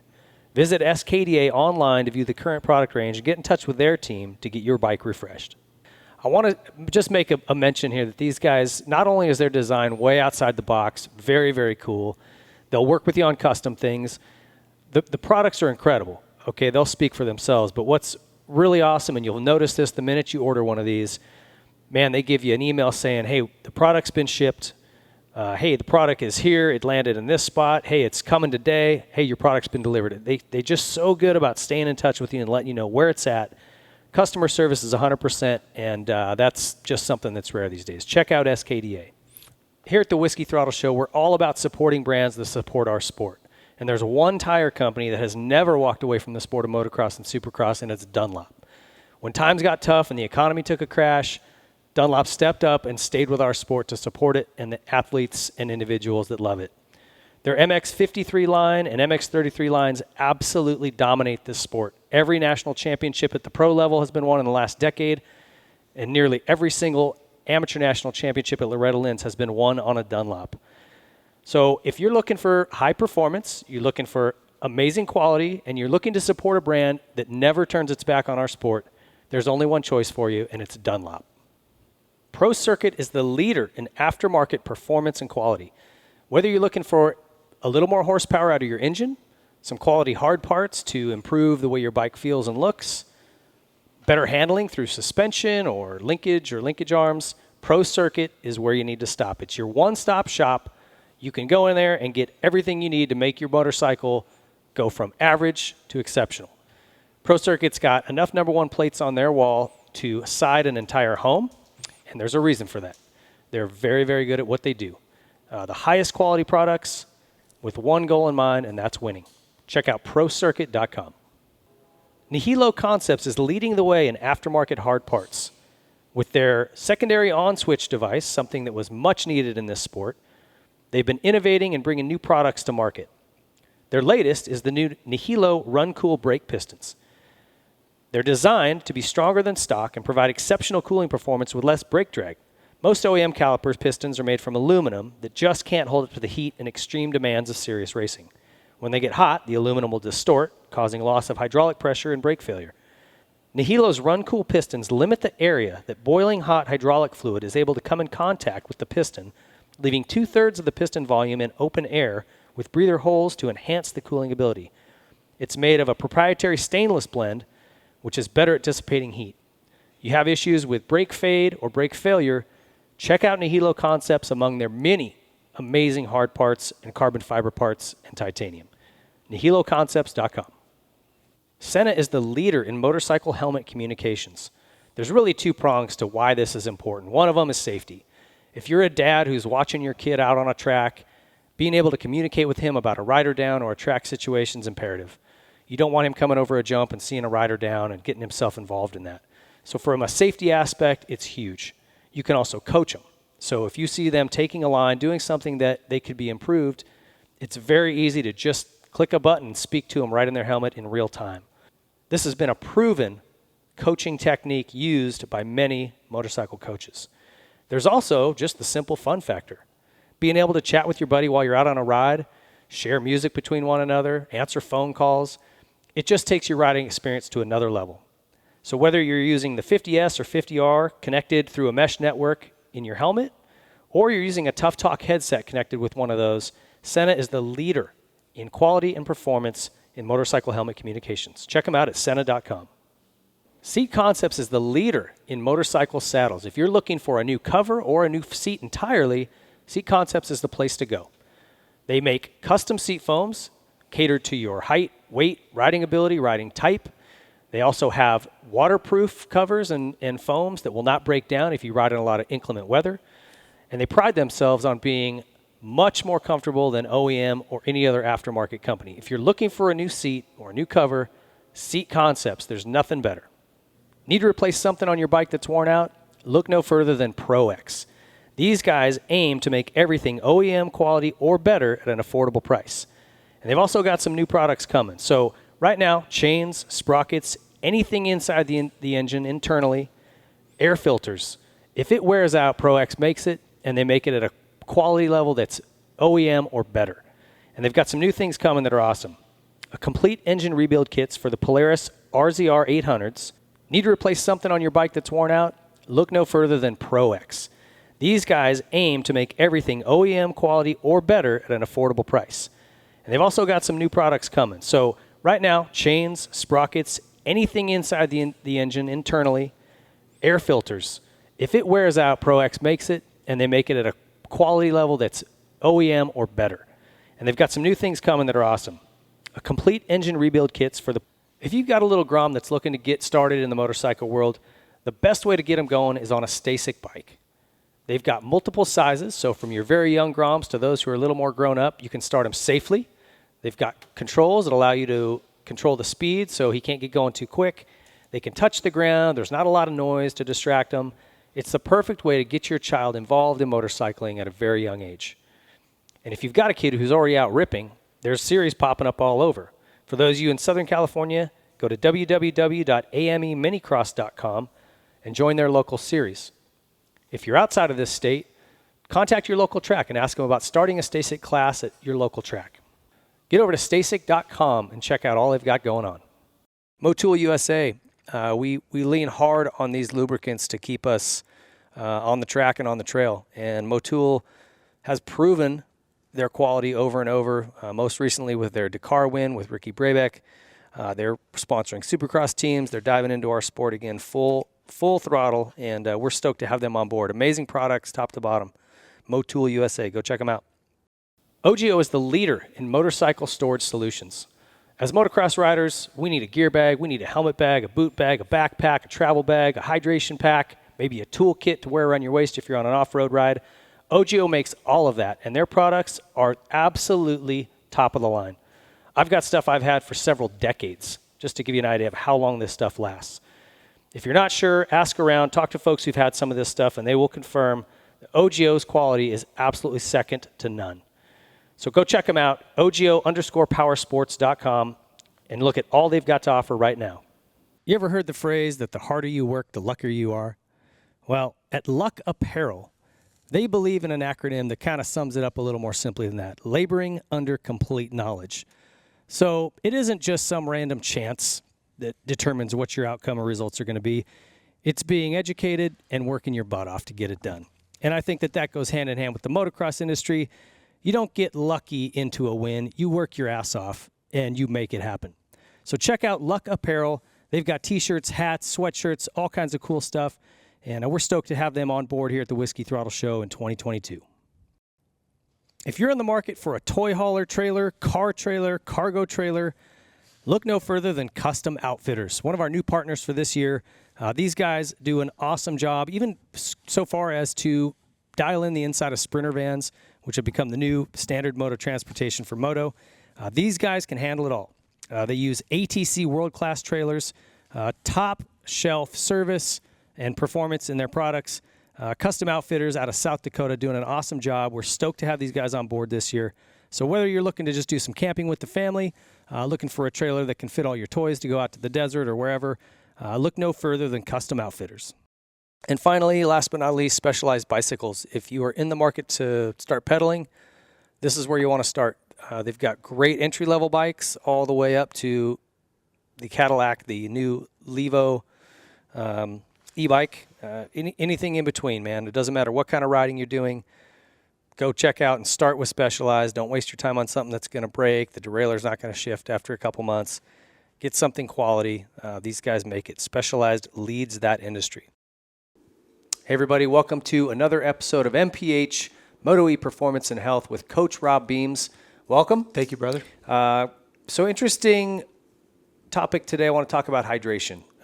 Whether you're a high-level amateur guy, pro guy, or weekend warrior, or you got kids that are in sports, hydration's a key factor. Yeah. And there's a lot of confusion about what's better, an electrolyte like a sports drink or water, how much of each, what are the differences in sports drinks? You know, you go to 7-Eleven, you got Gatorade and Powerade pretty much.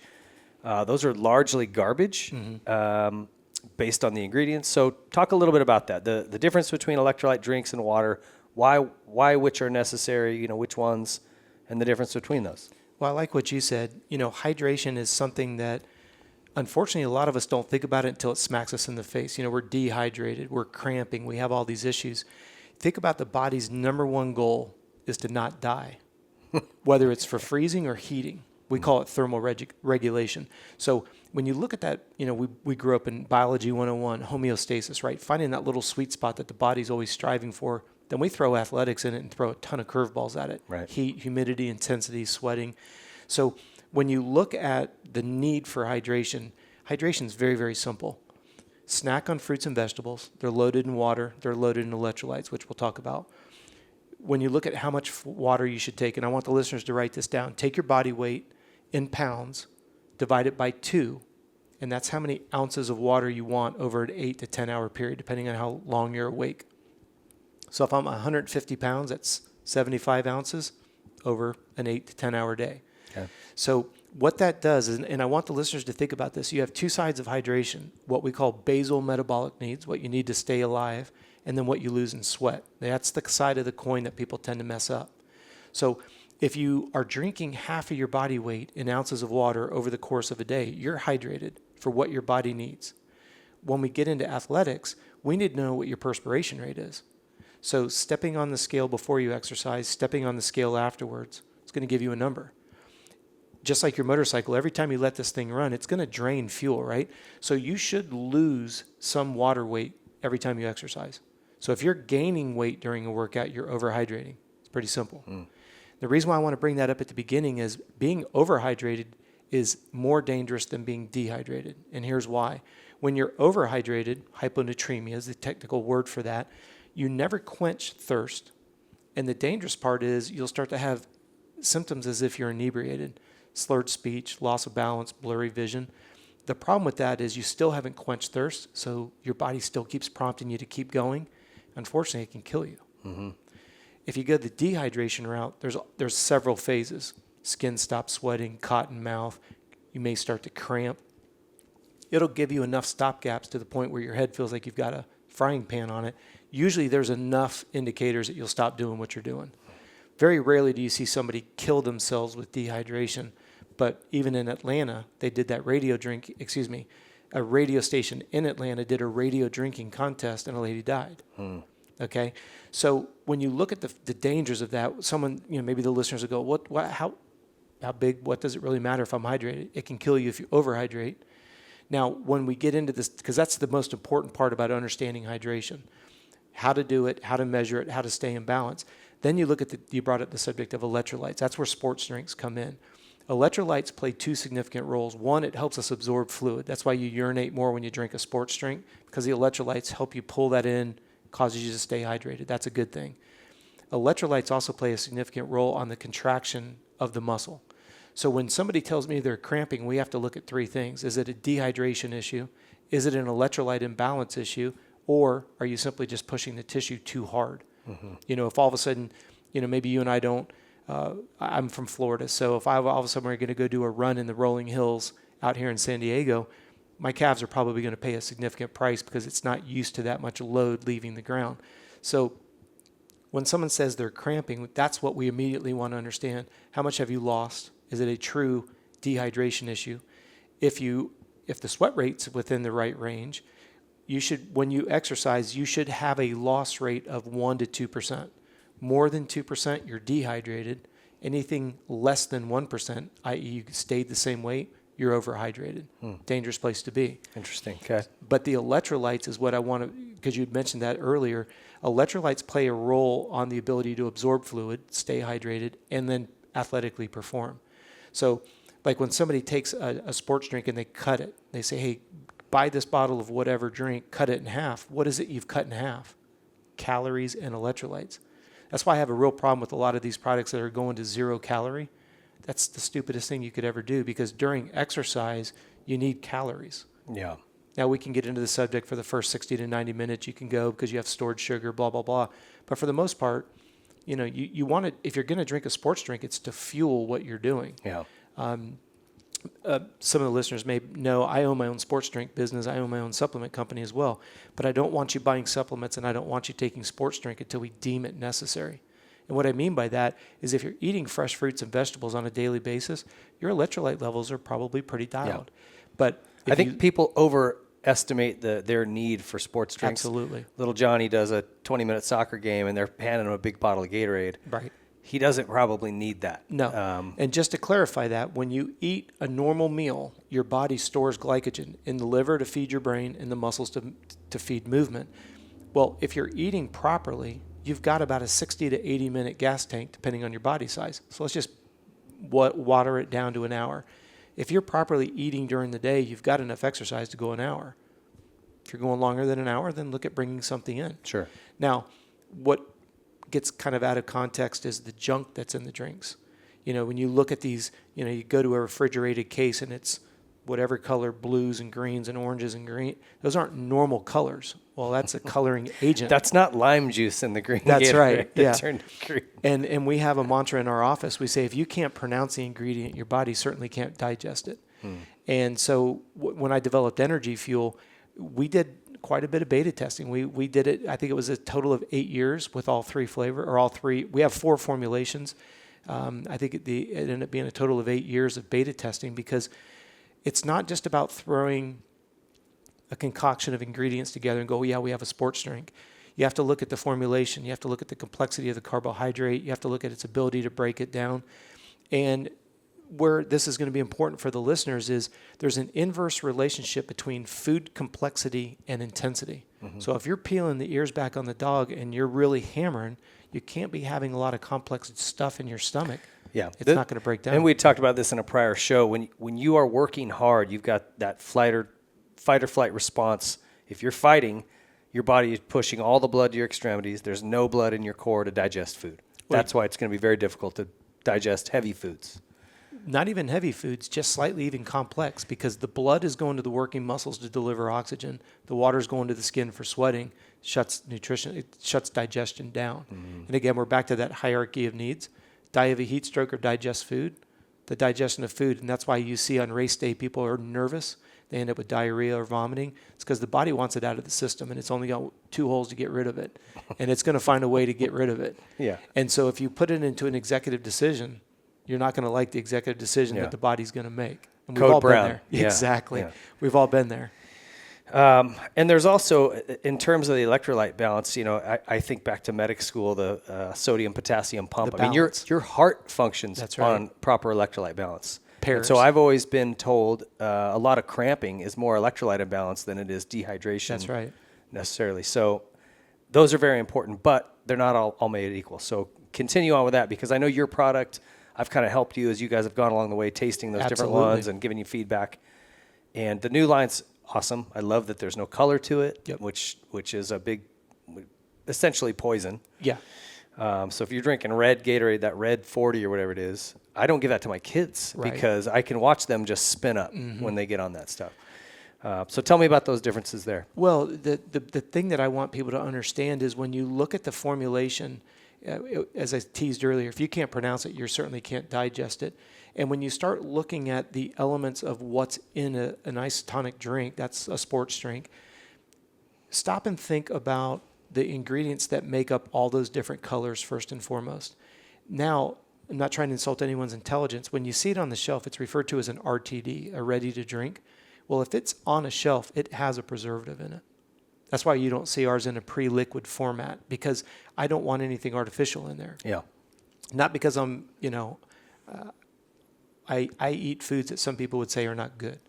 You know, I'll have wings and cold beer occasionally. So again, I don't live in a glass house. I don't want to give the wrong impression, but I don't want to put a preservative in there where I know your body's going to struggle to break it down and probably cause some gastrointestinal issues, diarrhea and things, cramping.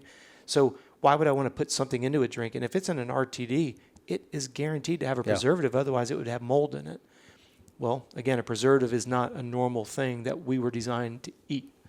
So you've got to look at these. And again, we don't live in a glass house. I mean, if you're, I wish I could say I haven't had to have Gatorade, but there's been times Michaela and I, we go on a long bike ride, and next thing you know, we're running through a convenience store, and we're getting ice cold Gatorade and potato chips. Yeah. We've sometimes you got to do what you got to do. Well, and it's funny because for those of you that like to watch the Tour de France, if you watch those guys in the Tour, you'll notice in their feed bags as they go through the feed zones, you'll notice they'll reach in their satchel, and the first thing they'll do is grab a small can of cola. Because when you're under a lot of the three elements of stress, heat, intensity, and take all of those dynamics of racing, high heart rate, high temperatures, high stress. Those three things are going to beat hunger down all day long. The reason why they put the cola in is because the phosphorus in the cola will reactivate the digestive enzymes. But if you notice, they're not doing it on the most difficult part of the stage. They're doing it usually at the top of a hill where now they can let the heart rate come down. It allows them to bring the food in without it coming right hitting up the rebut. So I'm not advocating Coke. I want people to understand what they're looking at when they watch it on TV. Then you'll notice when the race is over, those guys are hammering a Coke because they know that the recovery window is pretty tight. And if you put food in and you regurgitate it, that doesn't help your recovery window. Yeah. Michaela and I do a lot with triathlons, and there was a big showdown between Jan Frodeno from Germany and Lionel Sanders. And the goal was set to try to break the world record for the Ironman distance. 2.4 mile swim, 112 mile bike in a marathon. And they did. They went to 7.5 hours. But my point is this: as soon as Jan Frodeno crossed the finish line, his agent gave him a big glass of liter of cola? Cola. Straight. Oh, man. And Farva would have been proud. He's sitting right there drinking it. And it was funny then when he went to go up on the podium, his agent took it back away because he's not getting paid to be on the podium with it. But I just want the viewers to understand what they're looking at. Why they're doing that. Why would somebody hit a cola? Because they know the recovery window has got to be engaged. And when you've suppressed appetite, we've all been there, all of us. It's hot, it's humid. When someone's telling you should eat, and you're like, man, I'm going to throw up if I put that in my mouth. See, I always thought it was just to get sugar up because there's so much sugar in soda, but it's actually it's a little bit deeper phosphorus. than that. Wow. Yeah, it's a little deeper than that. Well, tell me about the products you have, your energy fuel. There's 3 different. Yeah, there's a total of 4 formulas. If you go from we call it the left to the right, we have what's called Energy Fuel Light. For those of you that have, we call profuse sweaters, electrolyte imbalances, you go and you get blood work on a regular basis and you see your sodium, potassium pumps out of line or calcium is, out of whack. We recommend that. It's just an easy way to keep electrolytes. I think it's got 70 calories in it, so it just keeps your water flavored enough, but you're not getting jacked up on a bunch of sugar. The next product is our regular Energy Fuel Boost. It's got a slightly simpler carbohydrate formulation because it's designed for high intensity, less than an hour. And that's what I want everybody to realize is when we created the sports drinks, they need to be designed based on intensity and they need to be based on duration. So there's an inverse relationship. If you're racing for a long period of time, you can't go out there at sprint mode. So the heart rate has to come down, which allows us to make the molecules a little bit more complex. Yeah. So there's an inverse relationship there. And then in the boost, we actually have what's called an alpha lactate. It's a lactic acid buffer is probably the easiest way to say it. So for those of you that when you're out there and you're going guts to the wall and you just feel your body loading up, it's the backing up of lactic acid. So we put a buffer in there. Then we have our normal energy fuel, which is designed to go between 1 and 2 hours. Again, carbohydrates are designed a certain way. We do have a lactic acid buffer in that as well. Then we have our long distance. So like with our GNCC or anybody that rides off-road, it's designed for 3 hours and above. So it's a little bit more complex because you're bringing the heart rate down, and we put a dab of protein in it. Have you ever had that hollowed out feeling when you're at the track and you're drinking fluids, but you just want to bite your arm because you're just hollowed out, or a long bike ride? Yeah. That's why there's only 2 macronutrients that satisfies appetite, and that's protein and fat. So you put a little bit of protein in there. The reason why we say a little bit is if you put too much and obviously your core body temperature is up, you throw protein on, it could ferment and you could end up with all kinds of GI distress. Yeah. So just again, more sports. There's more science behind the drink than people realize. Yeah, and you guys have done a great job. If you get over to CompleteRacingSolutions.com, he's got a full list of different things on there that are free of charge, menu options, all kinds of great stuff. And they also have a membership available. I highly recommend it. Great stuff over there. Thank you. Appreciate it, brother. Stay tuned. We'll be back with more MPH videos.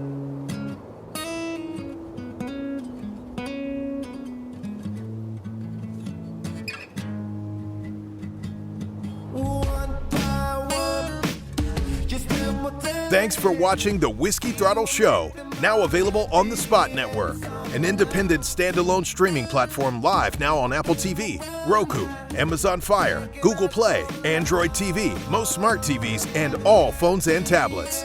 Look for future live shows and specials only available on Spot Network. Download the app today on your favorite device.